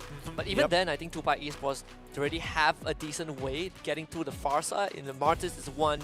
We've seen examples how Grot was picked up, Link to dive the backline. So far, today at least, Farsa has been really suffering in that win rate. That's the thing. Most people think that Farsa is like, wow, so much damage, a lot of inbuilt damage, therefore I scale faster, therefore I'm going to be the big boy. You're not that guy, especially when you start thinking about the relationships between the EXP and as well as, you know, the Roam support. That's where it gets a little bit difficult. And now we're seeing AA Esports. I'm expecting this Cho to go into the EXP lane. They've done this before. it's stressing me out, but I like the double flex pick coming out from AA Esports. I definitely do prefer the Fredrin. I'm with you. I prefer the Fredrin in the jungle. We saw how Ozu played that Cho jungle, but without that flicker, it just makes life so much tougher for AA. It takes away that agency that you are looking for, right? And that means that Farmers goes over to Tupai Esports. Now they have a front line that can really run into AA. Well, let's see. Tupai Esports might shake things up. If they lock in an artillery mage on top of the Farmers, it forces AA to be like, I guess I have to show my mage. I guess I have to show something, because I don't think they're going to show who their EXP laner is or support just yet. But instead, Tupai Esports take a different angle here, which I kind of like, where they lean more towards glue because they know they can naturally get an advantage. And that kind of tells us what Tupai Esports wants to accomplish, right? Already have a very robust front line that wants to get in the face of AA Esports. And even for Tupai Esports themselves, throughout the entirety of the league, they have been just running team fight comps. They like to get down and dirty. And it's something that AA Esports are glad to receive with their opening picks. Yeah, and I think, Alright, the fact that Tupai Esports specifically went for the glue here, they've shown their EXP. The only things that they haven't really shown is who's their roamer and who's their gold laner. Wild guess, but Tupai Esports is probably leaning more towards what exactly, what's a good matchup for real Mitsuno. And I think, they could ban out the Swiss Army knives on purpose to force them into a good matchup. Like, force A8 to be early locking in Brody, early locking in these lane bullies. Melissa probably coming in from RV. Is there still a chance that this Faramis goes into the roam? There is still a possibility, but it really depends on what these upcoming bans from A8 Esports is going to be, right? Is it going to be more teamfight oriented? Is it going to be how impactful is... Yeah, there we go. Gold lane bans. All right. A8 as well as, I'm assuming Tupai Esports are kind of on the same page. And AA gets to call first dib on that second pick phase also. So if they want to show the goal laner afterwards, I think they are completely fine with doing so. You're taking away all these pick options. We have Melissa, Brody, Carry left in the pool. And I think Brody is probably going to be the X factor. Because Tupai Esports, they do play the Brody. Probably, it probably will be, but again, just quite a tanky front line. For the side of A8 Esports here, and I think Tupai have recognized that. The question is, how do they disengage from the composition of A8 Esports? I feel like if they lose out on Lolita, it could be a pretty tough game. I think so too. I'm looking at the Kadita still being an option for both teams. Melissa getting banned out by Tupai Esports, so we're going down that gold laner list. Now the question is, does A8 double down on their plan? They're like, okay, let's just get rid of another marksman, right? Who else could we really get rid of? We could probably get rid of the carry early on because our tank up is going to be pretty tanky overall. And hopefully they don't fall into the trap of, hey, let's lock in the carry. I see the glue. We could probably get rid of it. I see the Martis. We could probably also get rid of it because then it's going to be an almost guaranteed losing matchup. But I want to see A8 Esports ban out the Brody right here. Take away what the Tupai Esports are comfortable with, I guess. But does the Brody bring enough for Tupai in the early game?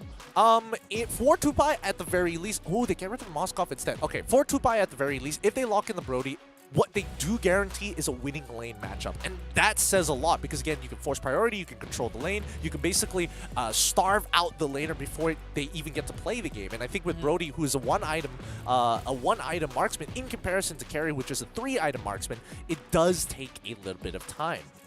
Tupai Esports having that last ban, I think that they will also double down on that gold laner. So, thinning out the hero pool. Not much left. Yeah, really isn't much left Carry, here. Brody, what else do we have? I think there's no point touching the marksmen at this point, right? If there's anything else they should really consider, it's probably how A8 Esports is going to disengage from these fights. I would also make an argument for like maybe to limit down on the number of supports that they could possibly pick, but instead they're the ones who ban out the Brody. So unless Tupai Esports are confident in one of their picks, in one of their like off-meta marksman picks, I'm curious to see it, because A8, I'm guessing carry here. Carry, if right. not, like, where are we going to go with this, right? Are they going to go with potentially mages in the gold lane as well? We haven't seen that in a while. Harith, Lunox? That kind of could be where we funnel towards, honestly. I think the main concern you mentioned earlier on about having Brody for Tupai Esports is that the lane is won by default. But now with Brody out of the way, A Esports, they're just going to pick up the carry, lesser things to worry about in lane. At least you guarantee that this carry won't get hard bullied by her lane matchup. I mean, if they lock in Harith, she's gonna get bullied really hard. Lunox even I would also make an argument for it, and I think that would force Arfi to actually pick up the Inspire instead of something like a Purify like we saw previously, to at least give him a leg up in lane. But we'll see here. Tupai Esports looking to finish off their composition. Is there anything else they can really flex around? I personally don't think so. I don't think so either. Oh, this could be tough. This could be, unless they throw glue as a support. Nope, never mind. Oh, yeah, there it is. We still have the Beatrix for Tupai. So I guess that's one of the remaining gold laners on that list. I suppose, but usually when you see Beatrix, you need an enabler, right? You need somebody who kind of sets it up for you. You can't expect someone like Martis to like push people back into your Bennett's rage. You can't expect, you know, Farmis to consistently pull people back from Nibiru's passion. So I think with the Kadita, there is some form of setup. Esports, they're probably going to recognize this. How are they going to handle it though? Lancelot. It's not that easy to catch. Okay. A lot of iframes, right, for A8. Kadita doesn't really catch Lancelot easily overall. Is this XP lane Lancelot? Fondir! This guy! By the way, this guy! This is the guy that played Yin. Like, if they just locked in Yin, I would have been fine with that as well. Like, at least there is some logic in taking away the call Altar. But to have Fondir in the EXP lane like this, oh, you gotta give this man props. He's got some confidence. Elimination series of all places, right? He is whipping out an XP Lancelot. I want to pick your brain quickly. What does this Lancelot accomplish? Like, how does he do into the glue? I don't know. I've never seen Lancelot actually go up against the glue. My wild guess is that he's going to push the lane real fast and get out of there like a Benedetta. Like that's all I can really think of, because I don't think he wins the 1v1 against glue. Actually, thinking about it, yep, doesn't win that, or shouldn't win that. Then I would have made so much more. Okay. Ozu is the Lancelot. So you can breathe a sigh of relief. So we get Fondir on the Fredrin. I'm sad. Fondir didn't have as much confidence as I thought he had. Well, one thing we can be sure is that they are not really affected by Gamelab. That's for sure. They're definitely still having a good time overall, but I think it's going to be really important that these gold lanes are highly... I mean, look at that. Look at the early rotations coming out of this guy. Again, they're trying to punish real Mitsuo, as you saw in his stats. He is going to be the carry for Tupai Esports, so hopefully he gets the farm that he desires. We've seen what the Martyrs can do, you know, in the jungle against these kind of assassin junglers. Tupai Esports, I'm looking for them to replicate that same success. In this case, I did mention that maybe the Kadita is a decent pick for Tupai. I'm glad to see Jeff Hardy on this pick overall. You do have that lockdown. They do make their way towards the top side, seeing Ozu, who's going to hit level 4. So I don't think Tupai Esports wants to be around. Dodo with the Shadow Stampede, not able to pull RV back, but I don't think it's the fight that they want to take. I'm not so sure what exactly Tupai Esports was trying to accomplish there. I don't think they had much of a plan. I guess they didn't know where exactly Ozil started and expected him to start on the orange side of his own jungle, but instead, now that they recognize this, you can see that Martis straight away walks into the enemy side, sees the Yve, and now he has to think twice. Do I actually want to take this camp? And if so, who's available to respond? They see the Lancelot in the mid lane, so now I think he should be able to take this no problem. And they also has Kesu with him as well. Jeff Hardy still at level 3. Kesu is gonna hit his way of the dragon very soon. Bottom side, bit of a fight. Jace does find Ozu, but Ozu should be able to dash out of it. They have no way to lock him down, honestly, unless Dodo gets that Shadow Stampede connection. Even then, we are seeing kind of the durability of AA Esports. Fondir forced to flicker away. Dodo can't catch up. Okay, now the rest of the team is going to try and get in there. Real world manipulation comes on through. They immediately find first blood onto Lancelot. His backline is getting attacked. Jesus tries his best, but Jace does not care. Fondir lives, but not long enough to kill Alfonso. As we see Richie, he's trying to run away. He gets pulled away by the Slam for now. No way. Let Easy still alive. Breath of the Ocean to bail him out. Kesu isn't done with it. Third hit of G Kundo is more than enough. Oh, 3-0 for Tupai Esports. We were just questioning kind of the motives moral, yeah. right, of Tupai Esports, but they won the turtle fight. They got the turtle. They got 3 kills. And RP is behind in XP despite the early pressure from AA. I don't know. It's rather interesting overall, right? Like, I would have expected Letizi to not be so disrespectful. He did not need to necessarily chase for that kill, but he did anyways. And now you can see that Martis, he wants it bad. Yeah, Richie, he is in a rough spot. They were able to get rid of Jace, and Richie survives. Tupai Esports fighting off a bit more than they can do. Dodo also sacrificed to the Wolves. RP picks up that kill. And this is good recovery for A8. False sense of confidence onto Jace. Hard to say, but he definitely shouldn't have pushed up that far. You can definitely see the bloodlust in his eyes. Like, he knew that he was within range to actually get the Decimate off. Just couldn't seal the deal, close the lid on that story. But Jeff Hardy, Kesu. Not gonna even try. Oh, it would have been good. At least chunk him out, I suppose. But Kesu zones him out, and this means that Jeff Hardy is really out, has to walk through into the lane if he wants to make sure that Real Mitsuo is going to be alive in case A8 Esports tries to at least go for a dive. Here's the reinforcements. Charging out the Jikundo, goes straight for Jace, pushes him back, and with RP around here, just going to shred through his health bar. The Cow Alter keeping Jace alive, although going in for the knockout, finds the kill, and Kesu Shunbolt away gets dragged back by Dodo. So at least Tupai Esports, they trade 1-4-1. Yeah, but Jeff Hardy, he's in a really unconventional position. Arfi, he might not know. And Arfi dashes away, just getting the timing right. Ozu is the one that's going to be put on the chopping block. Real manipulation. Ozu with the iframes, dodges everything. Letizi moves on forward. Arfi flickers to safety. Letizi really wants that kill, but Kesu comes in and kicks him away. Real Mizuna, how do you miss a point-blank shot? And then he's going to get punished with death. Finds Arfi, but AA finds 4 kills in return. Oh my god. Oh my god. This is what happens. You know, I have a big issue with team members just not taking the kill when... like, I get you want to funnel your carries here, but there are some situations where you just gotta finish it off. I don't know. It could be one of those situations where Dodo wasn't in range or just waiting for a cooldown. Hard to say. Another fight.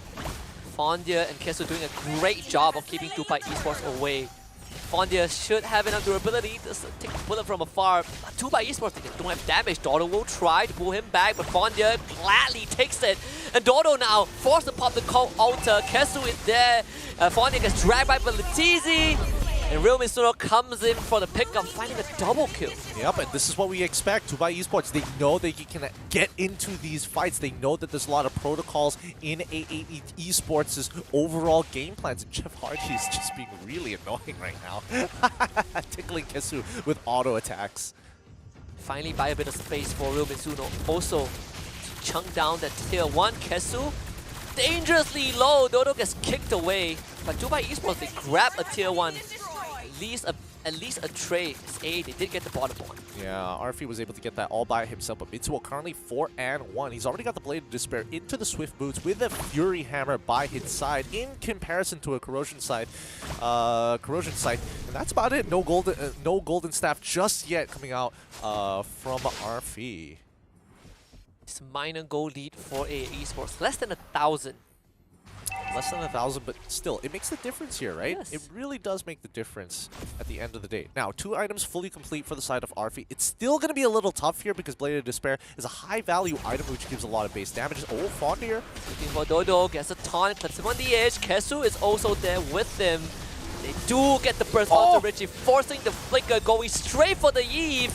The ultimate getting cancelled. No real manipulation, but Kesu finds the kick, gets rid of Jace. Arfi shows up, Dodo in danger. Arfi just gonna flicker forward for this kill. Letizi couldn't save him. And Ozu just easily sidestepped that bullet. AA getting the better end of the trade. Yep, he's gonna take the Thorn Rose here, but I don't think it matters at the end of the day. Is there a setup that can be done? Jeff Hardy is taking the left side of the map, but he should be taking the right, especially since Turtle is spawning up. But what do they do now, right? They have to make a decision. Do they go back to the lane? And yes, it means that they are going to be giving up on this for now with Latizi as well as Dodol trying to, buy some time in hopes that Martis gets here. The Blue is going to try, but no one is there to contest that retribution. Jeff Hardy straight towards Richie, decides to not commit. Now Kesu is gonna find him. They will keep him controlled. The Thorn Rose almost finishing off Jeff Hardy. Kesu able to get away. Fondia getting a big taunt. No follow-up just yet. Re-engage from Ozu straight into the back line. Dodo completely deleted. Jeff Hardy gets out, but his teammate will be hung to dry. Latizi still healthy again, taunted by Fondia. Jace re-engages. Where's the damage from Tupai Esports? Jace doing a fantastic job of keeping everyone under control, buying enough time for Beatrix to show up. Real Mitsuno pumping out his own damage. Ozu getting clipped at the very edge. Still gets away. Jace, can you find his final kill? Okay. Still has to decimate with him. And AA Esports doesn't win that fight. Yep, they don't win that fight, but they even out the kill score. But more importantly, AA Esports are focused on the objectives. They're 1 turret up, 2 turtles on their side compared to 1 turret and 1 turtle for the side of Tupai Esports. But look at that score, 11-11 with a slight 1.4k gold lead on the side of AA Esports. And the DHS for Arfi done. Rumisuno just got the Malefic Roar as well. All things considered, it's a great game for the Beatrix. 5-1-1, 2 core items, ready to join the fight. Yeah, but what sacrifice here? Like Richie, he may be 1-2-9 in comparison to Alfonso, who is 0-4-6, right? If we're talking about gold, Richie eventually is going to scale, and I don't know, Dodol, hopefully he's got what it takes to actually get the items that he needs, and in this case, it's going to be a Clock of Destinies and a Lightning Truncheon. There it is, Jace, kick back again. Call Ulta used very early on. Now real one manipulation into the face of everyone. TC just trying to buy some time for his team, but he is also dropping low. Jeff Hardy accesses the back line, but ends up getting picked off instead. And Arfi, he now has free reign. Tupai Esports losing their Kadita. Mid-tier 1 getting pressured. Also going straight for the kill. Finds it. Ooh, nicely done. Good dashes through the teammates of Tupai, but it's not over just yet. Still looking for more. AA Esports wants to make it decisive. Jace just kicked away from his turret. Can't find a decimate. And that will be Ozu picking up a killing spree. Yeah, again, some just weird, I understand that Tupai is looking to get certain things back, but they have to recognize that AA Esports is playing very objective-based, right? Understand that whenever an objective timer is coming up, keep in mind that AA Esports probably have already thought about, no, that steal isn't going to happen there. I'm sorry, Real Mitsuo, it's not going to happen like that.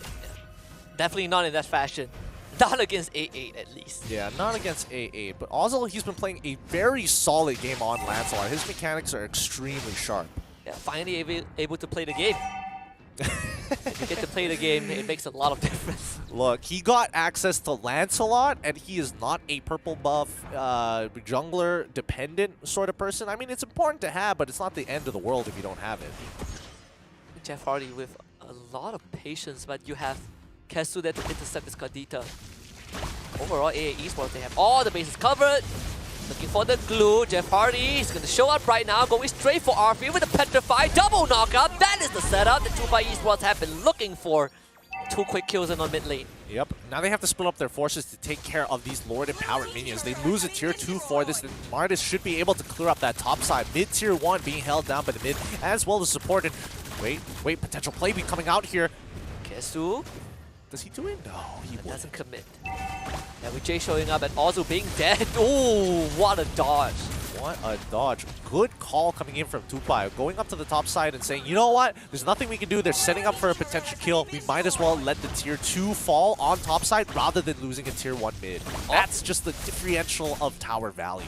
All things considered, the fact that Tupai Esports have been able to hold on to this mid tier 1 for so long and kept it so healthy. And they did lose a team fight early on as well. Yep.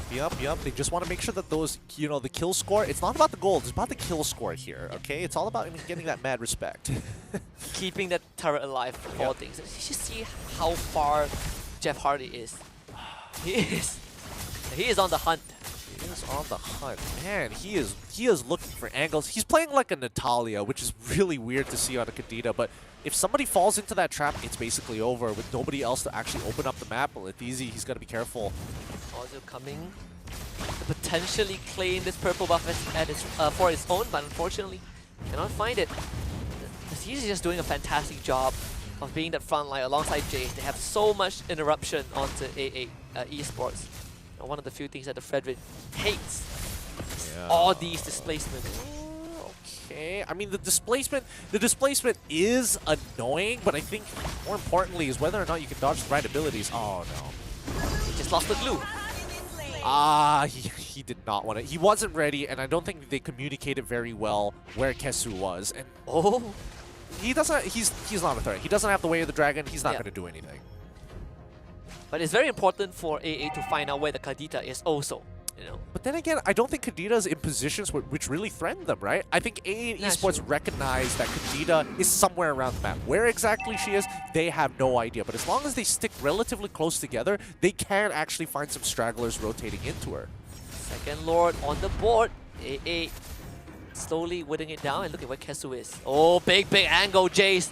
That is the target they were looking for. Kick into a weird angle. Call also comes out from Dodo, but actually doesn't protect Jace yet.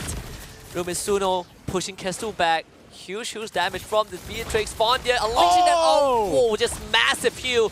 The TC now shows up, but Ozzy was in the back line. Got rid of the Farmers. AA Esports finding assassinations, and Tupai, he can't really do much. And Jeff Hardy, he has been spotted right into the ton of Fondia. They funnel him into a trap. And AA just found crucial kills. Ozil can do whatever he pleases. Real Mitsuno is next on the chopping block, and AA just pushing Tupai Esports back. But it's not over yet. DZ forced to flicker. Ozil looking for him alongside Fondia. They get the knockup. Taunt is there. DZ dropping low, and Ozil is unstoppable.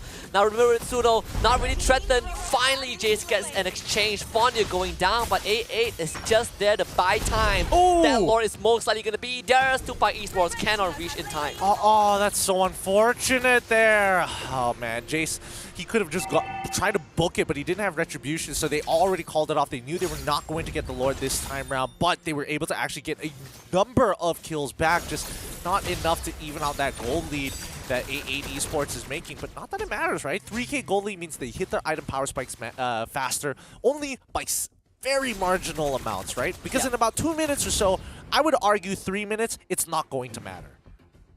A8 sending a squad into to the top side. Well, we expected scrappy fights from Tupai Esports, right? It's been chaotic so far. All these drawn-out skirmishes. And even through that, Ozil has been able to find very crucial kills in that backline. So this Lancelot continues to be a thorn in the side for Tupai.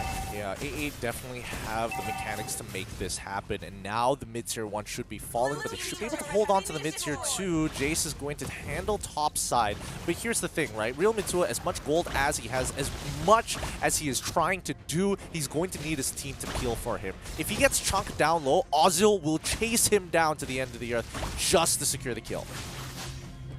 So far throughout this game, we've been seeing Dodo having to use that ultimate to protect his team very preemptively. With just aggressive AA has been Jeff Hardy, kick into the wall, pinned down, and vaporizes. Arfi takes care of that. AA Esports have found slide opening on that mid side. Arfi gets pulled back, forced to flicker to safety. Fondia comes in with the taunt, but Tupai Esports hold this turret. Ozu though, not gonna wait, dodges the root again. Just mechanical prowess from this Lancelot. He is so good with those iframes, and Latizi is the one that's forced back. Oh, played really well by Ozil. That could have been a really big punish for the side of Tupai Esports had they picked him off. And they also get the last outer turret here. Only inhibitors still stand with 60 seconds on the clock here. Ideally for A8, they should have ended this sooner, but Tupai have been fighting back tooth and nail to ensure that the gold lead isn't too far. And now when we pull up the items, we are seeing very large differences between the two when it comes down to the supports, but that's because the items for Kadita are way more expensive compared to traditional tank items. And AA Esports have been doing a good job in keeping Jeff Hardy away from their carries. Early on, Jeff Hardy was able to get the 1 or 2 kills, but right now he can't reach Richie, can't reach Arfi, and it was AA Esports for most of the times that has been finding those engages, isolating those front lines from Tupai. 17 minutes into the game so far. It looks like nothing is out of the ordinary. None of the crazy new items have been utilized as of yet.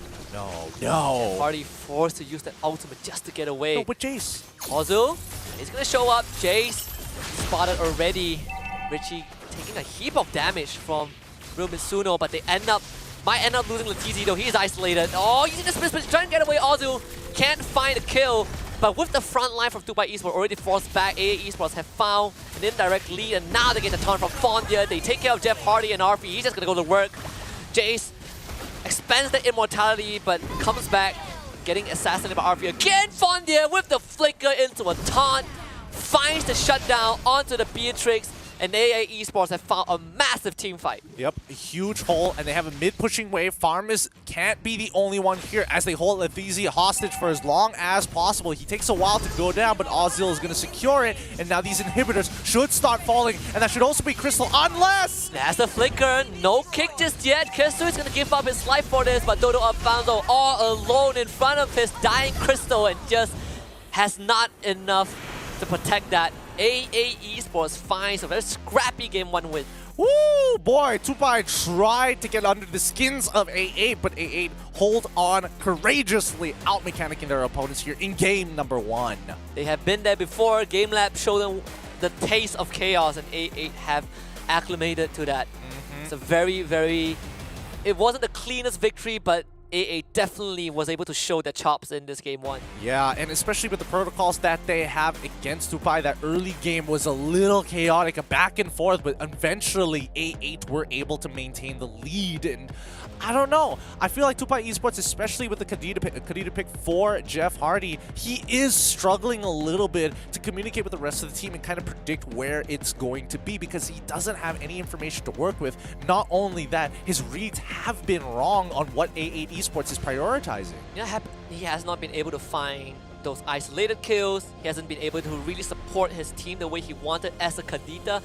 You see, in a lot of these engages, he was just really trying to get to that back line, but Vichy has a flicker, Arfi always has a flicker ready to deal with this Kadita, and Tupai Esports just were out of their depth in this game 1. Yeah, they really were, and I think unfortunately for them, as much as Real Mitsuo wants to be able to hard carry this game, it's kind of difficult on the Beatrix, especially with how tanky the composition from AA Esports is, and on top of the fact that just the raw damage coming out from Ozil in this game, he came out pretty huge. Like, he's playing tank a lot this time around, not the raw full damage like he was previously, but oof, Tupai, I mean, they have to reconsider, go back to the drawing board here. How do they actually want to handle the late game? Because it feels like AA, they've got the late game on lock.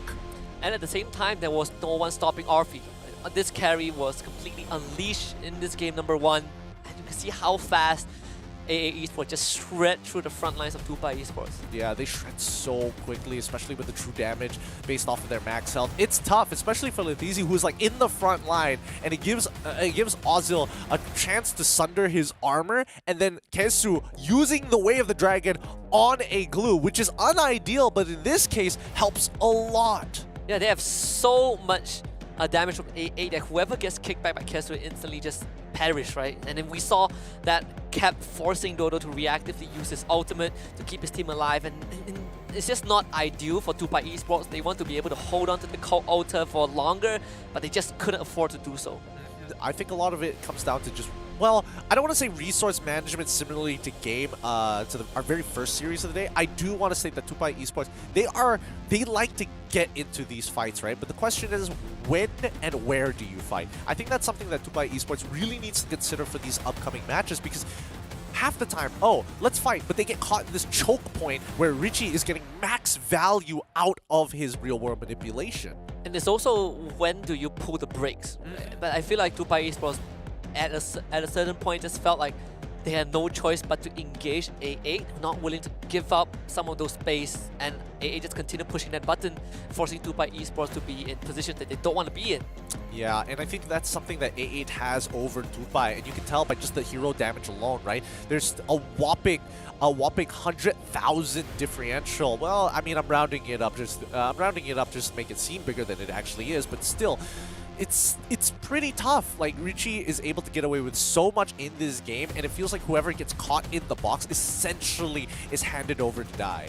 And there was no one from Tupai Esports, I believe, that was able to punish Arfi overall. He was able to get a free lane, and when we were looking at AA Esports kind of sieging turrets, Arfi was just on his own, getting goal. But in this game, you have to really give it to Richie for the kills, not much, but the assist that he has on this Eve and the amount of times he survived those one-shot attempts from Jeff Hardy, that was enough to keep AA in the game. I mean, look at his total damage. 104,915. That's 1/3 of the total team damage that was pumped out. Richie, I'm telling you, as soon as Tupai try to make a move, they say, okay, let's maybe pull the gun here. Instantly, you see the real-world manipulation come down onto the Land of Dawn. And unfortunately for Tupai, thinking about disengaging isn't a possibility anymore as soon as Richie got access to the Ice Queen's wand. And at the same time, you also have Fondia to deal with. You have a Fredrin and a Cho on your tail. It's once you commit, you have to fully commit. And that is why we saw Jace really trying hard to disengage, you know, help his team shove it away on this Martis, but someone has to be sacrificed. Unfortunately, ended up being the entirety of Tupai. Yeah, I think, you know, especially for Tupai, they have to reconsider what they want, right? If they're going to play something along the line, if they're going to play something along the lines of Kadita, maybe consider Natalia instead, something less mechanically intensive, but still gets the exact same job, if not more, with the help of her passive to gather information for the rest of the team. And you can even kind of go down a different route where you have the glue, right? It was led through the entirety of game number 1. But of course, series not over just yet. And if you wonder, how did Ozil demonstrate such mechanical prowess on the Lancelot? Well, that's because he has that Snapdragon chipset inside of his phone, and that also is one of our partners, Snapdragon Elite Gaming, when winning matters. Yep, Ozil has been crushing it so far, just like how Snapdragon's Elite Gaming is top of the line in the market so far. And when we're talking about when winning matters, they'll give you the competitive advantage that you've been looking for. Similarly, we've also mentioned this before, but the Samsung Galaxy S23 Ultra, I'm trying to get that right off the top of my head so I can go purchase one right after this. You can share the epic and level up your own gameplay. But if you want the full package of top-notch high-level gameplay, you also need to get yourself a Monster Energy drink. You have the best phone with the best chipset. Now you need the best energy booster for yourself, unleashing the beast within you. So check them out at www.monsterenergy.com/gaming. Yep, and once you want to finally calm it down, go check out Kashi Shop, where you have some of the best deals already available to you in case you want to go and top up your game, or maybe look for some discounts on the diamonds in MLBB. Yeah, we just give you the full package, right? Best phone, best chipset, best performance, best energy drink, and best value in terms of getting your in-game diamonds. Just everything. Number 1. Yep, number 1. Again, thank you to all of our sponsors, making the Snapdragon Pro Series by ESL so wonderful. Now, back to talking shop here. Game number 2 between these two teams. A8 currently 1 point, match point against Tupai, who might get eliminated if they lose this next round. The stakes are higher than ever for Tupai Esports. The last vestige of the Malaysian representative. Basically, they had to knock out their own brethren, which was Miracle Gaming, and now they are the ones who are on their last hope. Unfortunate indeed, but necessary in this competitive landscape. I do think Tupai, they've got the right idea. The question is the small nuances of the composition. It felt like they had a really solid game plan of, hey, let's get messy, let's make sure that they don't feel, you know, balance. They don't feel like they're on their feet all the time. Sometimes they get knocked down, sometimes they fall off, sometimes, more importantly, they lose tempo, which is something that A8 really struggled with against Gamelab and other teams who have taken games off of them before. And to a certain extent, it did feel like Tupai Esports was trying to continue playing that chaotic style to throw A8 Esports off their game. They just had a draft that was so much more prepared. Tupai Esports didn't really have enough damage from early to mid, and A8 took advantage of that. Well, I personally think that Tupai Esports, what they were lacking was wasn't damage in the draft. I personally think that they were lacking just the decision to not only pump the brakes, but also to press an advantage, right? How far do you press an advantage, and what do you need to achieve? Whether it be EXP, gold, or positioning, I think that's something for Tupai Esports to consider in the future. I do agree. We saw a bit of hesitation, right? Whenever they want to pull the brakes, they get isolated and they felt like they needed to commit. It's just this tug of war where for them it's damn if you do, damn if you don't. Yep, and that's where A8 Esports, I think with the amount of experience that they have under their belt, they're a little bit more comfortable with these types of decisions. You see the Fanny ban coming up from A8 Esports, Tupai Esports, most likely we're looking at a Joy ban somewhere down the road.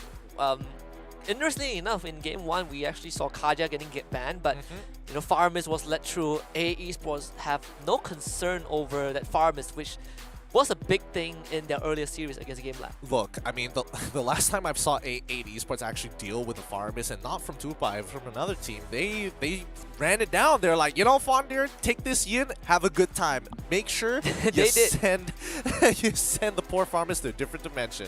It was a whole debacle. It was a whole thing. He was able to do it once the entire game. Once was enough, though. Once was enough. Once was enough. That was the game where they won against a 14-3 Brody. It was quite a game. That was a game. That was a game. I remember it very vividly. All right, so now we see Glue. Oh, interesting. Okay, so a bit of respect put on Lethezy's name here, making sure that the Glue is banned this time around. All right, rather interesting. I do find it interesting that they take out the Glue, considering how they completely crushed that Glue in the entirety of Game 1. I guess they recognize that there is some value, right? In terms of the way you zone your opponents, the way you actually get on top of them. Like, we did see, like, multiple dives in game number 1 where Tupai Esports actually pulled ahead of A8 Esports, especially when it comes down to proxying the waves, and especially if they need that extra 5th man.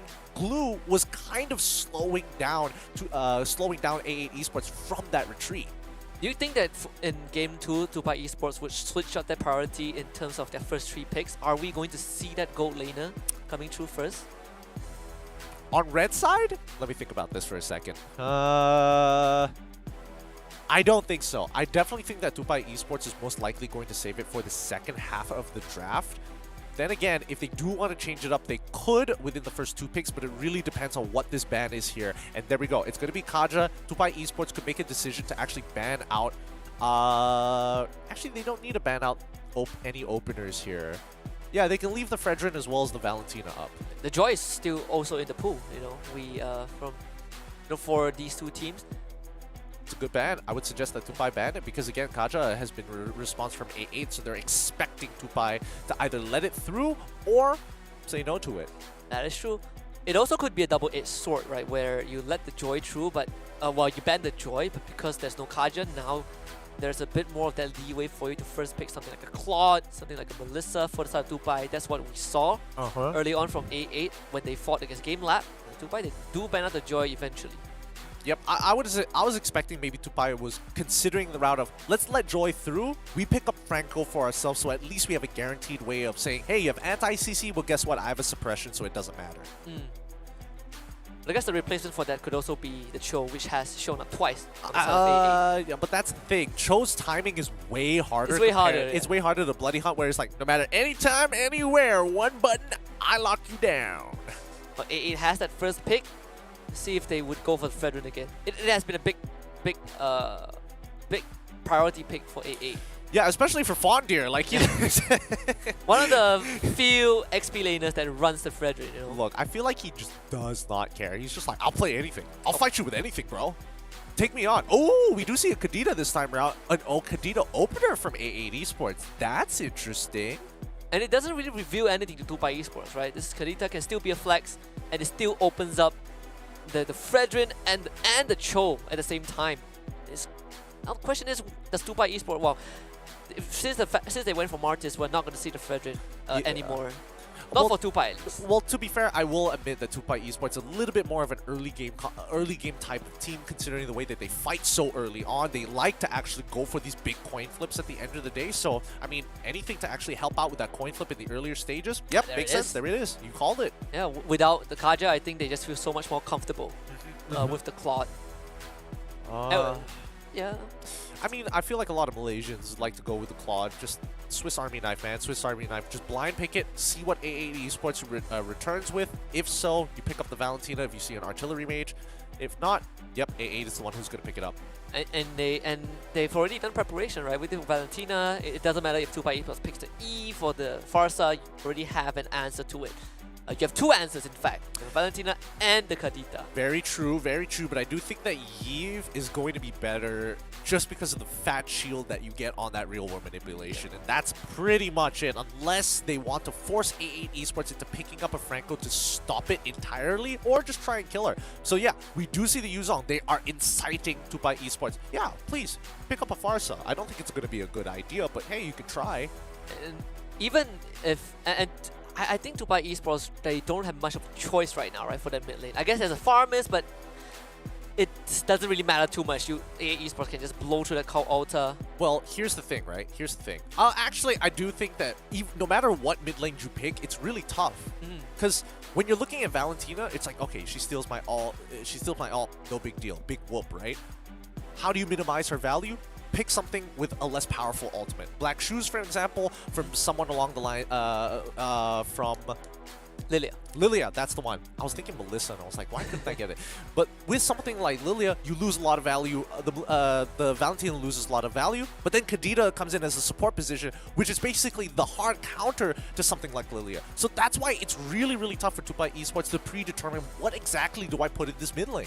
Even then, there's a Yuzong, right? He's like the third layer to what A8 Esports bring to this. If you have a Claude that can dip in and out of battles, but if Kadita cannot reach you, Yuzong can. Yeah, and worse yet, oh, you know what? I'm just going to lock in the Xavier. Yuzong has another target to actually jump on pretty safely. And I think, you know, A8 Esports, focus on those mages, just punch it in. It feels like it's a very tough position for Tupai Esports. You have the Lapu Lapu, you have the Martis, sure, but these prolonged fights just...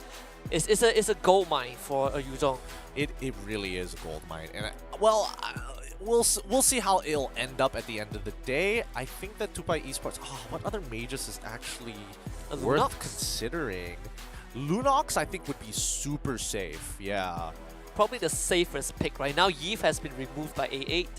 Don't think that was necessary. The cooperative artillery mages, dude, I think they're going to play carry again. They could. They could get carry. Brody's already gone. Wanwan's missing. Is there anything else? Irithel? Irithel is not a bad shout. At least she can outrun the Lapu Lapu. Does it matter against someone like Claude? Maybe. There's some good bursts, but Brody's already missing, so... Probably set up... Does this set up for like a Melissa or a Moskov? I think that Melissa is going to struggle. Mainly because the anti-CC coming both from the bravest fighter of Lapu Lapu, and just it's smart instincts, man. That Decimate just goes right through it. Yeah, Tupai Esports double down. We see the Julian. Most likely, yeah, this is a Julian mid for sure. I love it. That's really smart from Tupai. They're running out of options, and I think Julian is one of the few options that actually is beneficial, because Valentina's like, what do I steal, right? Yeah, give me your side. Man, it's just not worth it. So and it's not empowered. She doesn't empower it. Exactly. So it's really, really weak. So most of the time we will see Lapu ult. Yeah, probably Lapu ult, right? Probably the stealing because it's a morph. You're able to transform and get all the abilities as well. So if you steal Lapu's ult, you use it, you get access to his entire kit. Oh yeah. Oh yeah, it's that good. Same goes for Yuzong. As long as it has the keyword morph in it, you can open your game and check it out. They are all categorized. So that's rather interesting. I kind of like where this is going. Bit of brains going into both sides, but A8 Esports, I'm curious to see what they want to get, because Tupai, it's all about like running and diving at people. It's like fight. Doubling down. Game 1, they did it, but they realized that they needed a bit more. They needed needed a bit more. They needed way more. Did they take Grok here? No. Okay, Cho and Leslie. Okay. This is a Cho jungle, 100%. Who knows? It could be Kadita jungle. Hey man, Leslie jungle, you know, like Leslie jungle. Oh. I thought that A8 would also double down on diving backline with like a Ling or Hayabusa, but I guess when you see like a Martis and a Lapu Lapu, it's just not worth it. Yeah, it really isn't. And I think it's good that they decided not to go with the tank. They have something like A8 Esports is leading into Tupai saying, hey, you want to fight? We want to fight, but we also want to have like a decent composition. So we'll make a couple of exceptions here. How do you feel about this, Leslie? How do I feel about this, Leslie? Pretty terrible. I would have expected it to be carried, but hey, when you have a full dive composition like what Tupai Esports has right now, I would make an argument that it's worth going Irithel just so that you have access to sprint. Like, you're gonna get attacked so fast. I guess we can expect an even scrappier game 2 from these two teams. Definitely. I think this is gonna be by far the bloodiest game of the night. Tupai Esports basically ready to rumble. Game 1 didn't really affect them. Again, right, A8 Esports might have won Game 1, but it wasn't the cleanest win. It was just a bloody game where Tupai Esports couldn't hold on long enough. But at the end of the day, you can see that A8 Esports were also equally bruised. I mean, it's King of the Hill this time in the lower brackets, round 2, match number 4 with A8 on match point on the blue side with Tupai on the red. I want to see where the first fight is going to break out here, because again, mid lane is going to be really tough to maintain control over as Julian as well as the Kufra. But if you look at the bottom side, Fondir has priority until level 4, and that's when Latizi is going to look for that all-in. Top side, whoa! Mitsuno is taking a boatload of damage. What happened to him? And that was without Kesu showing up also, right? And he catches the recall! Oh no! Oh boy. He might die from this. Well, we'll check back in a bit. But Tupai Esports was able to get at least the Wanderer. But yeah, Real Mitsuno, he is out of here.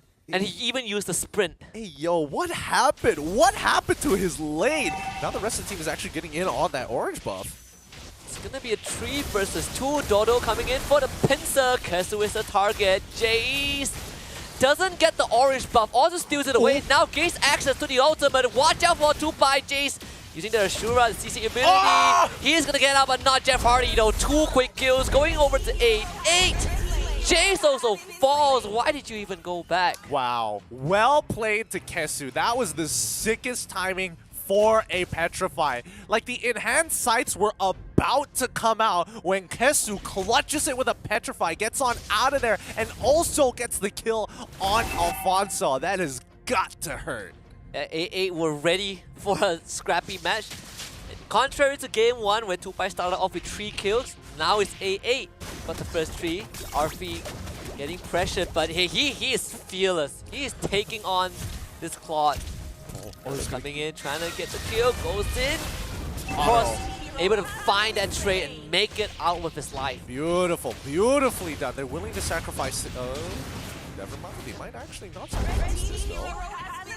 And, well, A8 gets the turtle, and they take care of the Julian again. Yep, solving problems left, right, and center. So far, pretty good for the side of A8 Esports. They're not, they're not getting too bloodlust heavy for Tupai Esports. It feels like Tupai is the one who's trying to be the aggressors here. A8, on the other hand, are just responding accordingly.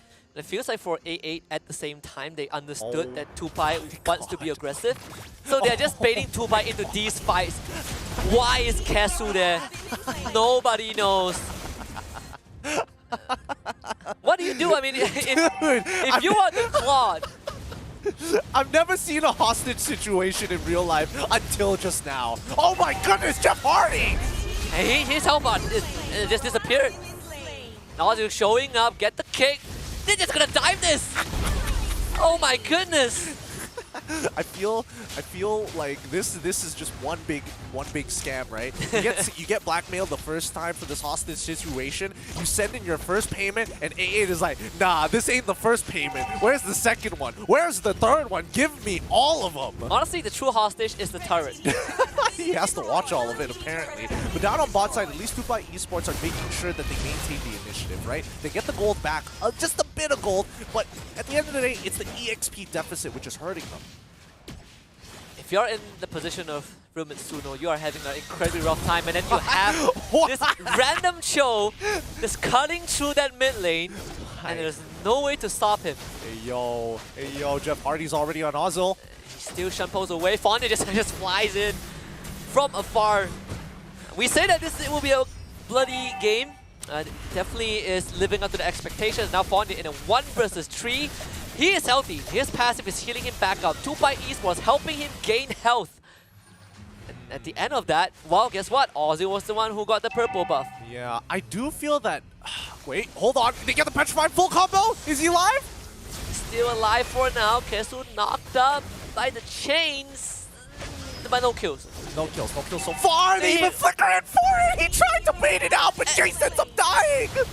Look at Richie. What is this game? And this claw shows up, but not where you want to be. I can't. Well, all of that was happening, by the way. This Leslie is having a fantastic time. Yeah, she's free farming that top side. Dude, Jeff. this is like 2 weeks ago. This is like 2 weeks ago when A8 Esports was playing. They're having a good time. They were. They definitely are enjoying themselves. Oh my god. What else is next? What else is next on this movie? This is the closest that we'll get to Era 404's game. Yeah, this really is, but it's happening to Tupai Esports. But the picks aren't too weird, alright? Yeah. I'll give it to A8 Esports. There are a couple of outliers, but it's not the end of the world. Oh, Zil, don't tell me. Oh, no. Gets the kick. Jay straight back, right into the hands of Kesu. He's gonna get terrified. RP's casually picking up that kill. Can they at least get Ozo? They get Kezu. Tupai was finding the kill for themselves. Dodo forward, knock up onto Ozo. Shishan pulls the safety. Bottom tier 1 goes down. Ozo, don't do it, don't do it. Jeff Hardy jumps onto him. Ozo still shuffles away this time. Finally punished. But they might lose Jeff Hardy though. RP. Block it! Block it! Oh my god. Dodo doing a great job. And well, Fondia is in that brush. I mean, this is what Tupai Esports wants to do to A8, but A8 just strikes first. And Fondia, why are you underneath the inhibitor? Yo! What? A8, stop it! Stop it! The ego's on this guy! They learned from Gamelab, 100%. Bro, I'm telling you, Fondir, he is rising up to be one of my favorite players in this tournament. He just does not care. He has no self-awareness, never even needed. He got the kill, job done. Jeff Hardy coming in. Tries to look for Richie, doesn't find it. Although is level 10. And Jeff Hardy is gonna be the target. He is dead. Easy flickers forward. Both XP laners do not care about their lives. But it's Fondia getting the kill now. Dodo is on the run. Someone blocked those bullets. Ozu gets the knockup. Dodo goes down. Oh, this is spiraling out of control. Imagine 13-5, but the goal lead is only 3K. 7 minutes. We have 18 kills in 7 minutes. Oh my god. Richie! Oh no, Richie catches him. He's got the decimate. He can technically chase this if he wants to, but he's just gonna let him go. Oh wait, no, he's got Kisu on the other side! Goodness. The hostage situation is turning into Stockholm Syndrome. Well, at least Jay's got the turtle, but can they get out? Jeff Hardy, good knockout, couldn't get the ult off. Look at Ozu, he's having fun. In the back line, sees Ladizi showing up. TZ using that ultimate, goes in, hits no one. And Fondia, he is healing up. Yeah, he's doing fine. And while that was happening, bot tier 2 just went down. Look, this feels like the spin-off episode, right? We got the main canon happening, but the spin-off episodes are getting hella cash right now. 5K, in a matter of fact. Well, at least A8 Esports learned something from that Gamelab series. It is to do basically what Gamelab did to them. Easy. No, they just get feared back. He runs away. Kesu finds the kill. Also, once more gets out. Richie does go down. Tupai Esports popping conceal, but they just cannot chase. Well, yeah, Jeff Hardy honestly has been the most consistent player so far. Now that he's off of Kadita and on this Kufra, he is disrespectful. He knows how to counter-engage. Get the tier 1. Jeff Hardy doesn't have the Tyrant's Revenge. Oh, this Tupai Esports finally found something. Hey man, 23 kills in 8 minutes, you know? Breaking records here, breaking records. Definitely. I love it. Well, 5K goal advantage in favor of A8. Finally, some breathing room. 40 seconds until Lord spawns. Well, for the, yeah, turtle actually. Yeah, for the turtle. For turtle. Yeah, it's good that both teams finally decided, okay, stretch our hands, let's go for the reset, and let's see whether Tupai Esports can actually take control of the main cannon because the side stories, the spin-off stories from A8 Esports are doing a phenomenal job here. And this time, they brought in the man, the myth, the legend, Fondir himself to ensure. They even utilize Arfi's ult, so they know he's by himself. What? Where did his HP go? Where's his life? Almost got 3-shotted. And meanwhile, Petrify onto Dodo. He's gonna flicker into Kesu, but thankfully his team is there. And what happened to Lapu Lapu? He's gone. He did not get his second skill off in time after the Did he not Brave see Spider. what Arfi did to his teammate? No, doesn't care. He's got damage, quote-unquote damage reduction if he casts it, so maybe he lives through the true damage. He's trying, man. He's trying to be part of the side story, but unfortunately, he needs to stick to the main cannon. There it is, Lord, initiated by A8. I feel like the only way for Tupai to have a chance if they somehow steal this Lord.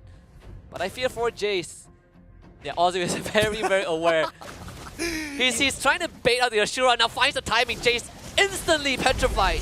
Oh my goodness, they're messing with him. Jeff Hardy tries to make the play though. Just gets 2-shotted by Arfi. And yeah, it's a 3-4-1. It's a 1-for-3. Don't worry, 1 by 1. Now it's Letizi's turn, okay? 3 people down, Letizi, he's got this. I mean, clearly the 3 that failed just weren't as good as Lapu Lapu. Look, if you want to, like, you can't let your lane opponent just ego you like that. You have to also be fearless. Oh wow, also. He tried. Honestly, in what universe did the Claude think that he can survive that? You know? Look, okay, to be fair, he still had Battle Mirror Image. Did he time it poorly? Kind of. just waited a bit too long. Waited a bit too long? No, I mean, Kesu doesn't have any abilities, right? Okay. At this point, we're just reacting to half the nonsense that's going on here. Yeah, this is like what, 31 kills. Yeah. We have an average of 3 kills per minute. It never ends. It never ends. I want to see how the main cannon is going to go. We've seen, okay, all 3 people jump in at once. Didn't work. Send them in 1 by 1. Didn't work either. So this time, let's see the side story as well as the main cannon come together for this base defense. Jace. Nope. That was an attempt. Oh! There it is. Okay, finally the Claude does something. They get to the Arfi. Takes out the Leslie. Maybe there is a chance. Also getting the king. It's going to be Lapu Lapu in the fray. Completely destroyed by the Valentina. It's still going. He gets a good knockback, but Dodo has ran out of health. Robinsuno, this Claude just doesn't have damage. He is trying. Fondia just challenges him. And yeah, Richie just walks on forward, gets the kill. And even through all of that, Tupai Esports still lost. Yeah, I mean, look, at least they have an inhibitors. There's still a silver lining at the end of the day. They're about to lose an inhibitor. Yeah, also he just got the Skyguard and helmet. The Decimate takes care of him. Inhibitor still goes down. Oh no, I thought they could at least save that. Okay, that's fair. I mean, they deserve that. All right, fair enough. But A8 Esports, they're just so far ahead. I mean, look at the items that they're... Look at the Leslie item. How does she have 11K? I don't know. I mean, she got... Okay, to be fair, when she was at, what? Just 11 assists, by the way.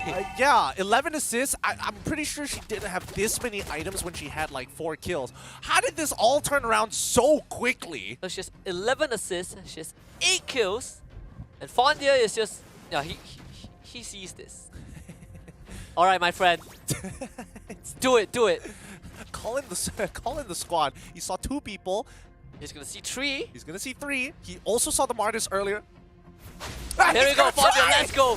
It's a 1 versus 4. Yeah, now we know he can't do it on his own. Fondir finally tells his team, okay guys, I can't 1v5. Maybe I can 1v4. Maybe I can 1v4. Kesu out of there did force the Lapu Lapu's ult. Well, this Tupai Esports was able to buy some time. I say some time. I'm using that term very sparingly. Well, let's see here, because right now A8 want to go for the all-out brawl main cannon. Fari dashes straight into Ozu. I mean, it is hard, right? You have 2 Petrifies on the side of A8. Jace shows up. Dude, Ozil just kicked Jeff Hardy. he just kicked Jeff Hardy right in the face. And I don't think Jeff Hardy is gonna let... Oh, the conceal. Oh, this could be it. This could be the counter engage of a lifetime. Arfi, he's in range. The flicker forward, finding Arfi, able to pin him down into a wall. Tupai finally pounces, but here comes Fondia. Big man is here. Big Black Dragon in the midst of the Kesu, finding the assassination gets rid of Real Mitsuno, and it's Fondia and the rest of his team basically cleaning house. Well, they found Arfi at least, but they lose the whole team. Yep, they've lost their entire team. They've just been setting up these fights to ensure Jeff Hardy tries his absolute hardest, but a complete wipeout here. Tupai Esports unfortunately have nobody left, and A8 Esports will be able to close this game out to move on to the next round. Well done as A8 Esports keep fighting for tournament lives. Can I just say that we have a total of 43 kills, but the goal advantage is just 5,000. Hey man, sometimes it's not about the objectives, it's about ego, it's about drive, it's about grind. When you have 3 times the kill over your enemies, I'm pretty sure that's enough of an ego boost. Absolutely, I mean look at them, the boys are happy, especially Fondir. He's such a cheery guy, he's becoming one of my favorite players because man does this guy just not care. It definitely didn't care. 1v4, I mean he died 1v4. He died 1v5, to be fair. And did it again anyways. Hey, look, he understood. 1v5, that's little too many people. The limit is 1v5. Yeah, if he never tested 1v4, so I'm just saying, he could pull it off. He goes straight for the extreme end, and that is his benchmark. And that is his benchmark. There was just one person too many. And he didn't have Petrify. And he didn't have Petrify. That's also a good point. It made a big difference. A huge difference. In a matter of fact, I think, A8 Esports, they already knew that they had the win in the bag, especially with Arfi at the level that he was playing at. And more importantly, the items that he had, nobody for the side of Tupai Esports could actually keep up with this level of damage, especially true damage in this lesson.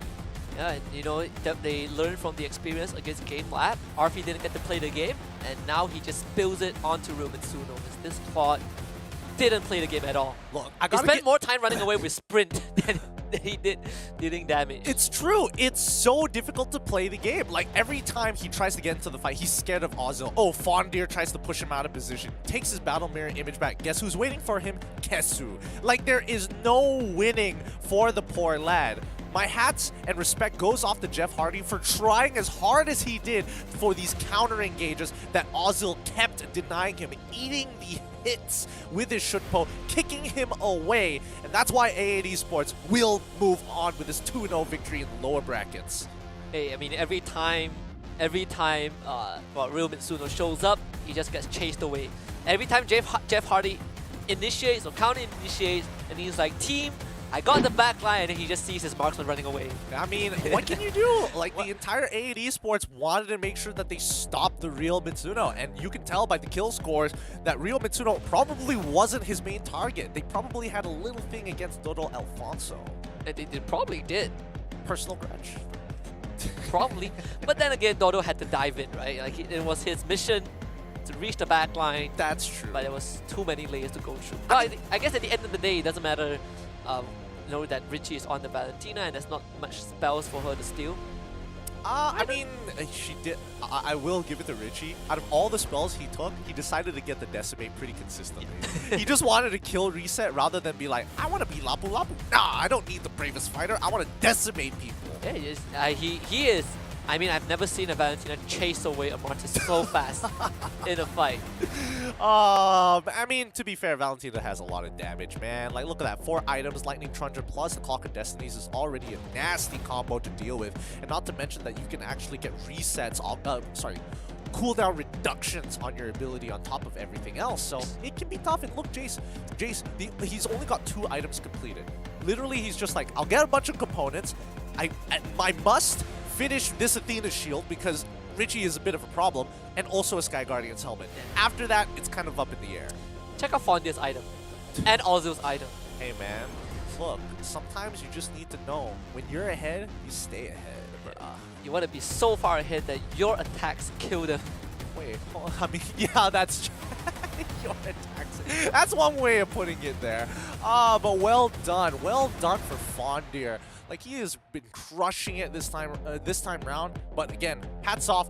Arfi played a solid game, consistent while the rest of his team was fighting. He was making sure he was doing the objectives, doing his homework, being a good boy. Jeff Hardy, give him props. He tried his absolute hardest. Just the last best bastion of Tupai Esports. Just not able to keep the team in the series. ALVA 8 shows up with a chainsaw and just completely did lumberjack work.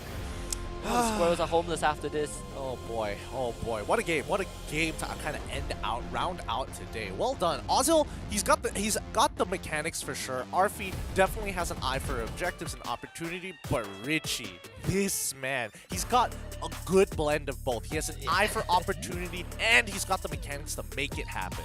Honestly, when we say that Tupai Esports double down on the draft, I would say a triple down on the draft.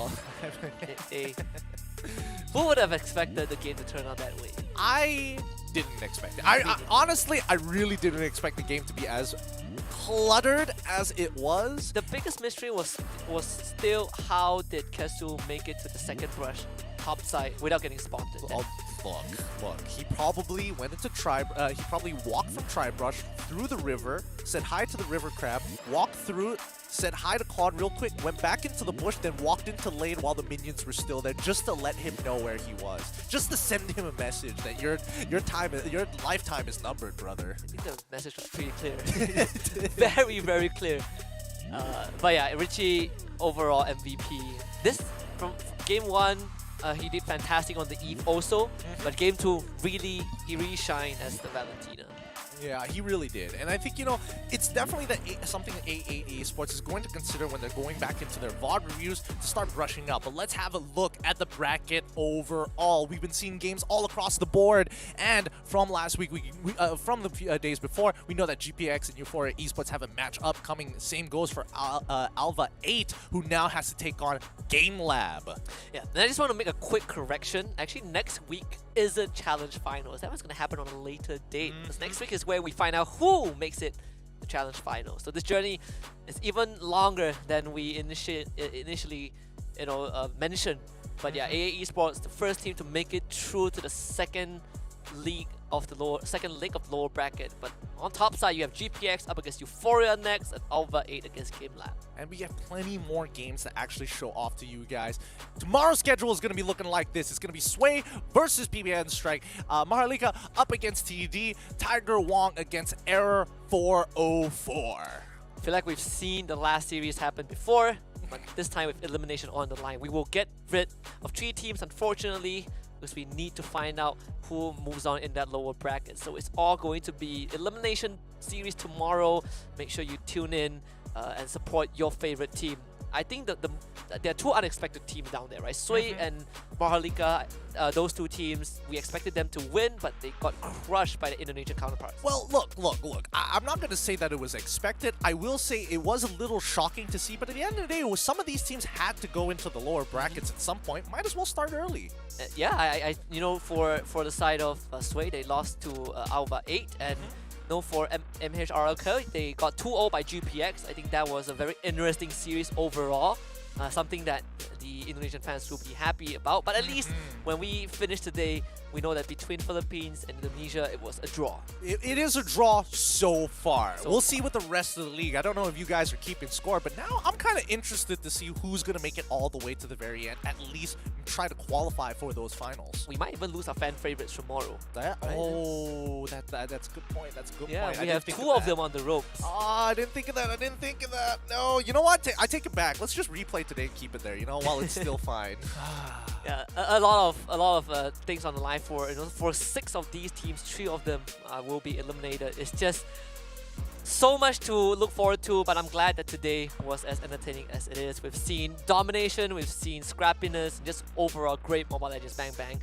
But that's it for today. We have more series coming out tomorrow, and that's the important one. Out of 6 teams, 3 will go home. We're going to send you guys off for today. Do join back tomorrow to see the 3 lower bracket elimination series. I'm Husky, it's Kid and Q, and see you guys for tomorrow's game. Good night.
The Snapdragon Pro Series powered by Samsung Galaxy is brought to you by Snapdragon Elite Gaming, Samsung Galaxy S23 Ultra, Monster Energy, and Kachi Shop.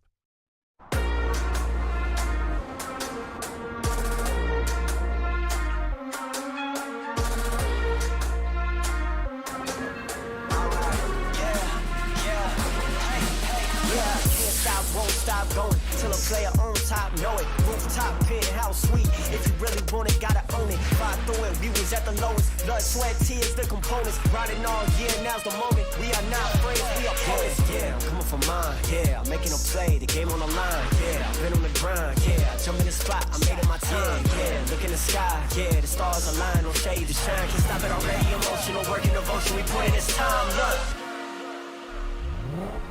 you won't stop.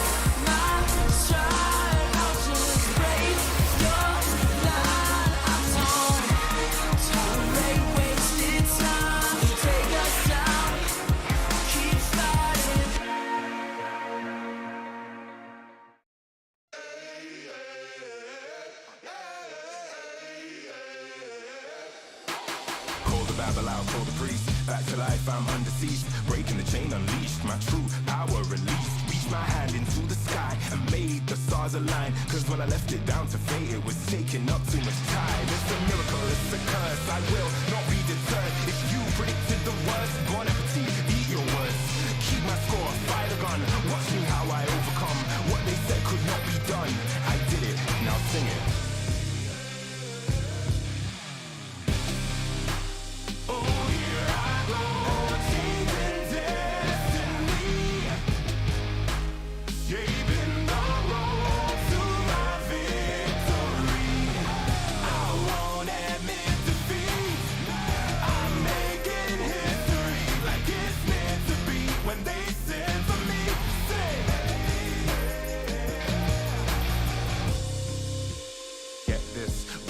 The birth of a legend, the past tried to trap me too bad. My future beckoned, I crashed, and yes, I burned. Hardest lesson that I learned was how to take a fall and crawl back out the dirt. Now I'm back from the grave, revived. Time after time, they tried to take my life, and still I wouldn't die. Survive, now come salute him. No man can dispute him. Back and I am biting, street fighting, Ryu Hadouken. What they said could not be done, I did it, now sing it. Oh, here I go, changing destiny, saving the road to my victory. I won't admit defeat, I'm making history like it's meant to be. When they said to me, say, no man can dispute him. Might as well salute him. What is written isn't done. Watch me how I overcome.